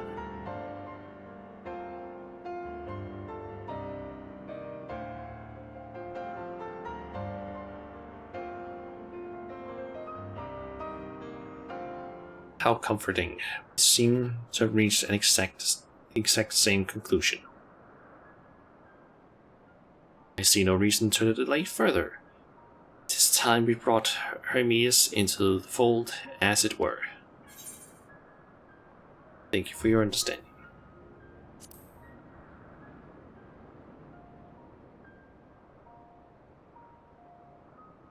Save your thanks. Did not say I believed your ridiculous story. But as Emmett Selch, I have a duty to examine any potential threats to our existence, no matter how ludicrous or personally offensive I may find it. And I love this. Just laughs in the background. Okay. Hunger in the garden. Liz is eager to find Hermes. I think the time for leisurely exploration is past. If I might have a moment to adjust my vision. Yes, on the next aisle over, Medion is with him. Hermes appears to be in the midst of an observational study, but I suggest we hurry before they venture elsewhere. Head straight down the path, we can teleport to Misopsis Eros from the device at the bottom of the slope.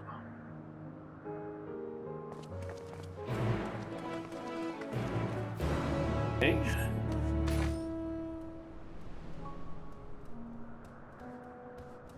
I think I finally actually realized the fact that it's kind of insane. It's kind of insane what we're actually doing right now. We're literally walking around with the original Hydaelyn, essentially. Emmett Selch, before all of this stuff happened, and Hythlodaeus, who we literally have met several times, or have met a few times already. And we've also met Hermes, who is apparently Vandaniel, who we've been fighting against. Or not. Wait. Yeah, wait, Hermes is Van Daniel. It was the lit bits that we talked to in the tower. That's right. I kind of confused some of them. But used to be the teleporter.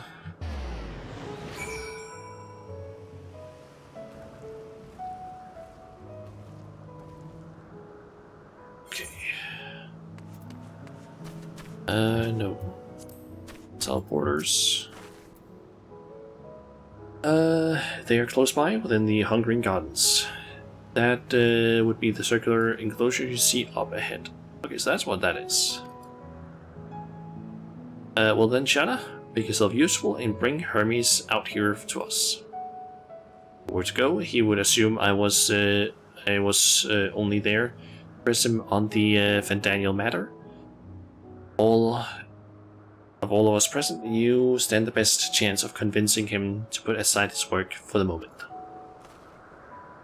But the creations in there are not exactly. Then again, perhaps Shanna can handle them. She did survive a bout with Vinat, after all. It's good to find Hermes, but do be prepared to come to blows with the garden's denizens. I mean, it is apparently called the Hungering Gardens, and those plants do look a bit hungry. It's a bit toothy, some of them.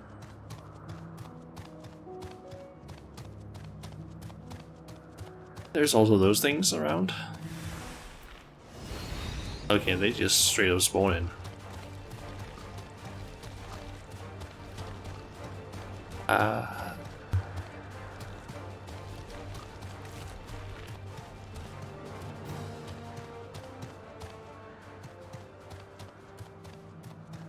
Where could you... Ah, there you are.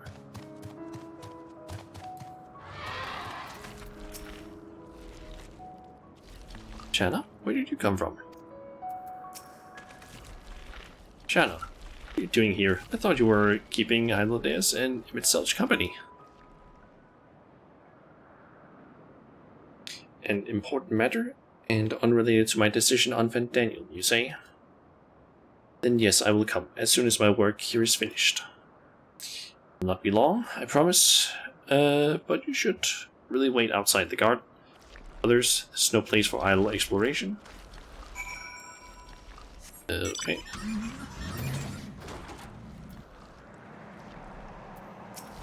Well, I actually just noticed what these things are. They are actually, like, several more bowls in a way just mashed together.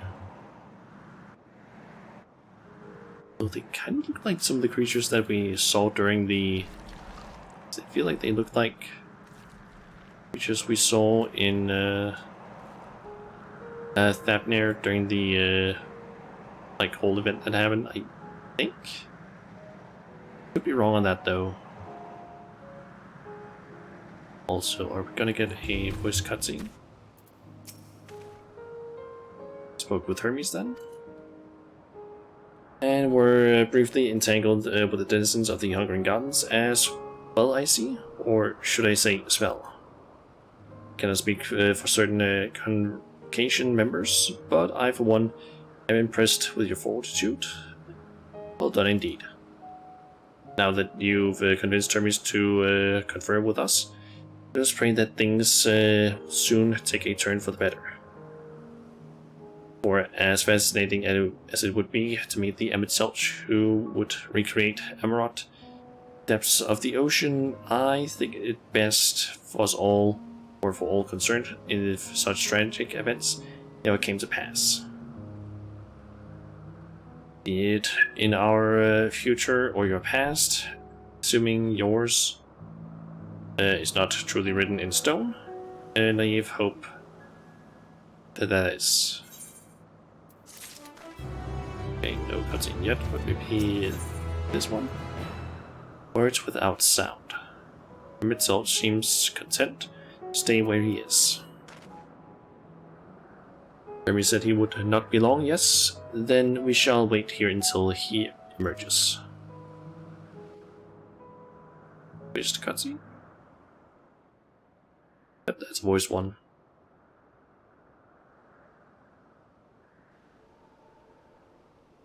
I'm almost certain of that.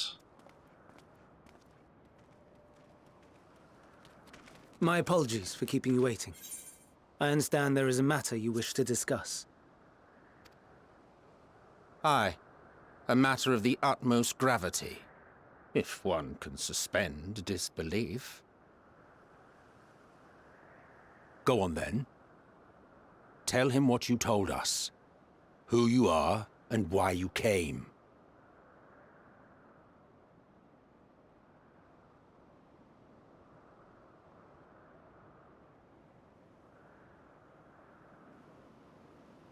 The final days.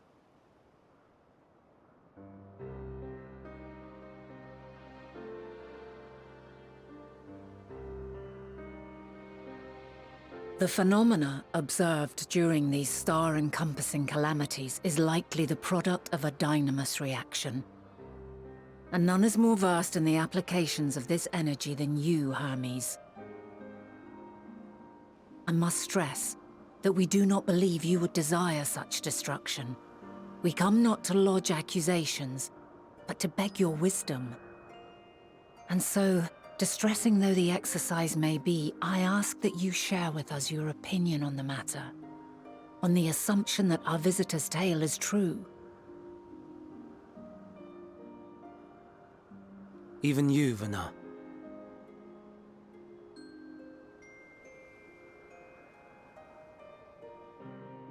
As you say, the phenomena observed in the two calamities may both be attributed to dynamis.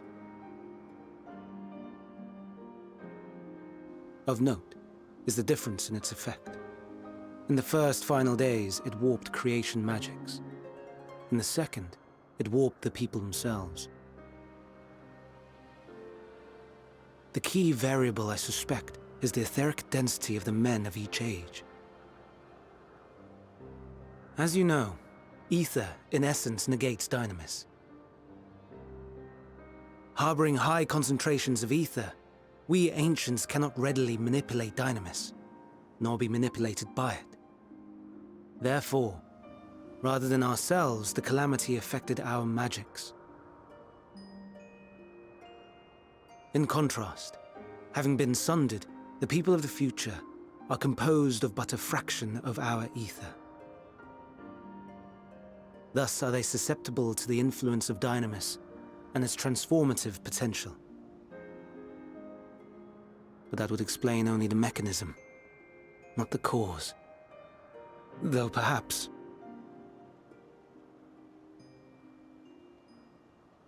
What is it?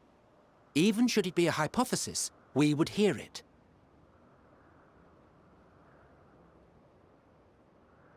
Dynamis is an energy put in motion by feelings. Feelings for which there must first exist a source. The source to which the victims must be attuned. One that harbors the selfsame negative emotions. Elsewise it could not be the agent of such extreme change. So it wasn't the stagnation of the celestial currents. Someone, or something, is instigating the star's demise.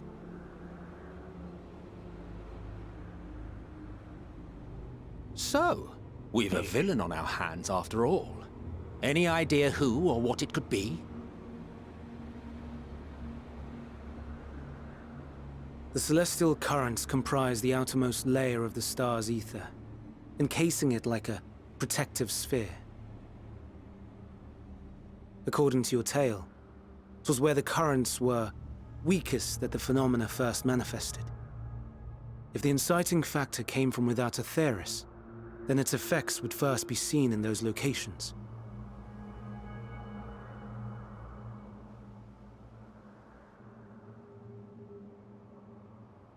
Greetings. Can you hear me?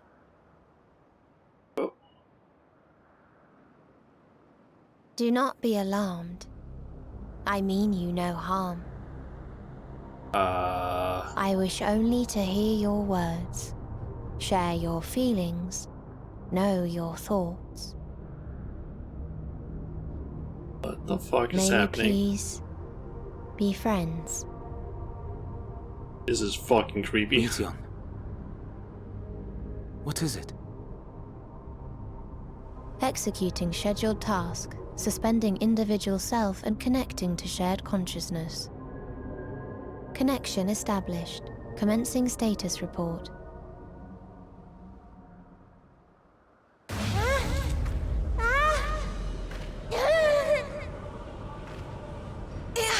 What the fuck? It hurts! So hot, so cold, so sad. I don't understand. Make it stop. Please, make it stop. Steady, Meteon. Steady. So scared, so lonely. The pain, it's too much. Why? Why do we? They hurt. What the fuck? Oh. What the fuck? Wrong. All wrong. What the fuck? What? She's gone? But how? What? She has altered her etheric density in order to blend in with her surroundings, an ability for avoiding confrontation. Most effective. Frustratingly so. I can't see her either. Not even a trace. Stay away. Please. This is wrong.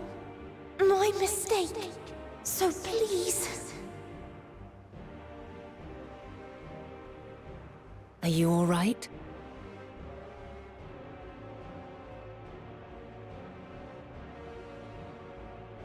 In your mind? No. We only heard her speak the instant before she vanished. Of course.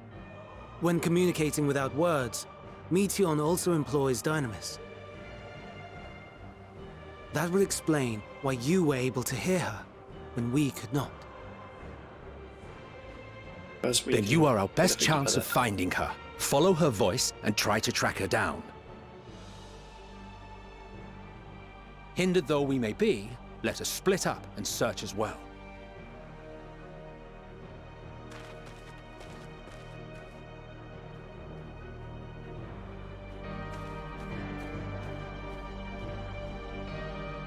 Jesus Christ, when her eyes went like, just like expanded and became completely black and just started like bleeding some sort of black ooze, it was like, that's not nice looking.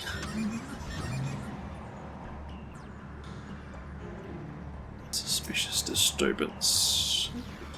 Attack me. Close. You mind your senses questing for any hint of Meteon's presence? Gonna assume nothing. No, nothing.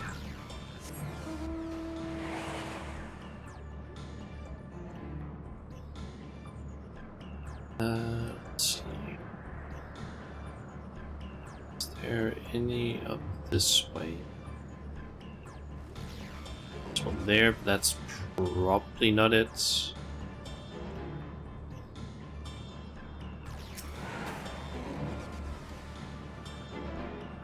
Do we hear anything? Oh.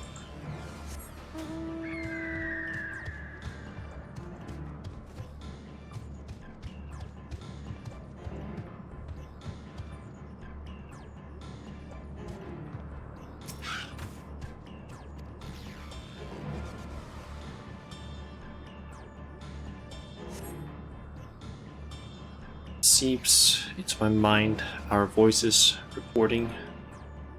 Oh no, Hermes mustn't hear them. I have to run, to hide.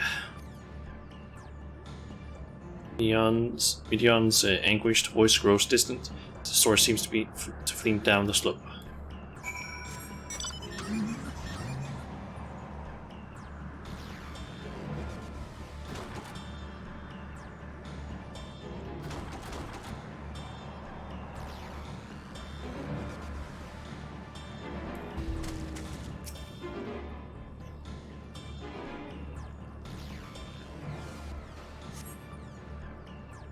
Strain to catch even the faintest whisper, but fail to hear Medion's voice. She must be elsewhere.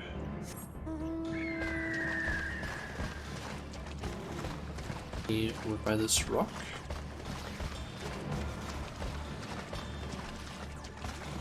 Oh, not even anything here. There then? Perhaps over behind that pillar?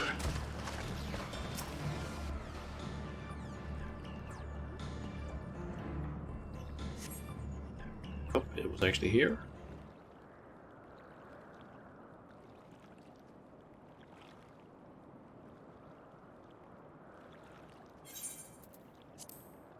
Greetings and salutations.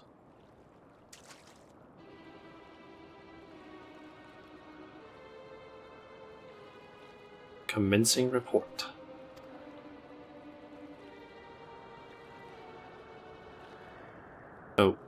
Oh no. Can't tell them that. We must run run far away.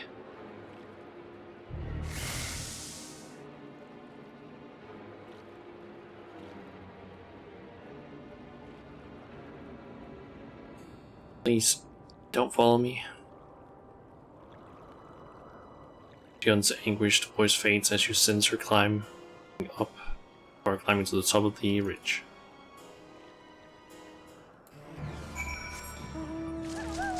Okay.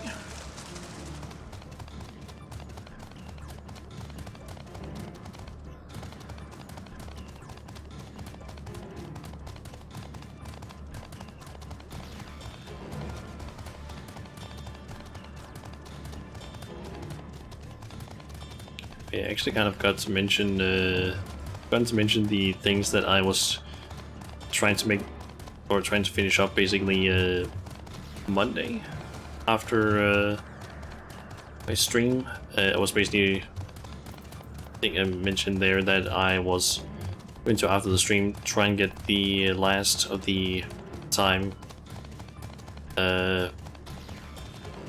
Moogle tombstones. I ended up getting once I needed, and got the Tsukuyomi mount. Just missing that one. Want to get it, and I also managed to get the get my series to level 25, but it's been reset now.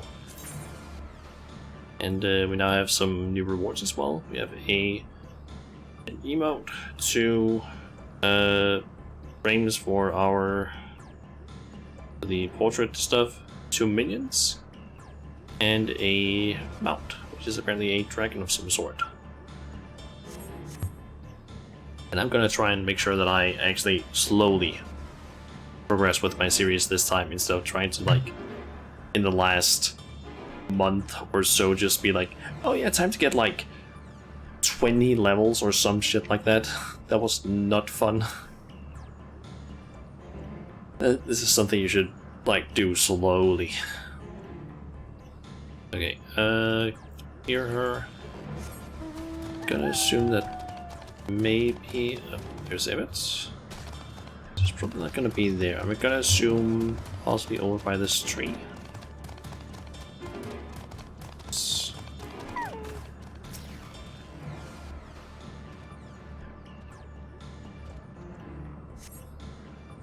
How did it come to this? Is this the reason we traveled to the stars? Why we sought out other life forms? Is this it? Is this the answer? No, it cannot be. Cannot be. Medion's anguished voice drifts away to the south.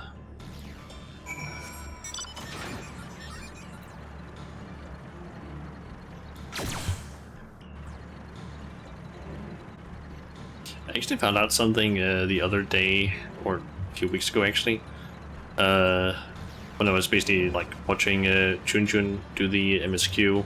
He was basically doing the last bit of Shadowbringer's main MSQ. I found out that apparently when he was landing over on the island in Lakeland before you go to the Tempest, and I basically ended up lining up the tank and shot at some of the NPCs on his screen. For some reason, I don't remember on which screen it was, but on one of the screens, one of our screens, they basically like had a small explosion happen at them, which was kind of weird because I did not know that that could happen.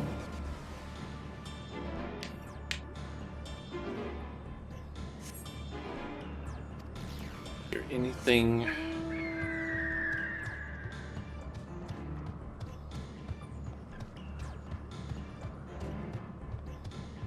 It's going to be here.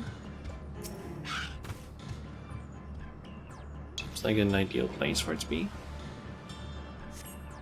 Yep.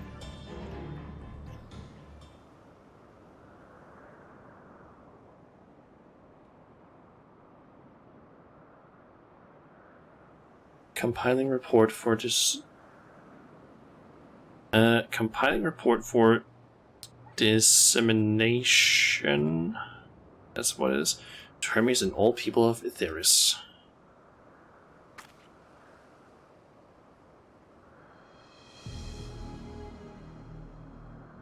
Processing expedition data.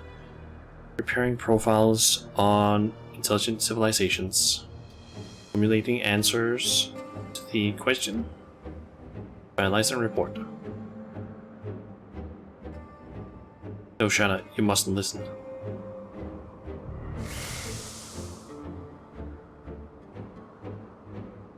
And yep, down to the water area. Won't be surprised if it's there that we end up getting the answer, or maybe a bit further. I don't know. It's wrong. It's all wrong. Gideon's anguished voice flees towards the lake.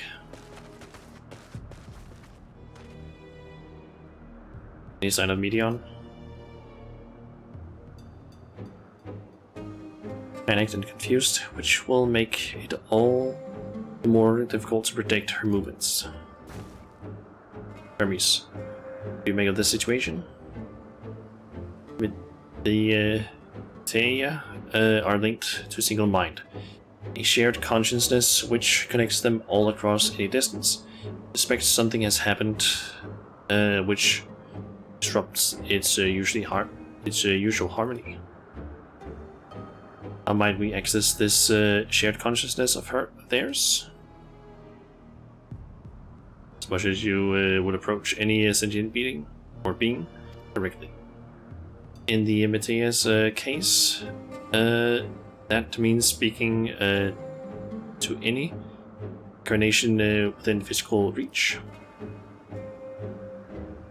So unless we can track down the Meteon we just lost, we have no means to communicate with them.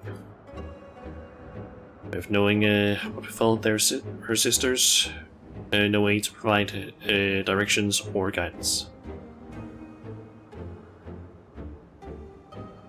Then we best set our musings aside and concentrate on how we might find her.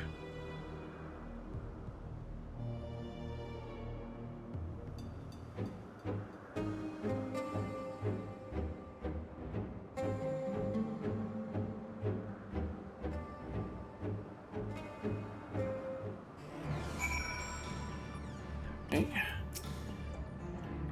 My dear Meteon, how did you witness? What did you witness out there that frightened you so?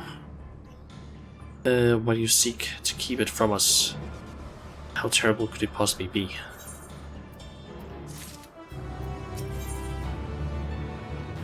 Follow, wonder, stumble, listen.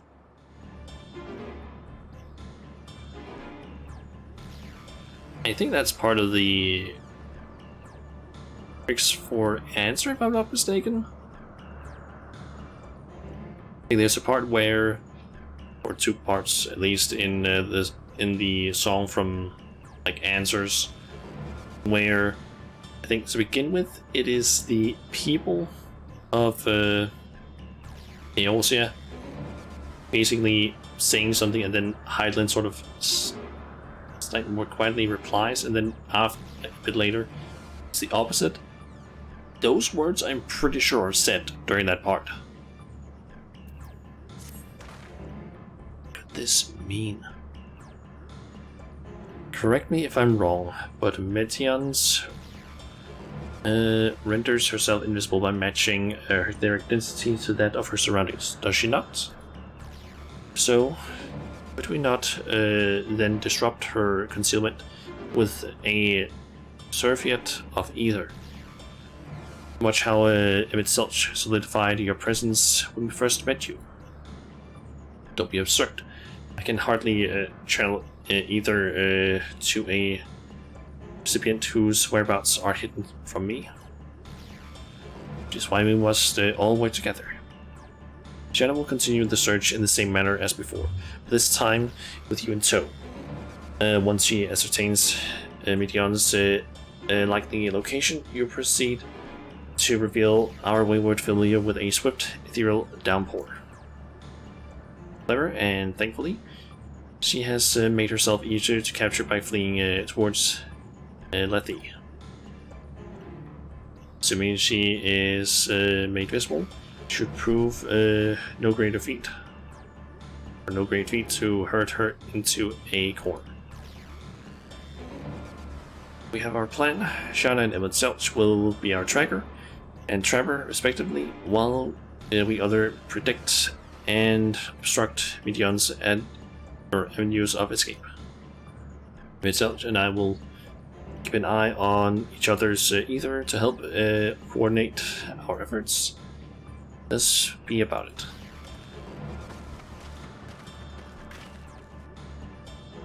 Well, it seems we are partners for the time being. Let us return to where we last saw Meteon and pick up the trail from there. I will keep myself in a state of preparedness, ready to rain down ether at a moment's notice, meaning it falls to you to keep the way clear. Such as covering all that usual stuff.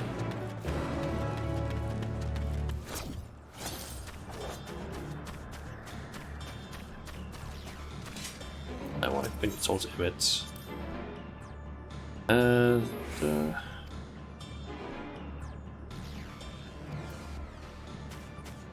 Not really anything interesting. Your mind, your senses questing for any hint of Meteon's presence.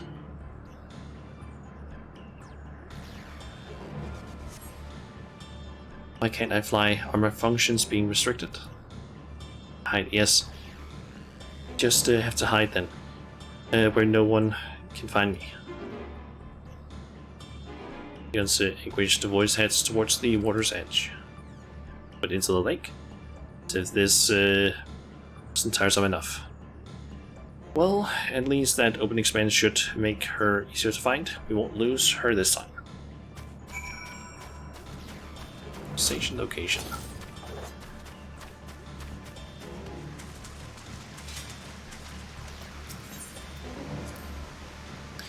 We should be able to reach the bottom of this drop by climbing down the rocks on the water's edge. Do not even think about me dragging over the falls. Final days to know. If I end up drenched from head to toe, I swear I will feed you to a remora. Let's go. Okay. Okay, there's a spot over there. I don't see any others right now. There is only one currently.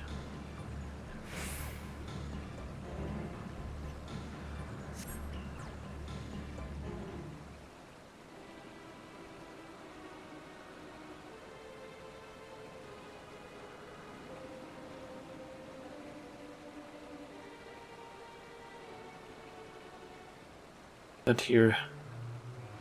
Not here, please.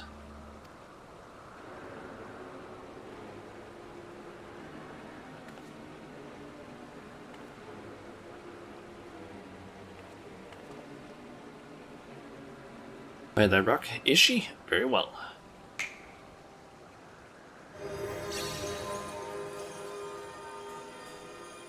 What?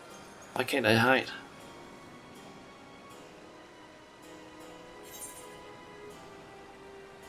There's no need to run, Midian. We'll hear your report, good or bad. Let's go with the first one.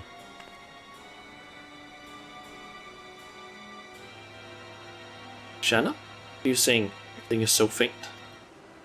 Sorry, I'm not strong enough. Stay away, I'm begging you. Don't make me say it. It will break him, his poor, fragile heart.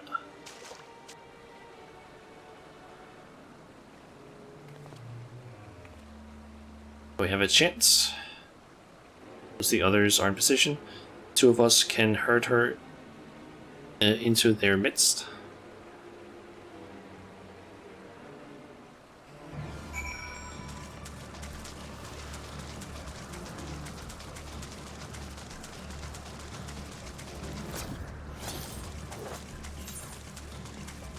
Hey. There's also a conversation area.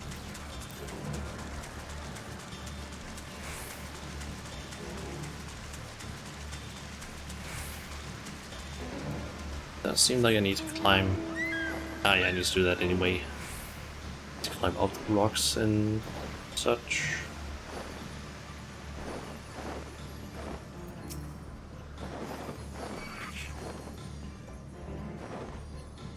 There's a lot of people here doing or watching a cutscene. What the fuck?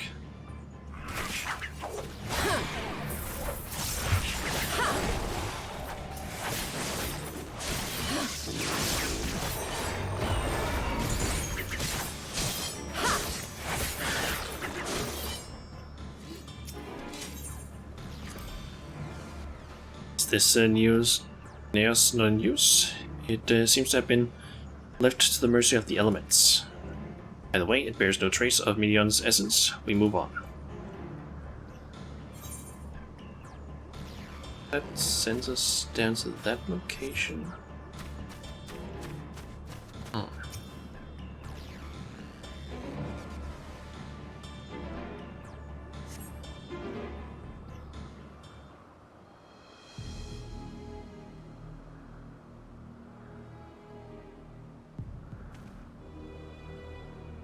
There, I see her.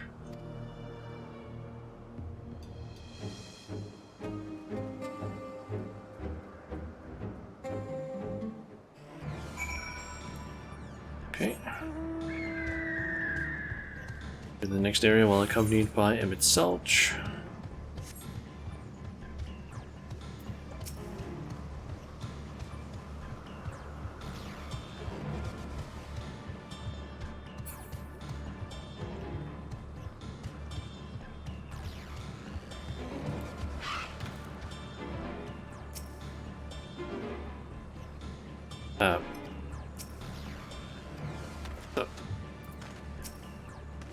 There we go.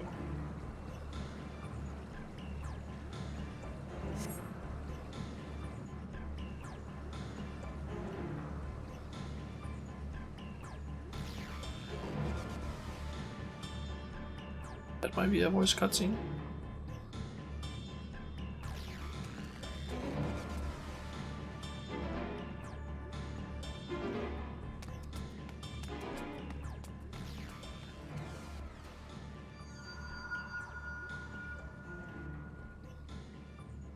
Aha! Give chase. We shall herd her into the shelter.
Please, Mission. We must speak.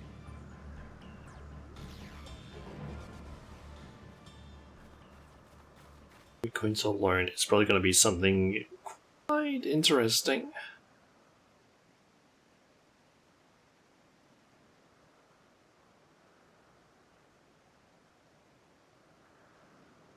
I'm sorry, Hermes. I'm so sorry. What? If someone can hear these words, then please.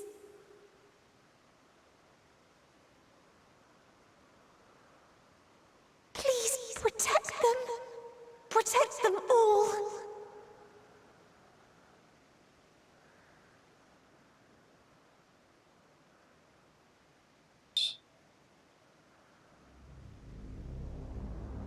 Individual self-suspended. Connection with shared consciousness stable. Our survey is complete. We shall now report our findings.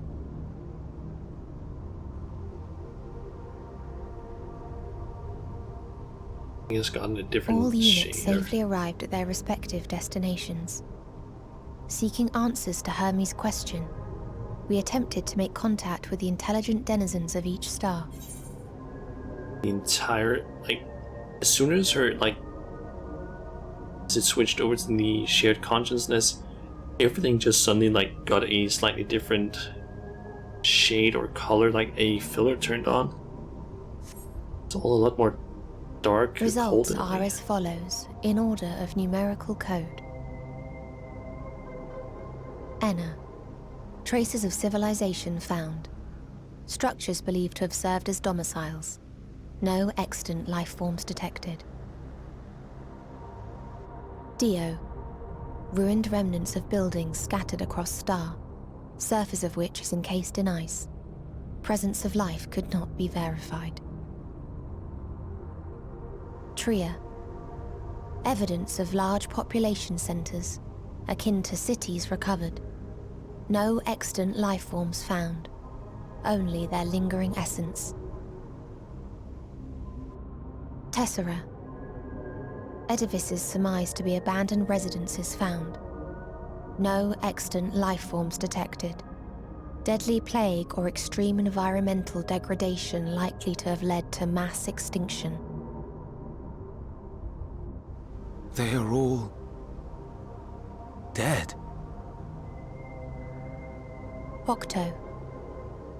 Star found in state of violent conflict. Contact successfully made with inhabitants, but deployment of weapons of mass destruction resulted in total annihilation of local population shortly thereafter. Inea. Star is a barren desert. No identifiable flora found. Bones of living beings resembling men discovered beneath sands, but determination regarding their intelligence inconclusive.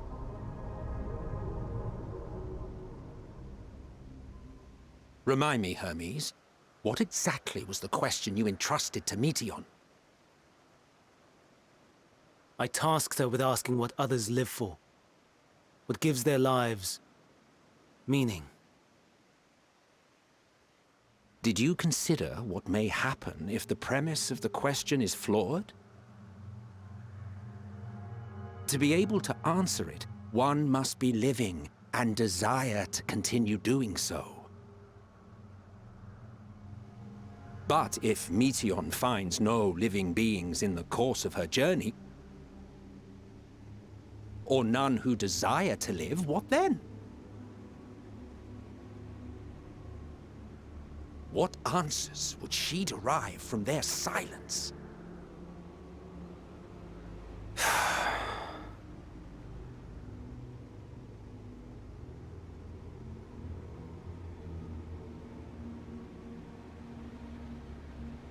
Meteion, enough! Suspend your mission and return hither at once. Decapente. Local civilization once flourished under auspices of higher power. Said power later laid waste to civilization in fit of rage. Upon revealing this to me, entity elected to self-terminate in lieu of providing answer to question. No other intelligent life forms found. Turning a deaf ear, are we? We are taking Meteion back to Amarot. As I understand, we will need her if we are to bring back all of her sisters. Yes.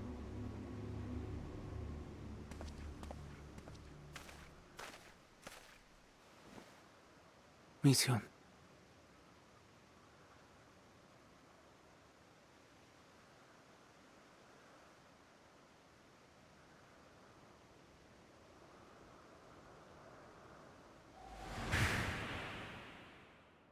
It isn't right, is it?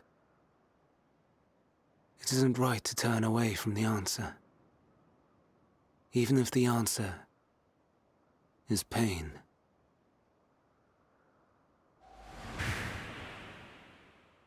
Even if we aberrations must scream ourselves hoarse to be heard.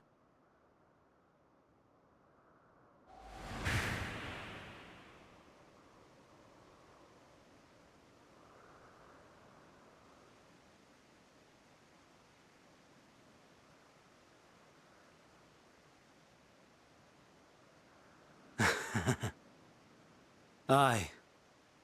Whatever answers we find, I will not dismiss them out of hand. These words I said to you, and I will hold myself to them.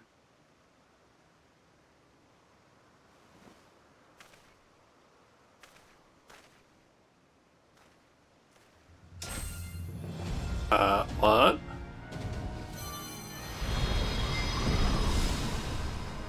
What the fuck?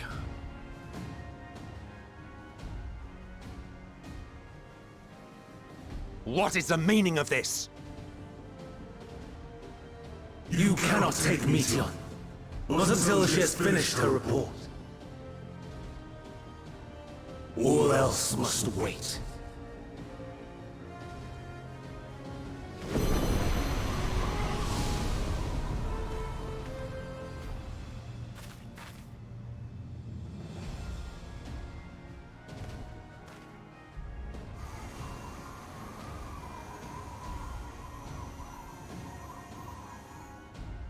You fool!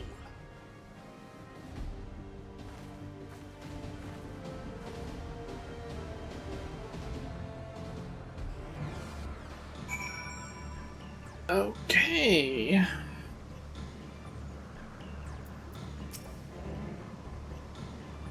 Hi, Hermes. Why would you not leave well enough alone? Will these answers assuage the pain you feel when a creation is returned to ether? That you never cast your accursed question to the distant stars, you may have one day learned a piece on this one.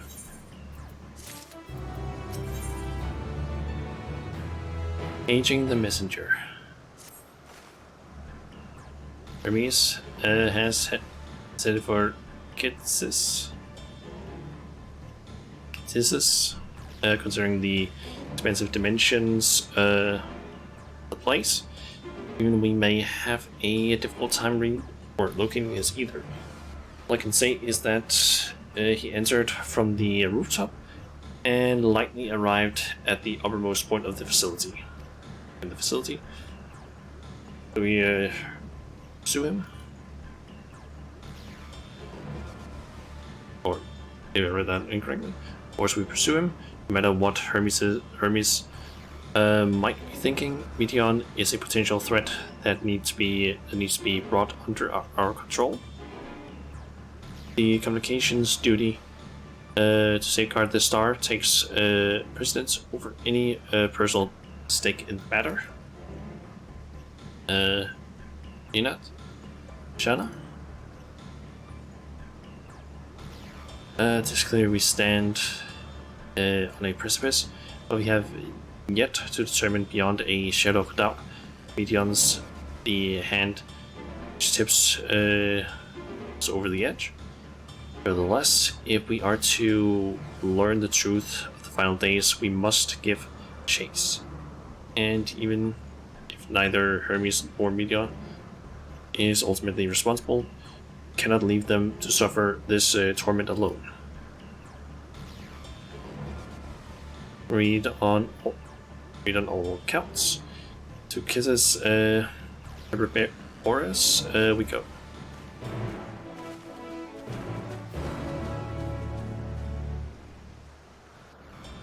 Are we just staying there?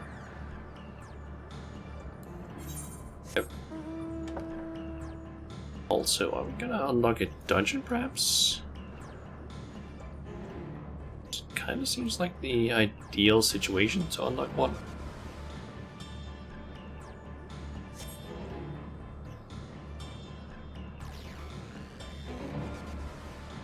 Oh, and several people are outside.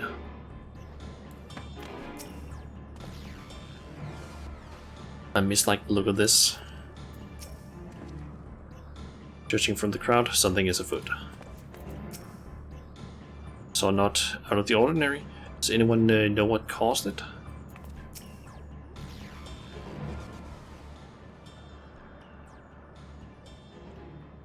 A voiced cutscene? Nope. What have we here? Excuse me, has something happened inside this? Kitsis? I fucking hate some of these words where it's like KT. How are you supposed to pronounce that? I haven't heard it pronounced yet. I don't think so. Mistress Venat or Vena, I'm so glad you're here.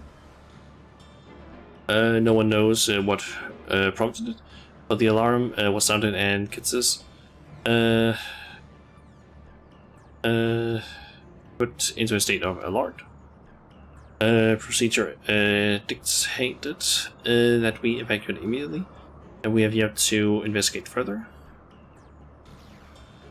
Service is doing, obviously.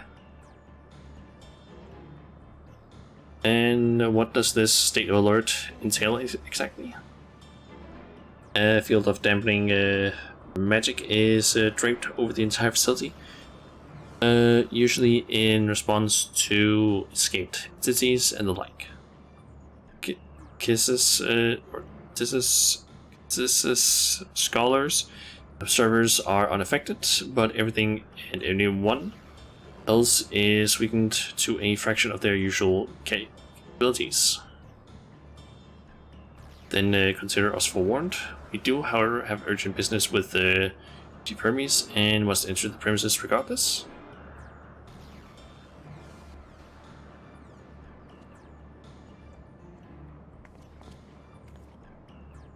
That said, if Hermes is willing to enact such measures, I wonder what other obstacles he has set or seen fit to drop in our path. With that enfeebling spell in place, we're not like to be at our fighting best. I was hardly an effective combatant to begin with. I've little to offer beyond my ethereal vision. Then you will put that talent of yours to good use. You are fairly skilled at spotting weaknesses, if I recall. Fairly skilled. Have you gone and raised everyone's expectations? You all need to only make the most of your strengths, and will fill the gaps as required. This wasn't awesome, after all. It was my job to rise to the occasion, be that as defender, aggressor, or healer. I will feel better about my lack of prowess already. You, Emmet, can impress us with your arcane mastery. You lob potent spells as easily as breathing, but can also channel that power in a protective manner if you so choose, yes? Well, yes, should the occasion or should the situation call for it. Because that should cover us on all fronts.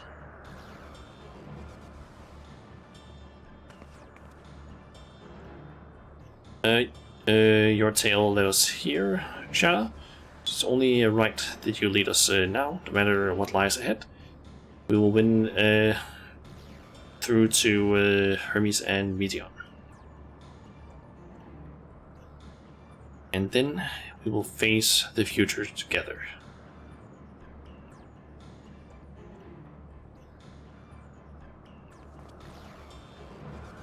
Dungeon unlocked, perhaps? Yep. Okay, I'm curious now. Okay. Also invite you. I just want to quickly check this out. So we have Athadeus, who is a bard or soul seeker. Emmett, who is the third seat, can work as tank or DPS, and Vinath can apparently work as all three. Pretty cool. The fact that you can actually play with, that you can do a dungeon with them is pretty cool. Yeah, I will invite you.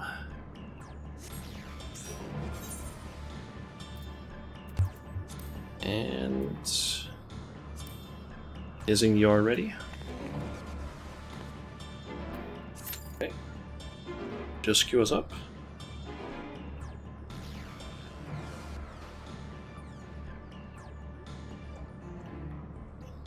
Okay, doesn't seem like taking you here if I can. Okay, I will as soon as we get into the dungeon. I'm assuming you are currently not here. Yeah, you are currently on Swindania, so I can't see it. Okay, we're just missing a healer now.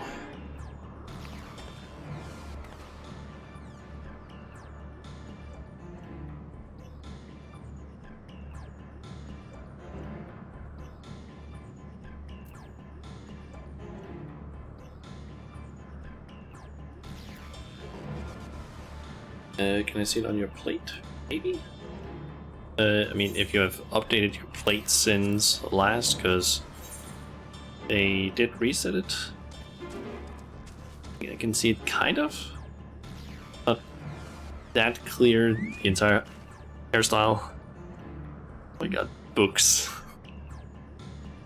Hasn't. Okay, so it's not update. This is not the updated hairstyle then, or what?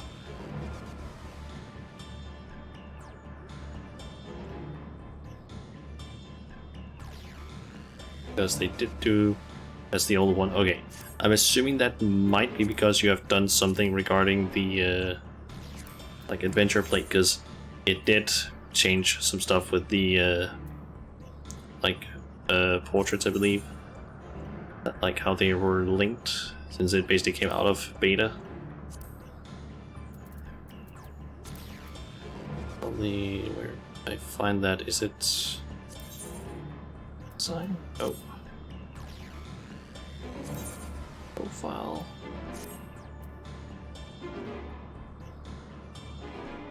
Should be updated now, maybe.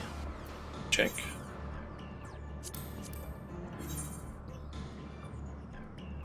I think that's the updated one. Might want to do a new pose, maybe? I'm guessing it's the one with the little hair clip there or something. Alright. Looks nice. But yeah, I can't see too much of the hair though due to the pose. I should probably also at some point maybe update my portrait, because I believe none of mine are currently like updated.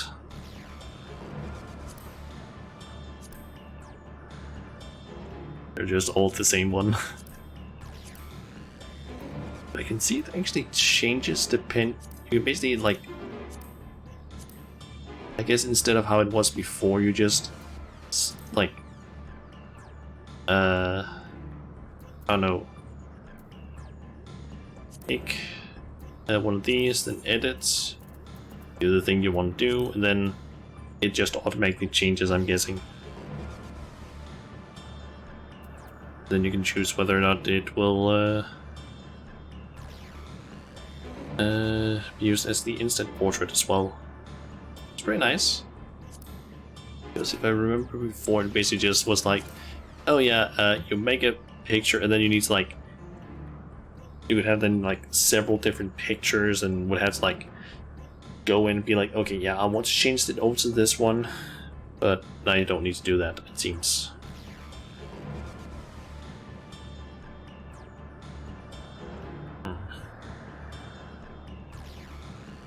Also, it seems like there's no news regarding the text-to-speech thingy, which is unfortunate.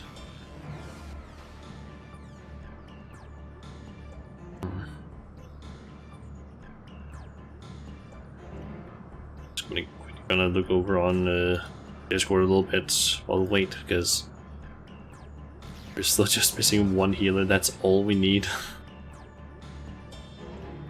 What happened to TTS? The update to the game happened. It might be a few days before it's up and running again.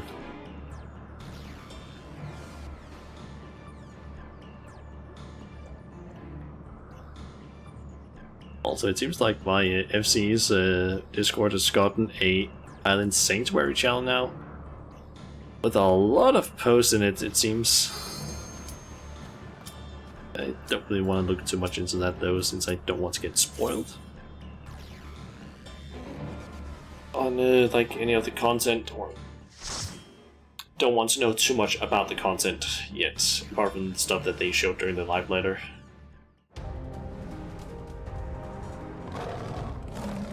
Oh, okay, this place looks cool.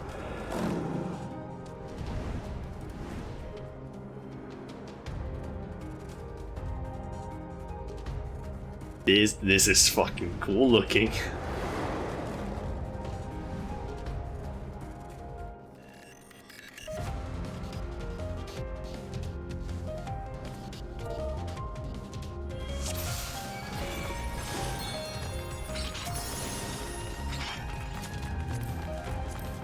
Please turn back. Okay, that's how your hairstyle looks.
Seriously, this place looks interesting as hell.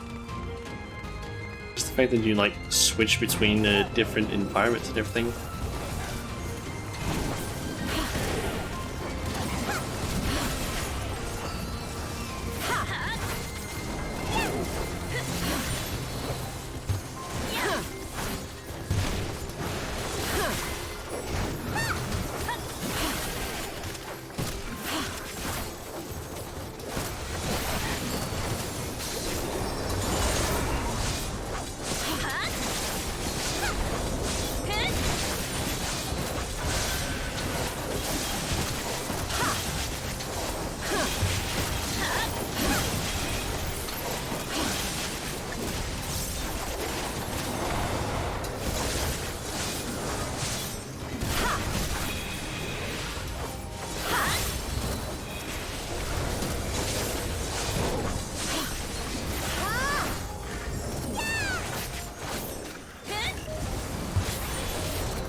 Okay, and first boss.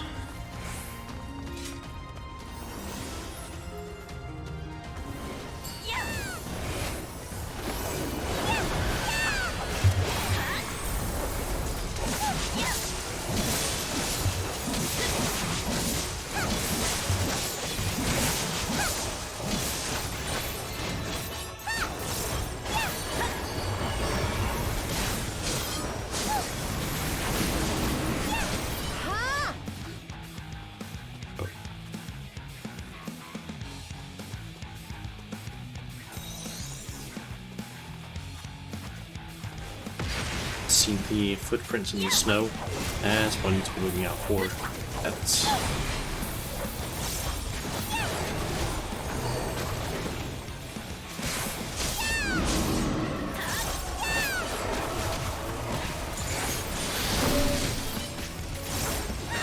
saying Bridge of Stomp. Nope, that did not do what I was expecting.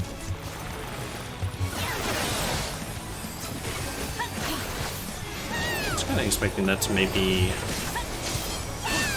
like knock us back, but I guess not.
Nice.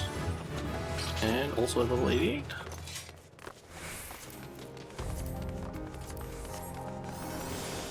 And I even got a new skill.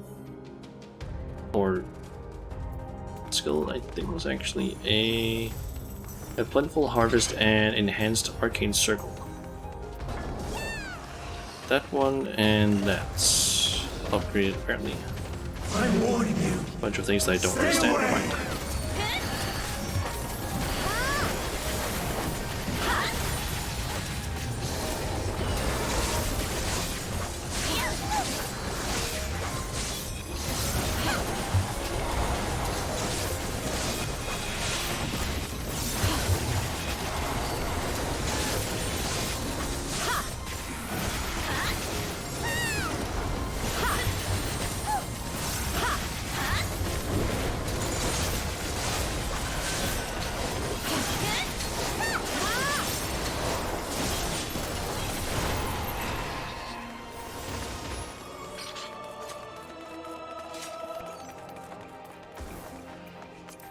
That and that.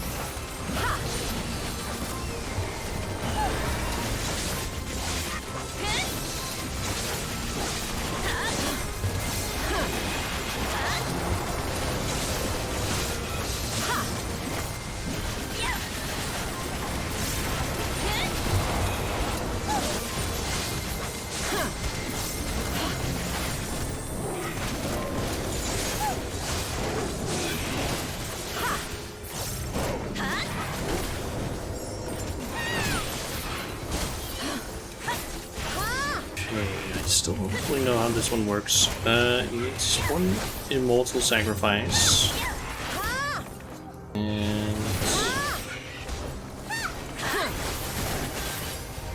Okay, this one gives immortal sacrifices as something happens. Increases damage, such.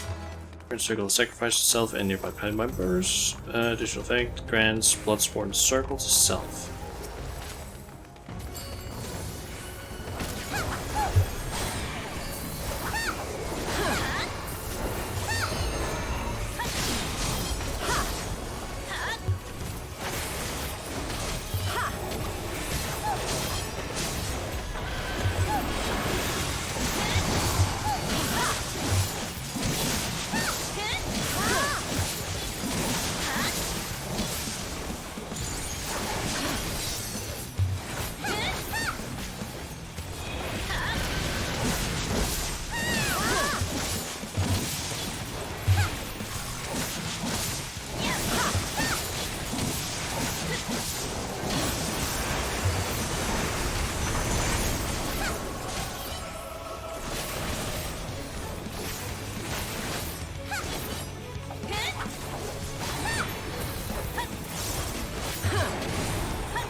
That's just right.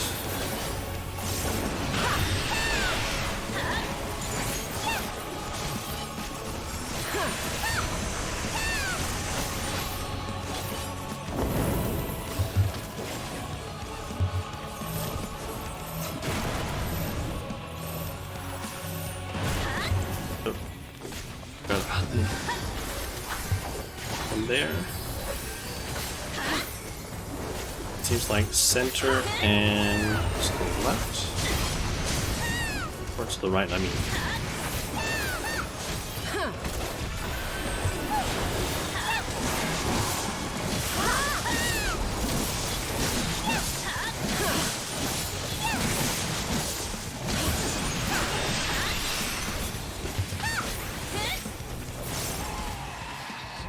Need to read up. What does this one actually do? There's an attack. It has just one stack of also sacrifice. Where that thing is called that this grants. Let you take Mission. Not yet.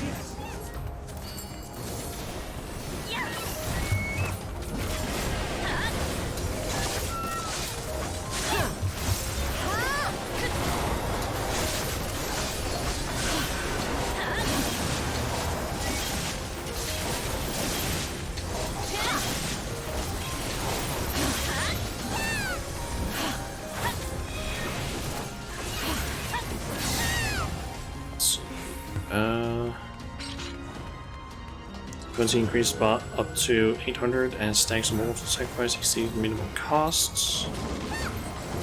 These are the more that I have. More damage I deal.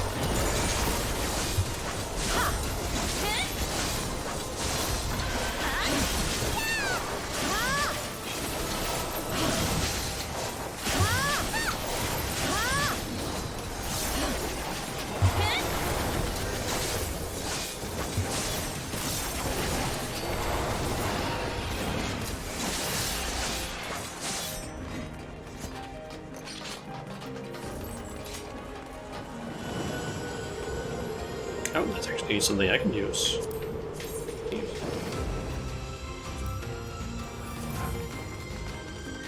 I must hear their answers before they're expunged from existence.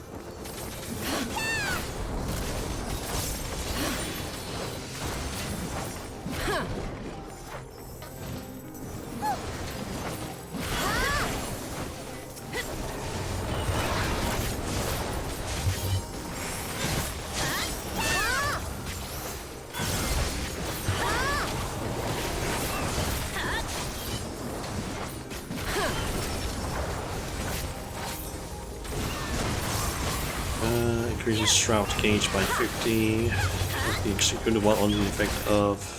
Okay, so it's basically just a powerful attack that I can use after using the damage buff.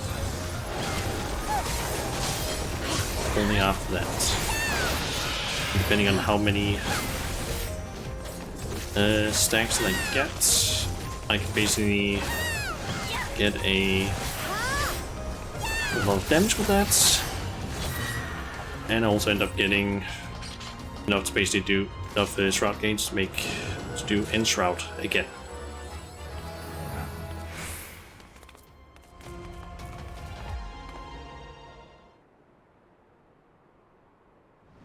Okay, we are really high up in Defiance Hermes. So, it comes to this. I have no wish to fight, but this time, I cannot yield. Though the world may think me a mad, desperate fool, I will hold fast to my conviction.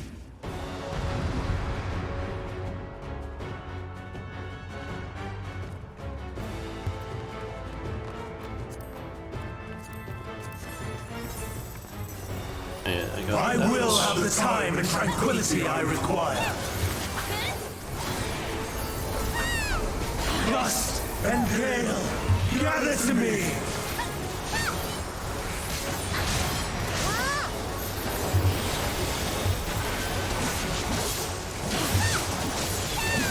Ancient brand, unleash your power!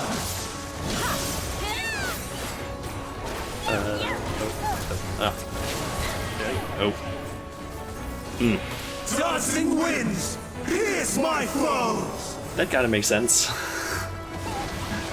Where we need to go there. Stars on high, fall as rain!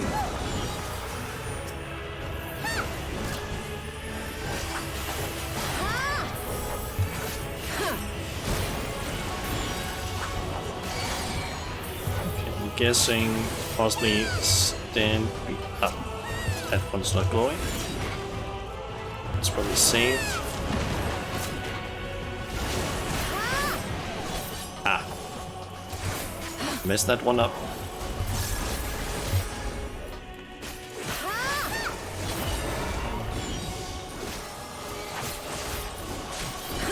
No.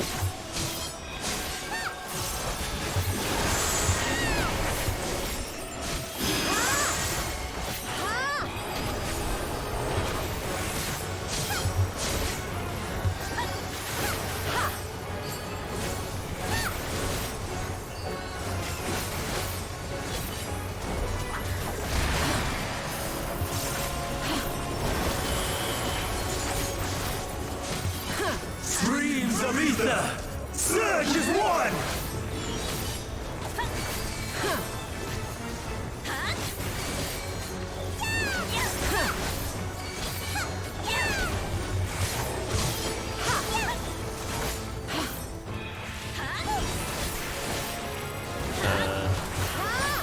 I'm guessing I blast in the order that spawned. Yep.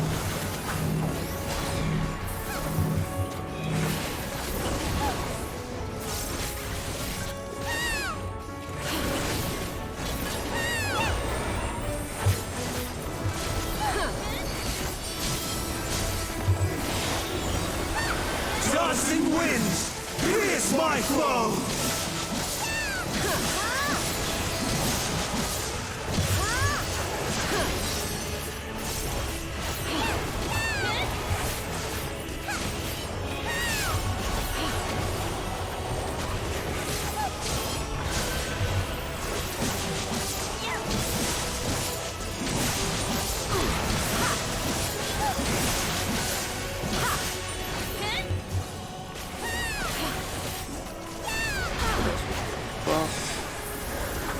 Debuff rather. Stars on high, fall as rain!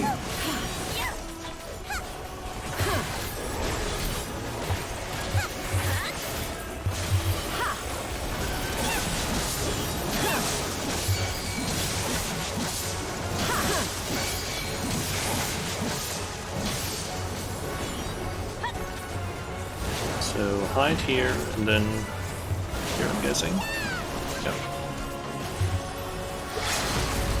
Okay, gonna use the limit break.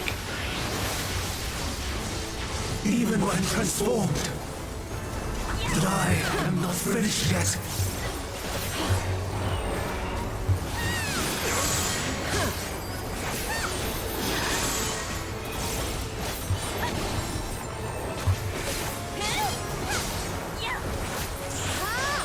Nice.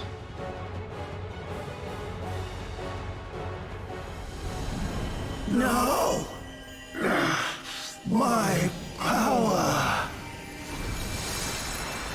Just gonna, yep, turn into himself.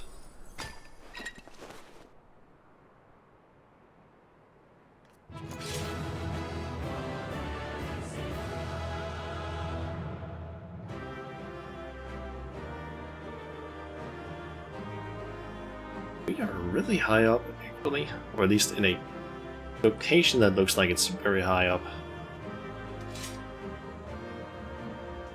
We can.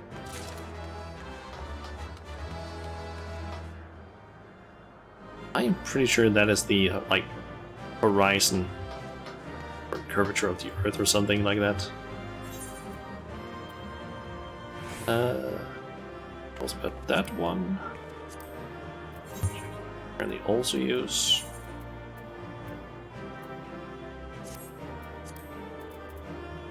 And nothing else really. This one is better than what my ninja currently uses.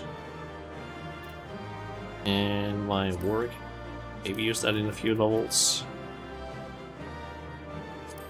as well. Sure, let's also save that one.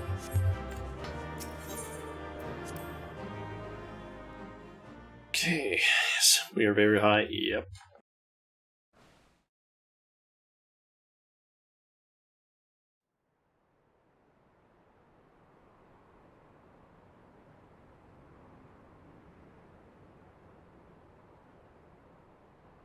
It's over, Hermes.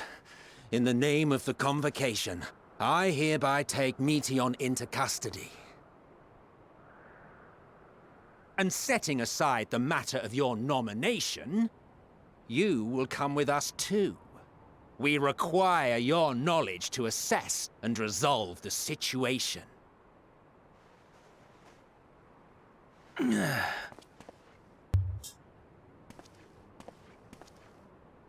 Meteion, I am so sorry. Would that I could have listened to your report in full. Reflected upon its meaning and conveyed it to others. That they might reconsider their chosen course. But I have failed. And that wish will never be realized. However, ere our fates become the province of others, I bid you tell me just one thing. Was there happiness in those distant stars? Was there a reason for living?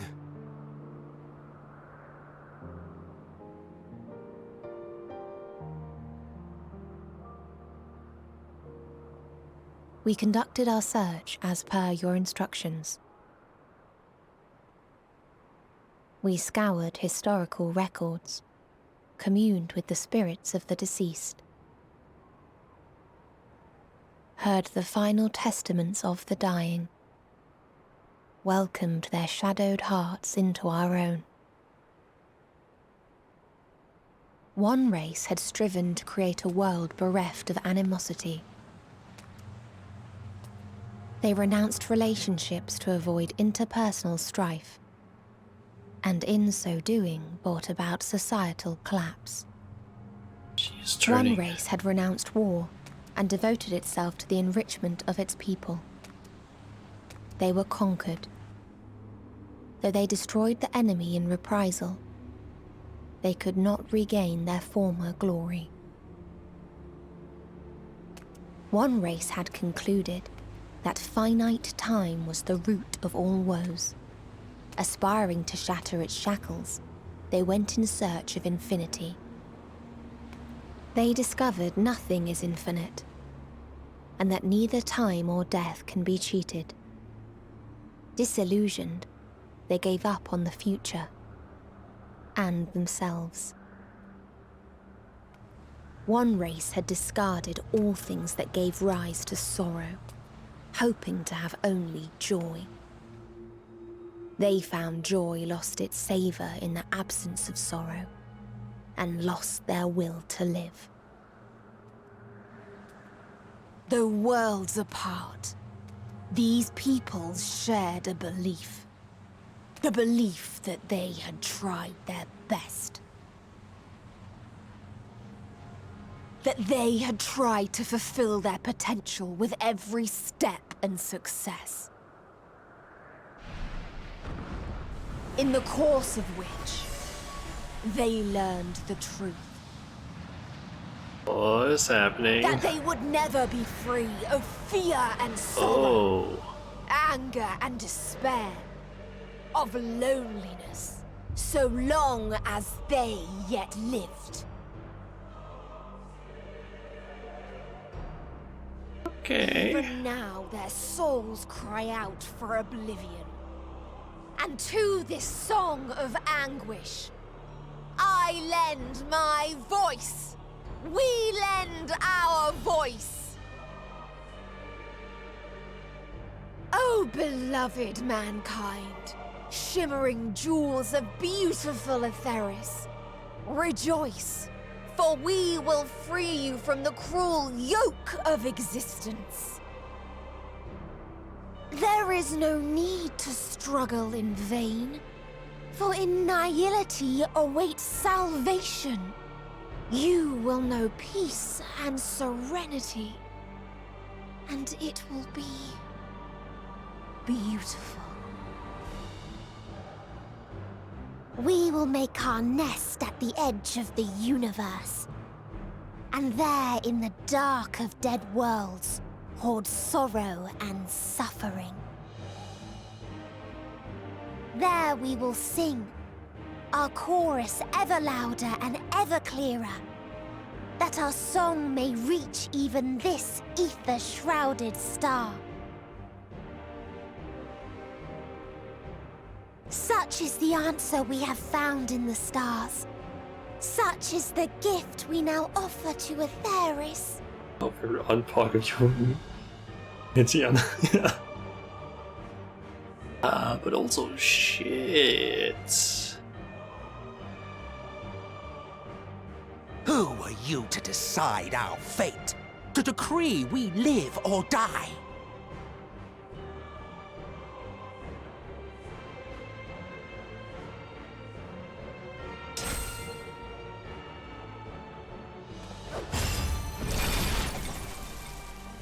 Oh? Have you lost your mind? You heard what she said. She means to destroy us all, yet you'd still take her side?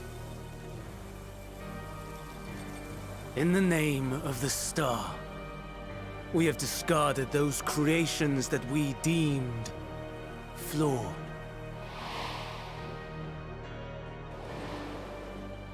If we ourselves are flawed, does it not stand to reason that we too should be discarded? That is sophistry, and you know it! Perhaps it is. Perhaps I am wrong.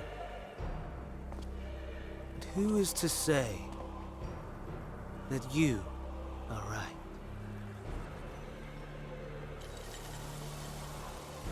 Let us settle this with a determination.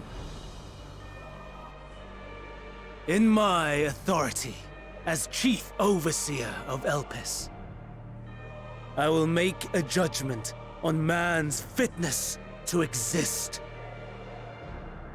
If he can learn to value all life and retain his will to live, even should his end be justified. He will surely find a way to avert his demise. If not, he will perish from the start. As with all determinations, provisions must be made to ensure fairness. Kairos! Awaken! Wait, isn't that the thing that deleted memories? Memory reconfiguration system It is. Kairos activated. What? Awaiting instruction. Command. Universal memory alteration. Target area. Catesis Hyperborea. Starting point. Arrival of Emmett Selk of the Convocation at Propylion. Endpoint. The present. Erase the memories of all events and replace with a vague recollection of the following. I was here, preparing to demonstrate the functionality of Kairos to Emmett Selk and Hythlodaeus. Meteon's shared consciousness became unstable. She and her sisters could not sustain their existence, and all dissipated with a burst. The resultant shockwave accidentally triggered Kairos, which erased several days of memories from all present. Execute. Command acknowledged. Initializing. 3 processes remaining to execution. Bravo. I dare say one would be hard-pressed to make it fairer. Everything that you told us, everything that has happened, the fact we've even met, it will all be gone.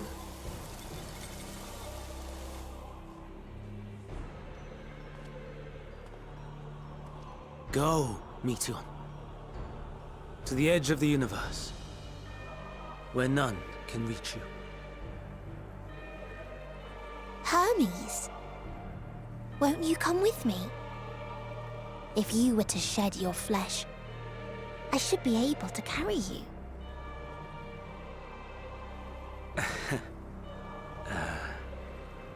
I will remain. As a man, I will oppose the oblivion you bring. Silly fool. Had you said yes, I would have granted you the gentlest end.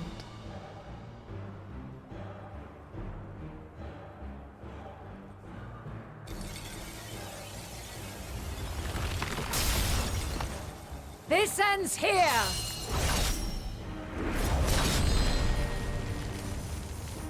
Fly, Meteon!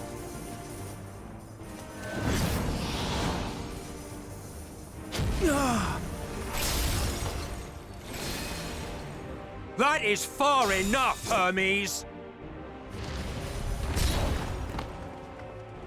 Argos, to me! Gonna manage to. Oh, she didn't go for the memory eraser. First process complete. 2 remaining to execution of memory reconfiguration. Might be an idea to disable As if that we process. needed more pressure. No matter what, you cannot forget what happened today. For it is the key to saving your future. Your world. This fight is our fight. What comes after, our problem to contend with, not yours. No. Your own struggle awaits, and no one else can take your place. You must flee this place with your memories intact, and I will see that you do. Teleport us out, maybe? Now then, where is it? There you are, my little confluence.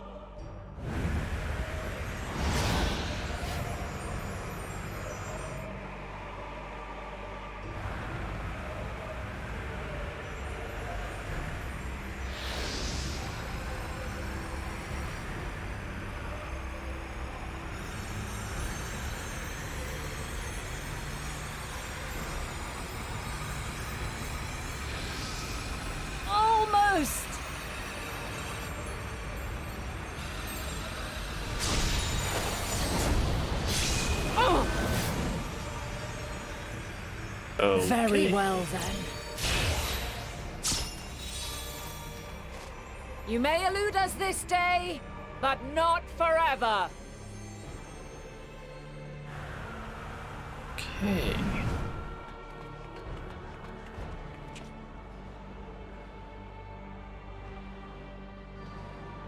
Meteon's gotten away. Second process complete. One remaining to execution. Ugh. No time for brooding. Listen well. Beyond lies a spatial confluence that connects the interior sections of this building. I will destroy the confluence and force open a way outside. When I do, you must jump through.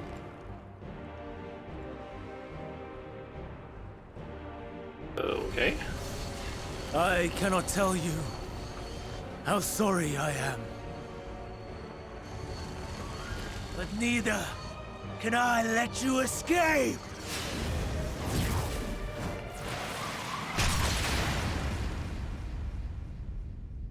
He shoots it open, I'm guessing. Or no, wait. It saved Argos, I'm guessing. Too brave by half.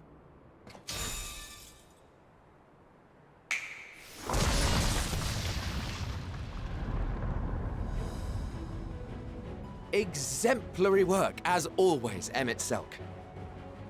What? But how? I thought the confluence was... over... Over there? Yes. We were rather hoping you would. It was never anywhere but where it is now. The instant those two began making their way towards nothing, 'twas clear the plan was a diversion. I'm quite incapable of destroying a confluence, I must confess. A gambit brazen beyond words. Though we've grown accustomed to reckless improvision due to the antics of an incorrigible associate. Though, in the case of certain present company, incorrigible is an understatement. Honestly, I'm beginning to suspect it's a requirement for every Azem.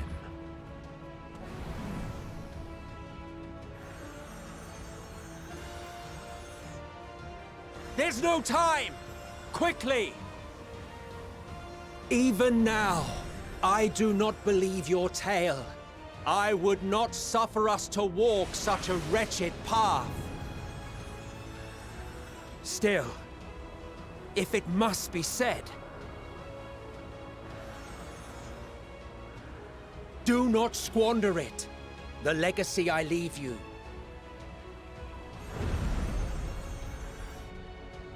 Emmett. Final process complete. Executing universal memory alteration.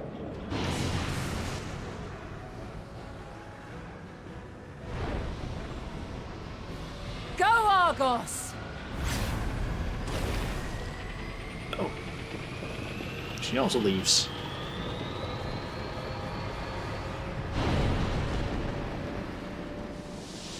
It's Silk.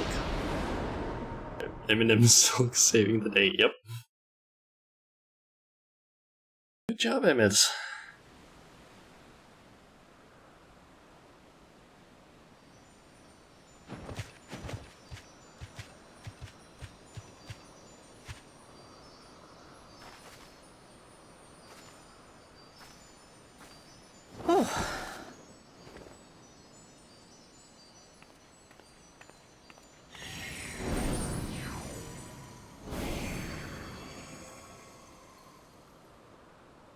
I'm fine. Just a little tired.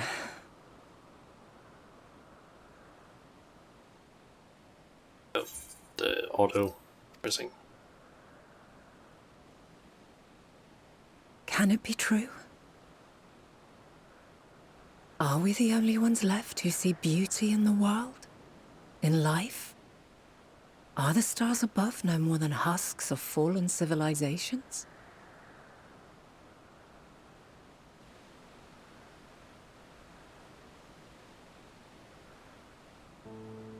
And yet, I feel her. Though she is unimaginably distant, I feel Meteion's presence, and the place where to we must go. Ere she made good her escape, I placed an enchantment upon her, one which allows us to follow her trail. She has already left the outermost bounds of Aetheris, and continues on her way. Given the vastness of the universe, it will still be no easy feat to track her down. But thanks to Emet-Selch and Hythlodaeus, all is not lost. We remember. So long as we remember, our fates remain ours to shape.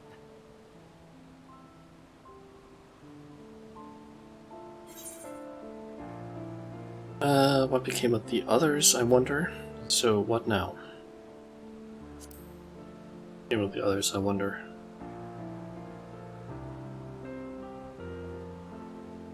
I'd like to know too. Let us ascertain the situation at Kutisis Hyperborea, where they should still be.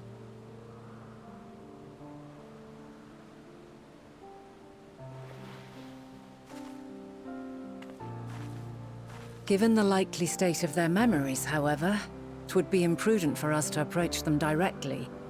In which case...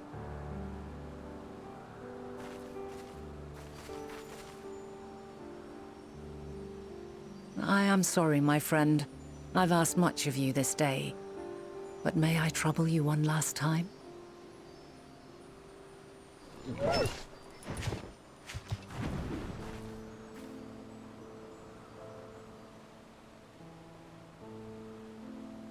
Argos will investigate in our stead.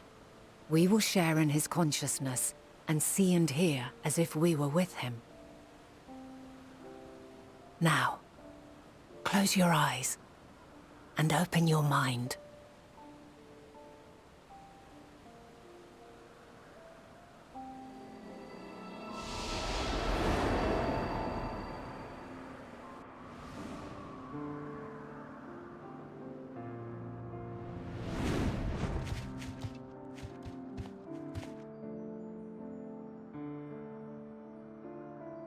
Thank goodness you are unharmed.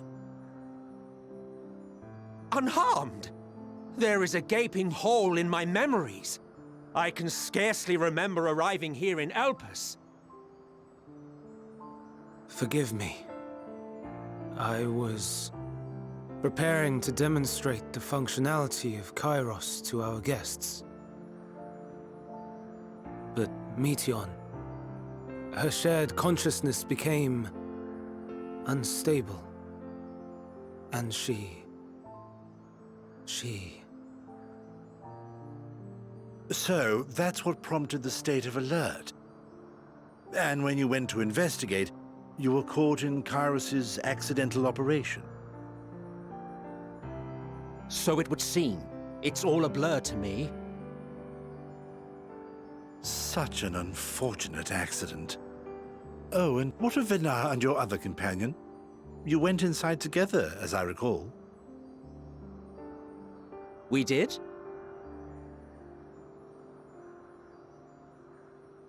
If Venar was with us, I have no recollection of it. But that there is her familiar, is it not? The fellow seems happy enough, so I think it's safe to assume his mistress is well.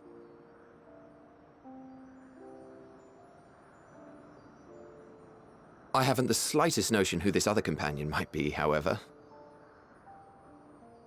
Ah, well, that individual struck me as a bit different, for want of a better word. Perhaps it wasn't actually a person, but some manner of creation. Curious. I must ask Venar about it when next we meet. Yes, you do that. Now, if we may tend to Hermes, whatever this Meteion did, it seems he bore the brunt of it. Once you are fit to travel, you will return with us to Amarot. We need to make certain there are no other ill effects. Also, I am here on business of the 14. We've already had the conversation, like as not, but since your toy wiped my memory, we'll have to have it again. Yes, of course. As you see fit. This Kairos, it manipulates memories through the emission of etheric waves, correct? There is a theory which holds that memories scoured by blasts of ether are restored when the soul is cleansed in the underworld. If true, then perhaps when our time comes to return to the star, we shall remember these few days we have lost. I doubt aught of interest occurred. Look forward to the revelation if you like, but I should prefer to reminisce on more meaningful moments. Maybe not. This might actually be interesting to you, Emmett.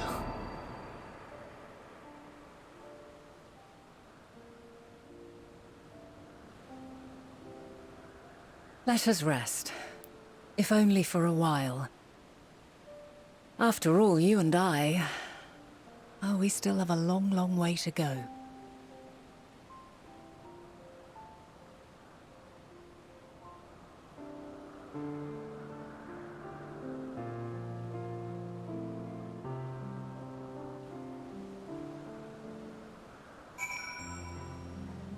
Okay.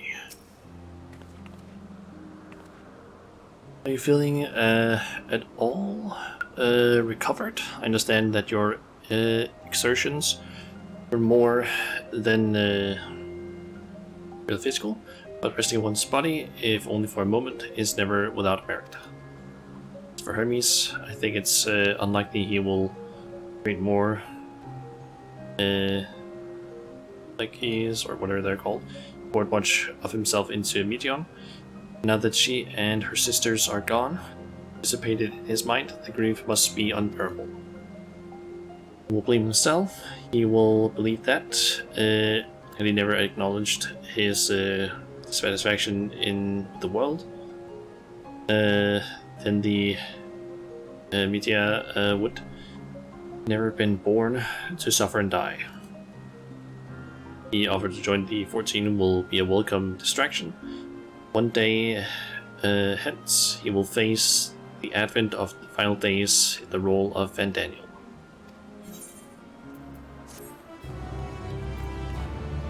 Also, be there. Okay, we now enter them.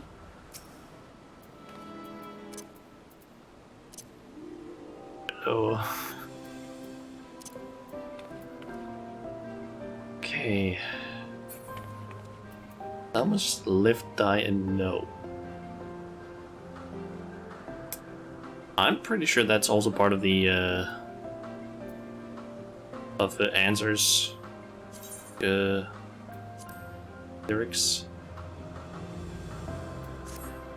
On here, yep. I also saw it in the dungeon. I quickly pulled up your like examine thing, got a bit of a view of it. But it looks nice. Don't really know which hairstyle that is exactly, but it looks nice.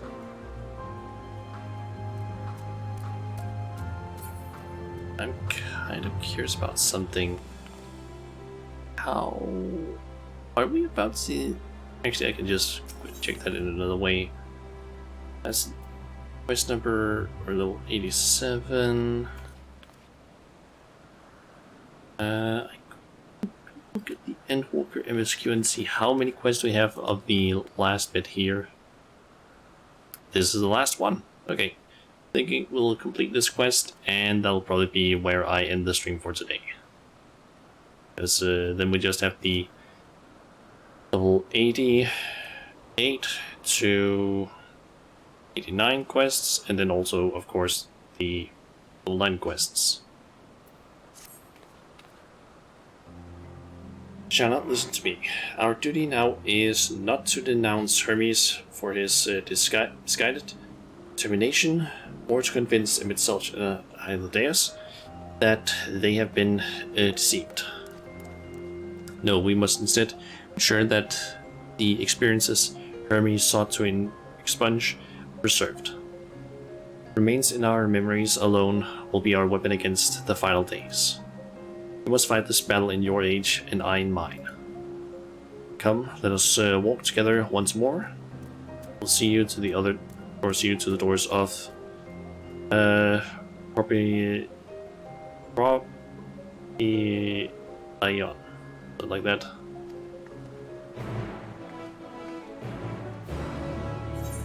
And it's just down there. I can finally fly. Also, I want to check out this place up here.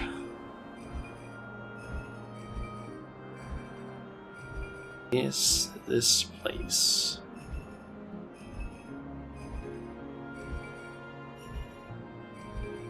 Just a small house. Ooh, and a sightseeing point.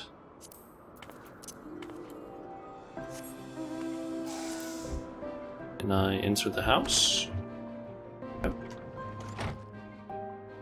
Not a lot here.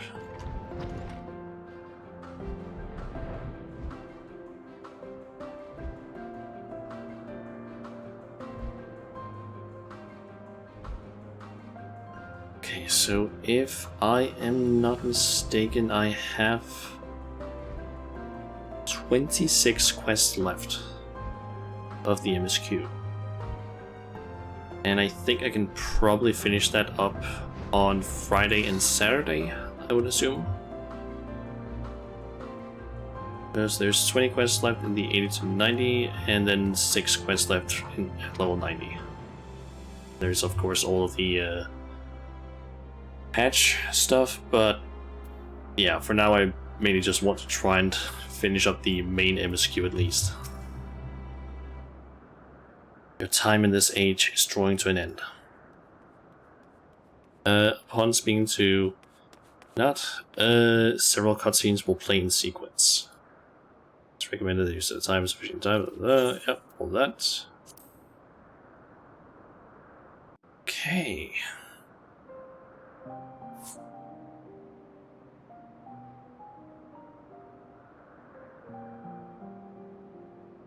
So, it is within.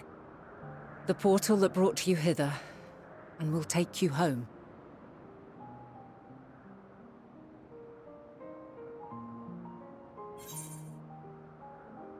Yes, this is where we part ways. Perhaps I should stay and help. This is where we part ways. We need to go back home and learn the information we have.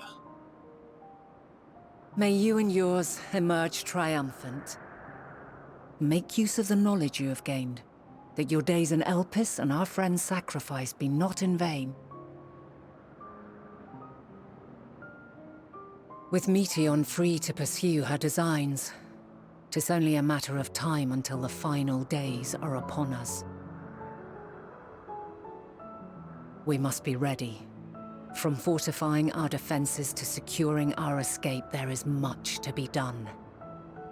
In spite of this, we cannot allow the report that set this calamity in motion to become common knowledge.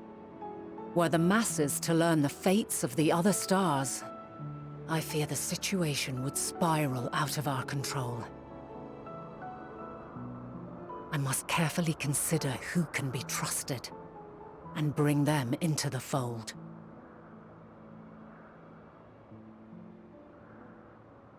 Ordinarily, I wouldn't hesitate to call upon the 14.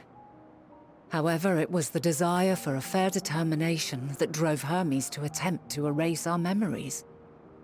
And were he made aware of his actions, there is no telling whether he would remain a friend or become a foe. Alternately, we might try to alienate him from the convocation. Yet in doing so, we would deprive ourselves of a brilliant mind who would be invaluable in the crises to come. quite the dilemma. Which is why I must work independently of the Convocation.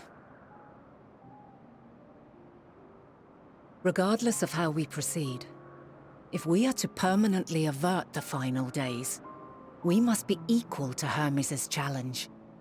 We must prove that mankind is worthy to exist.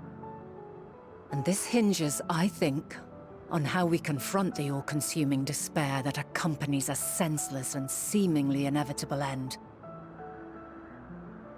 Bewildered and divided, we would perish like the peoples of those celestial ruins. We could not hope to survive the final days, much less take the battle to Meteon at her nest. We must find a way to defeat despair, to unite and prepare as many as possible for the struggle ahead.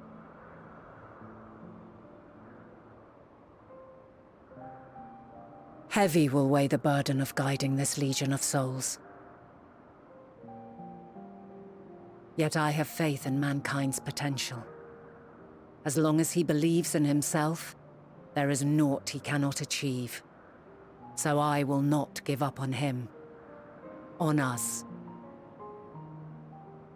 You may find your world to be very different.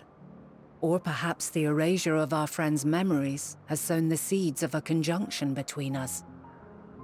We cannot know until the moment is at hand. So shall I strive to do my best, taking naught for granted as I walk my path.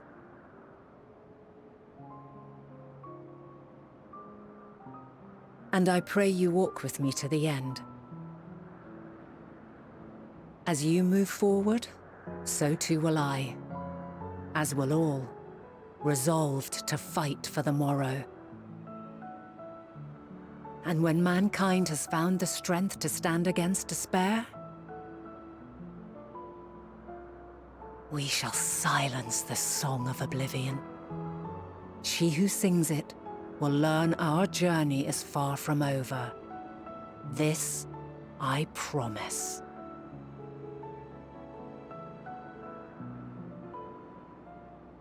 Fare you well, my light of the future, till we meet again.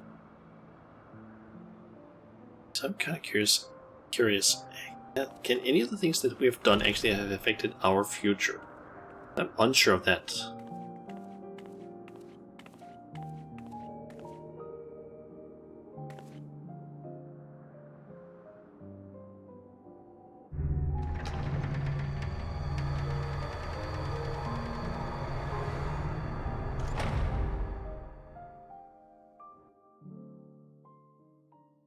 We'll see when we arrive.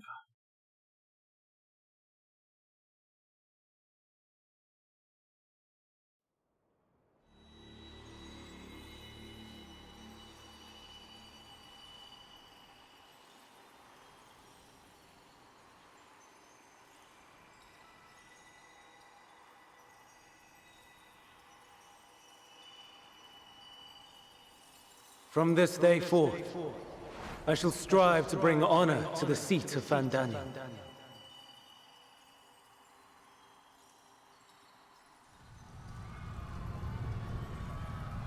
Days.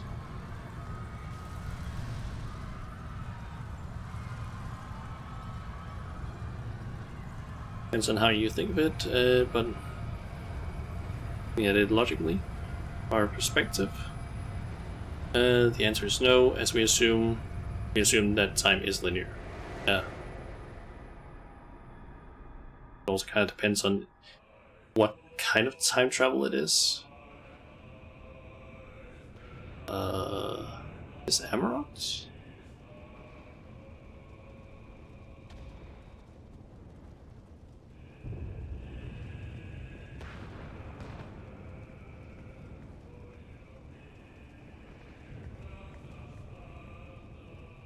Even now, I remember standing there, locked in a moment where the sky is aflame.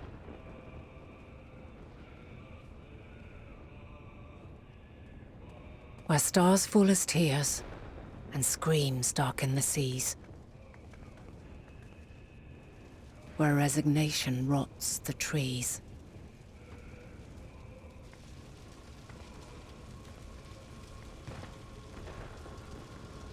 Where terror twists magics into abominations. Such is the lament of they who have gone before. The song of they who tried and failed to create a better world. The song of the end.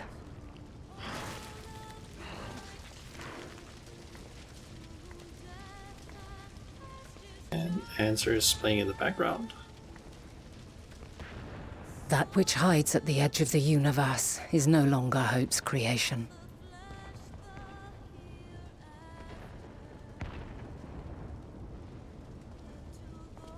It is hopelessness incarnate.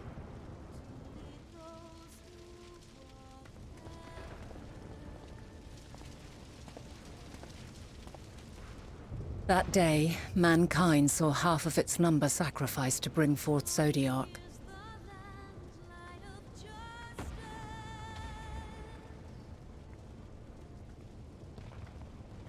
And covering the star in a shroud of ether, we forestalled the final days.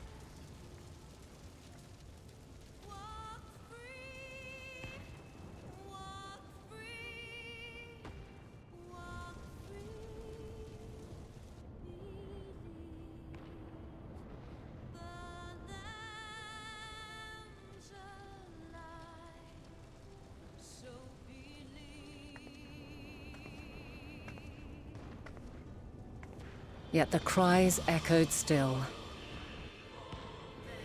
We wept for innocence lost, wailed for death inevitable.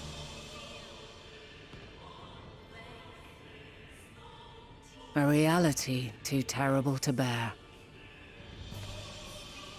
And for too many who sought comfort in gilded memories of joyful days and tranquil nights.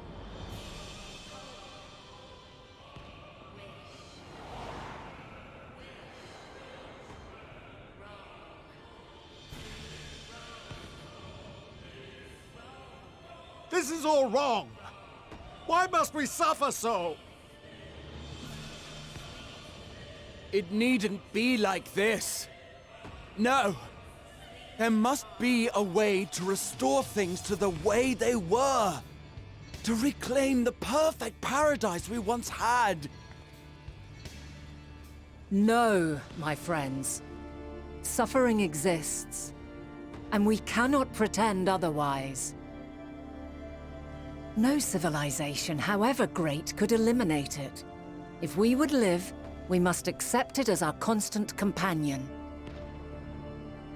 Let us not seek to forget this tragedy. Let us carry it in our hearts, that we may grow stronger and know true happiness. We can't accept it! We won't accept it! It will be ours again! A world free of sorrow! No, it will not. For there has ever been sorrow. Mankind was but spared its biting sting for a time. So please, open your eyes. To try and reclaim those lives we lost by sacrificing yet more isn't wisdom. It is weakness. No paradise is without its shadows. If we cannot accept this truth and learn from our pain, then our plight shall be repeated.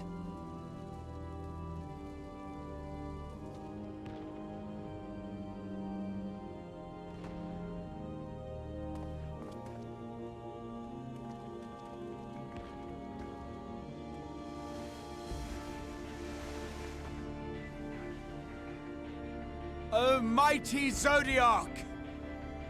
God, born of our boundless faith, we bid you, hear our prayer!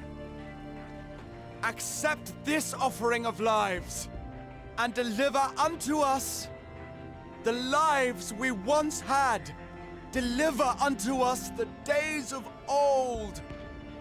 The days when the star was a font of love, and we knew naught but bliss.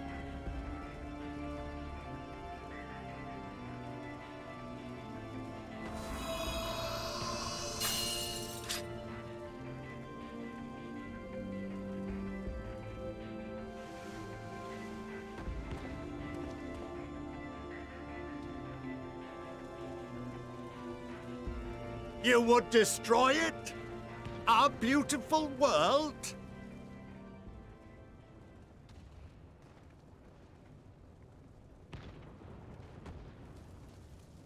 Lands that stretched on forever.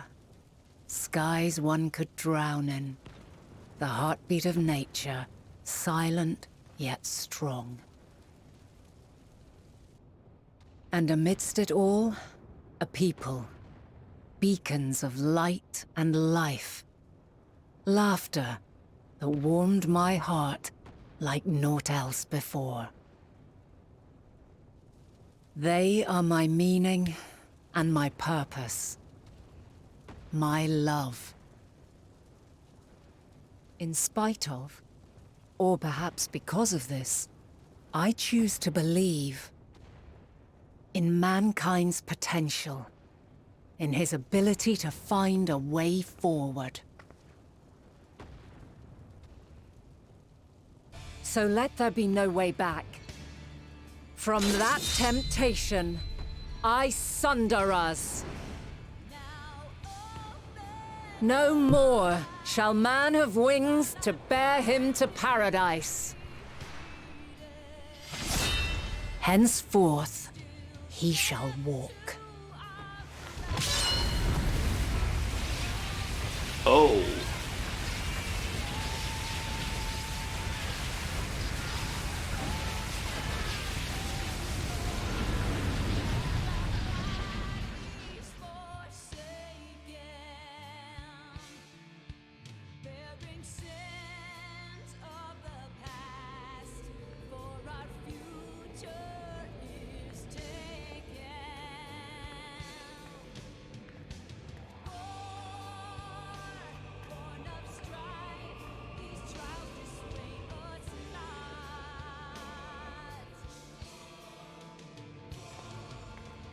All is excruciating pain. I breathe fire and torment.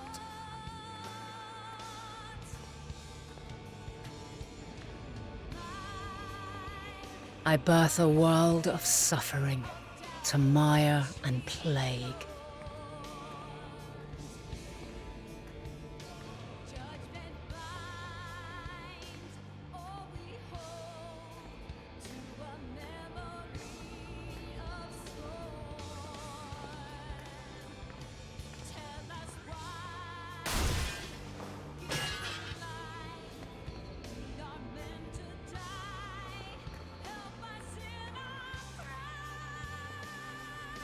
In one fleeting moment, lives come and go, ever moving towards the unknown. And in that fleeting moment, they cry for the answer to the question. Why, given life, are they meant to suffer, to die?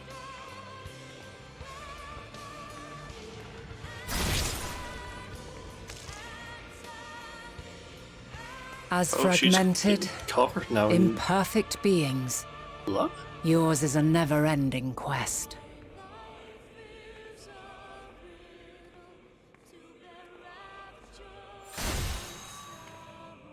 A quest to find your purpose, knowing your end is assured.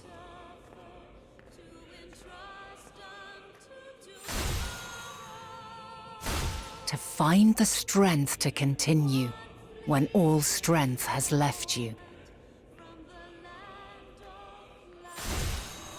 To find joy even as darkness descends. And amidst deepest despair, light everlasting.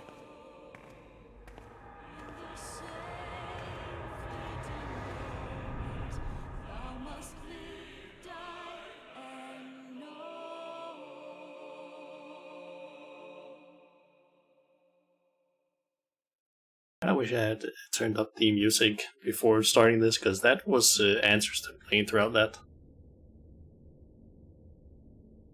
A conjunction has begun to form, an intertwining of your time and mine.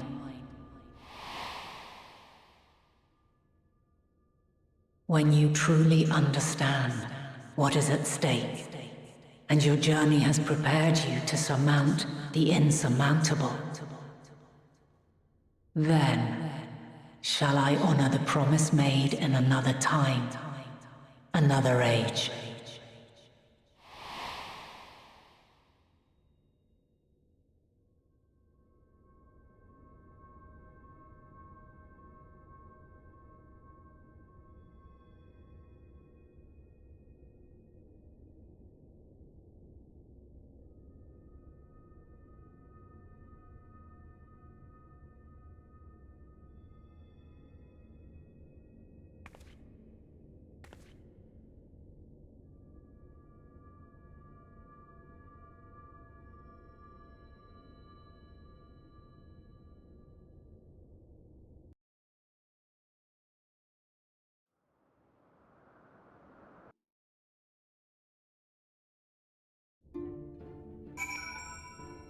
Let me see what you wrote, Hugo.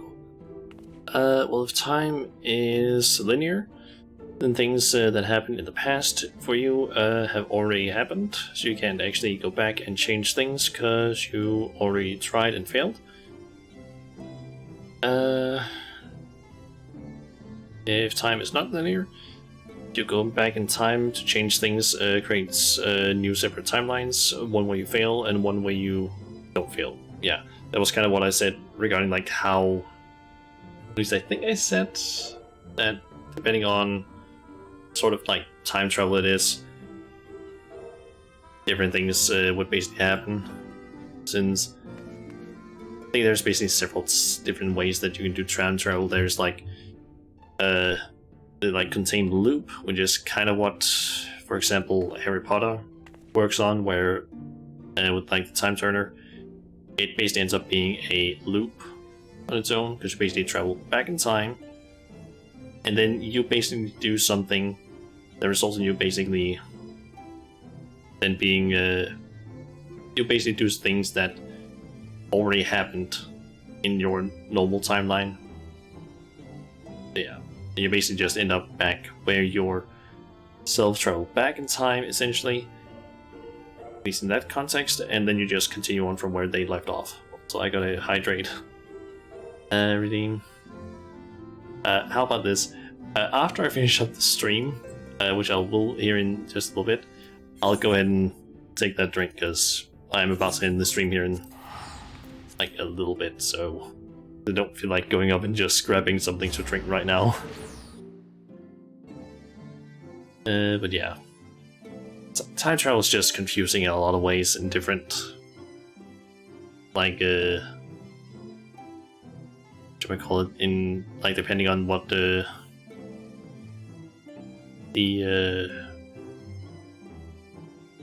depending on the media you're in, or that universe, because it can heavily change.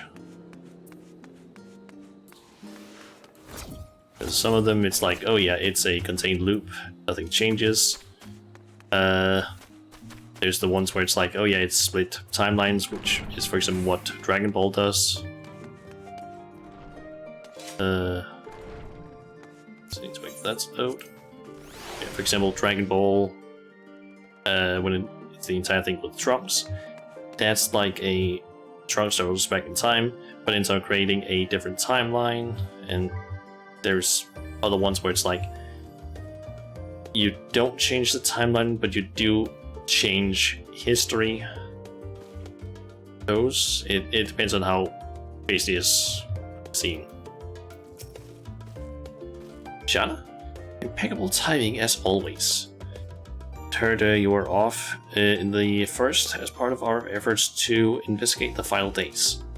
Well, as so often seems to be the case while you were away, we've had some few developments, which we can discuss in just a moment. For now, however, I cannot tell you how wonderful it is to have you back. And we'll be basically figuring out what that is, possibly on Friday, I think. And we get that title, which is one that I cannot pronounce correctly. I feel like time travel in lazy story writing, honestly, it can be in some context. I feel like it kind of depends on how it's used, because it can, in some ways, be used in a smart way, but other times it's maybe not. It kind of depends on how it's written, basically.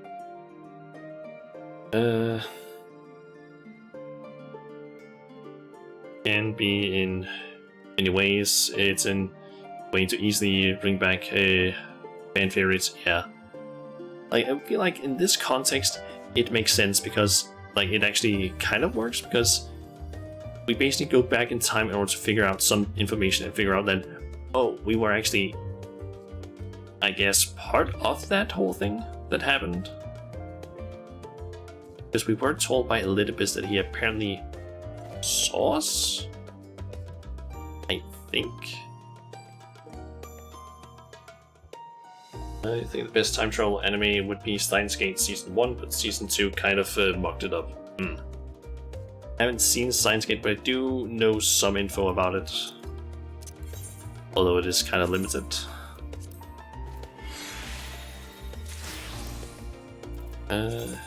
Found any other gear from there? Nope. Oh, that is updated. Alright. Well, I think I am gonna go ahead then and see if I can find someone to raid. I can go out and, of course, get some water, but also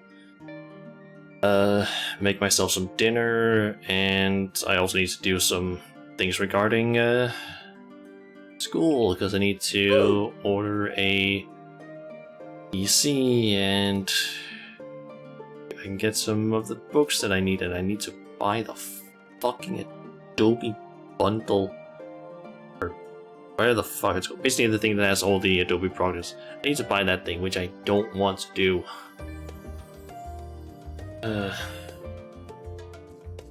What am I gonna make / have?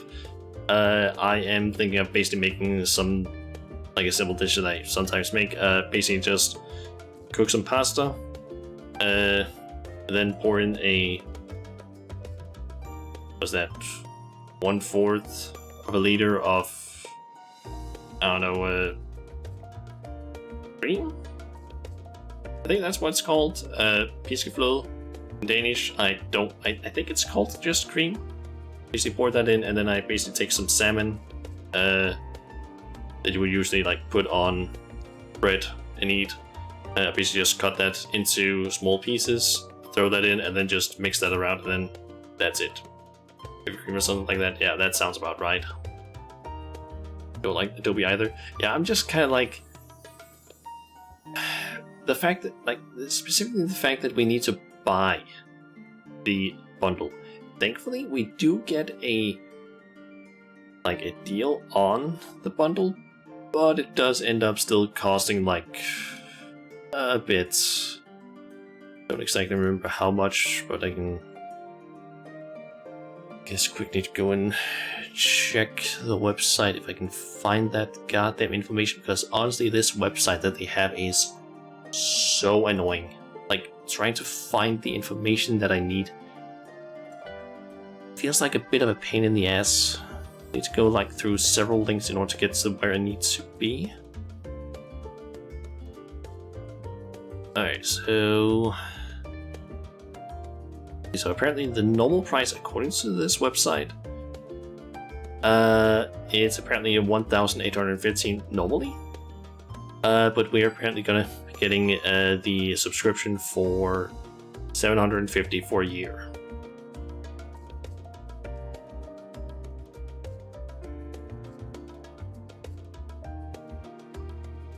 So yeah. That's a bit annoying.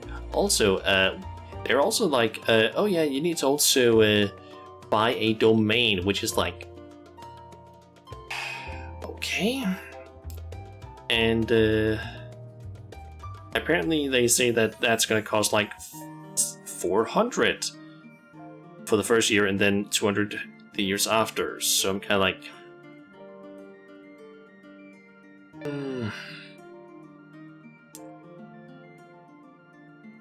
I know that it's probably possible to get other domains than that, or cheaper than 400.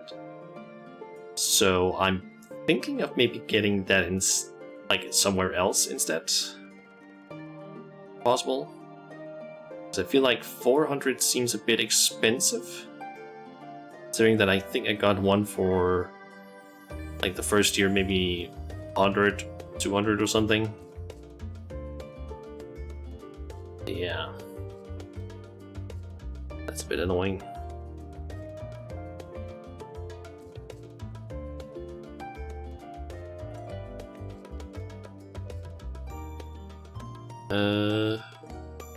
When you had worked with websites, you really get pissed over other websites. Yep.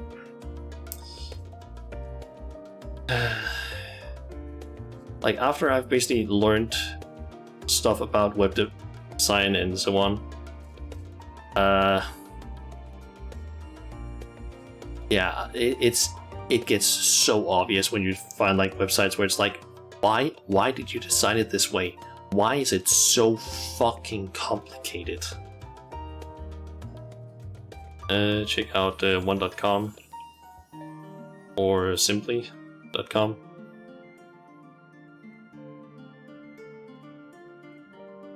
I can see that it's pretty cheap there on one.com. Apparently now around like 9 crowns a month for an enthusiast plan, or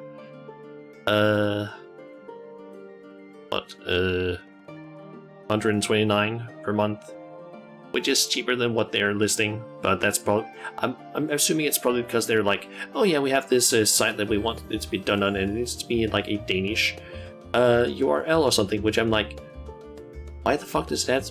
I'm assuming it's probably because it needs to be a Danish URL that they're like, oh yeah, it needs to be a Danish one, which I'm like, let me just get like .click for my like URL, like at the end. I don't give a shit if it's like .click or .com. I don't care which one it is. Just something simple.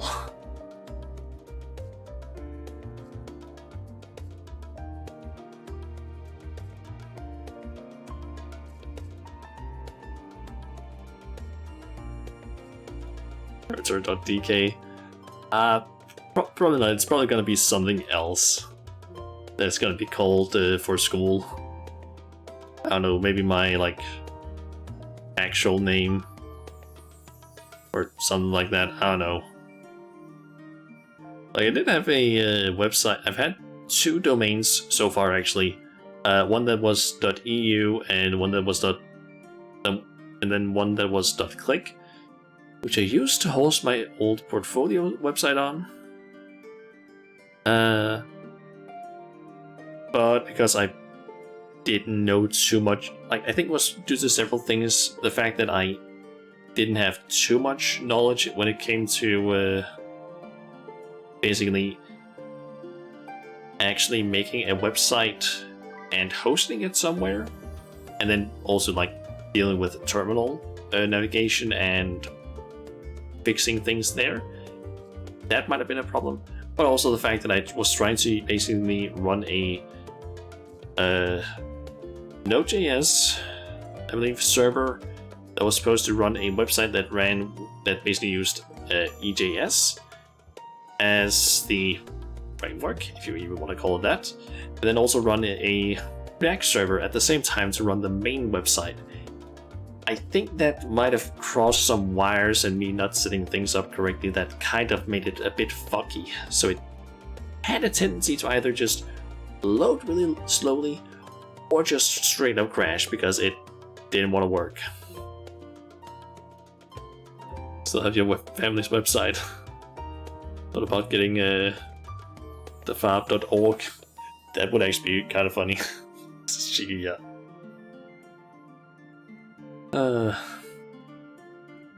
These are yours I've bought 10 years ago. Did work on it? Did you work on it? Nope. I mean, I feel like there's actually been people that have straight up just bought websites simply because they thought, oh yeah, this might actually be a valuable website at some point, and then they were able to sell it for like millions. Like, some people have earned so much money by simply selling websites, which is kind of insane when you think about it. Okay, so okay, so I'm thinking I think I have a person that I want to host.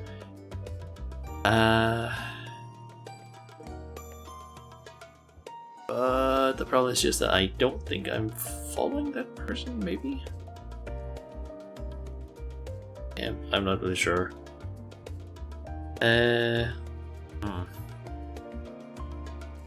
In fact, the Farboard chair tried to buy it from you, but their price was so low you wanted 25,000 and one of their chairs. I think I read that about that on the Discord that you wrote that. You're planning to have one for your VTuber stuff, but you probably get something quick like a Squarespace one. Fair. I think I have seen some people use card actually to make something relatively creative. I don't know how useful it is though, but I think I saw basically through Chun one day. He was basically, I was watching him stream over Discord, him playing. He basically went over to what is that server called? I think it was Crystal and Balmong. I think he went to Balmong, aka the role-playing capital of Final Fantasy XIV. And he basically found a few, basically checked a bunch of people's adventure plates and saw that they had a card link. So he basically went to those sites, and some of them were actually pretty nice looking in terms of website stuff. They could, of course, sometimes be better, because some of them were fucking edgy as hell. Or just, I don't know, a little bit cringy. But they still look decent. Or can do some things. Still find it funny. You just added a big PNG with the text. Eat Fable liver paste. Card is really useful for first time users. Like, I basically just I've set up a card just so I have like a bunch of links for stream and VTubing stuff, because I basically saw a bunch of people on Twitter have that, and I thought, might as well just set up one. So I basically just have one where it's, what is it again? I should remove one of the things actually now. Look at this. And delete the schedule, like, don't use that one anymore.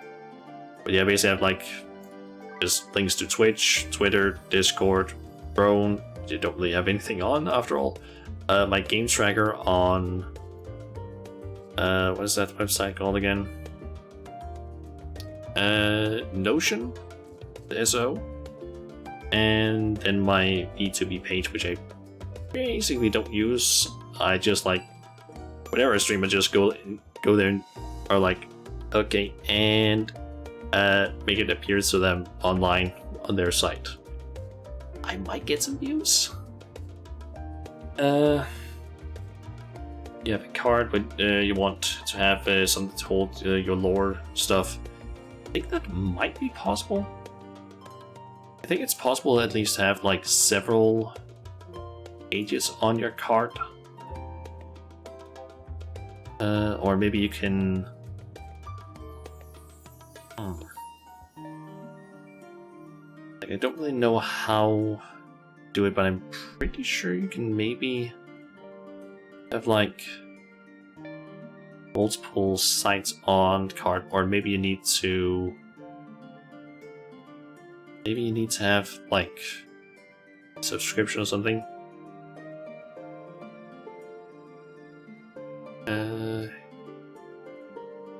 You think you can subfolders, you know, and the artists you last commissioned had more links. Yeah, I know it's possible to have, like, several links of some sort, but I don't exactly know how it is. Do that, or if you need to have, like, Pro in order to do that. I can see here. If you have the Lite, you basically need to subscribe, I think. If you have Pro Lite, you can have 3 websites. No branding. Basically a bunch of things. You can also upload videos and I guess have high quality images or something like that.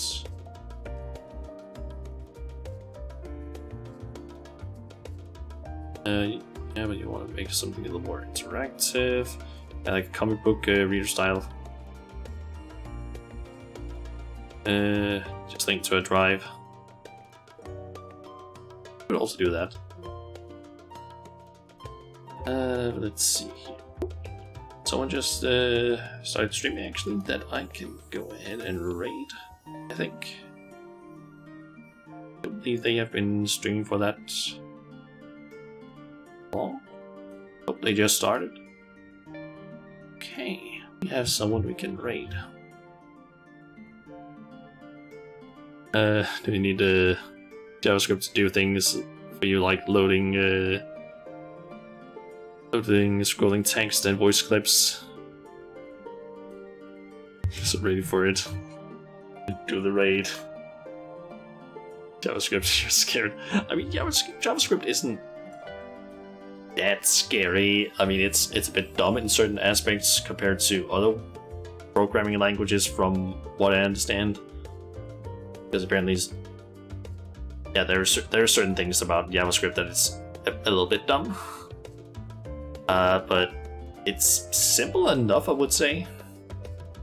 Never learned it. It's actually not that difficult to learn, I would say. Like, compared to a lot of other, like, actual coding languages, I think JavaScript is probably one of the easier ones. Like,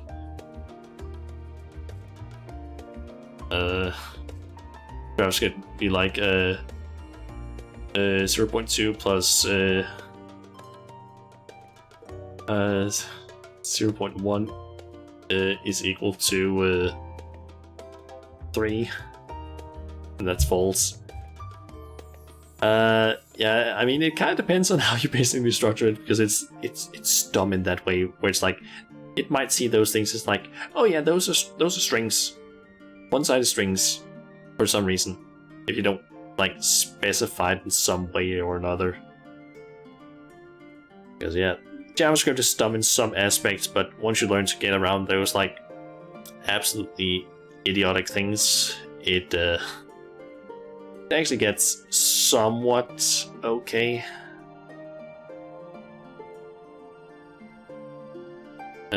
Teach you said, but you just need the basics. You think Grat is learning it as well at the moment. Nice. I think I'm forgetting exactly where it is I learned JavaScript originally.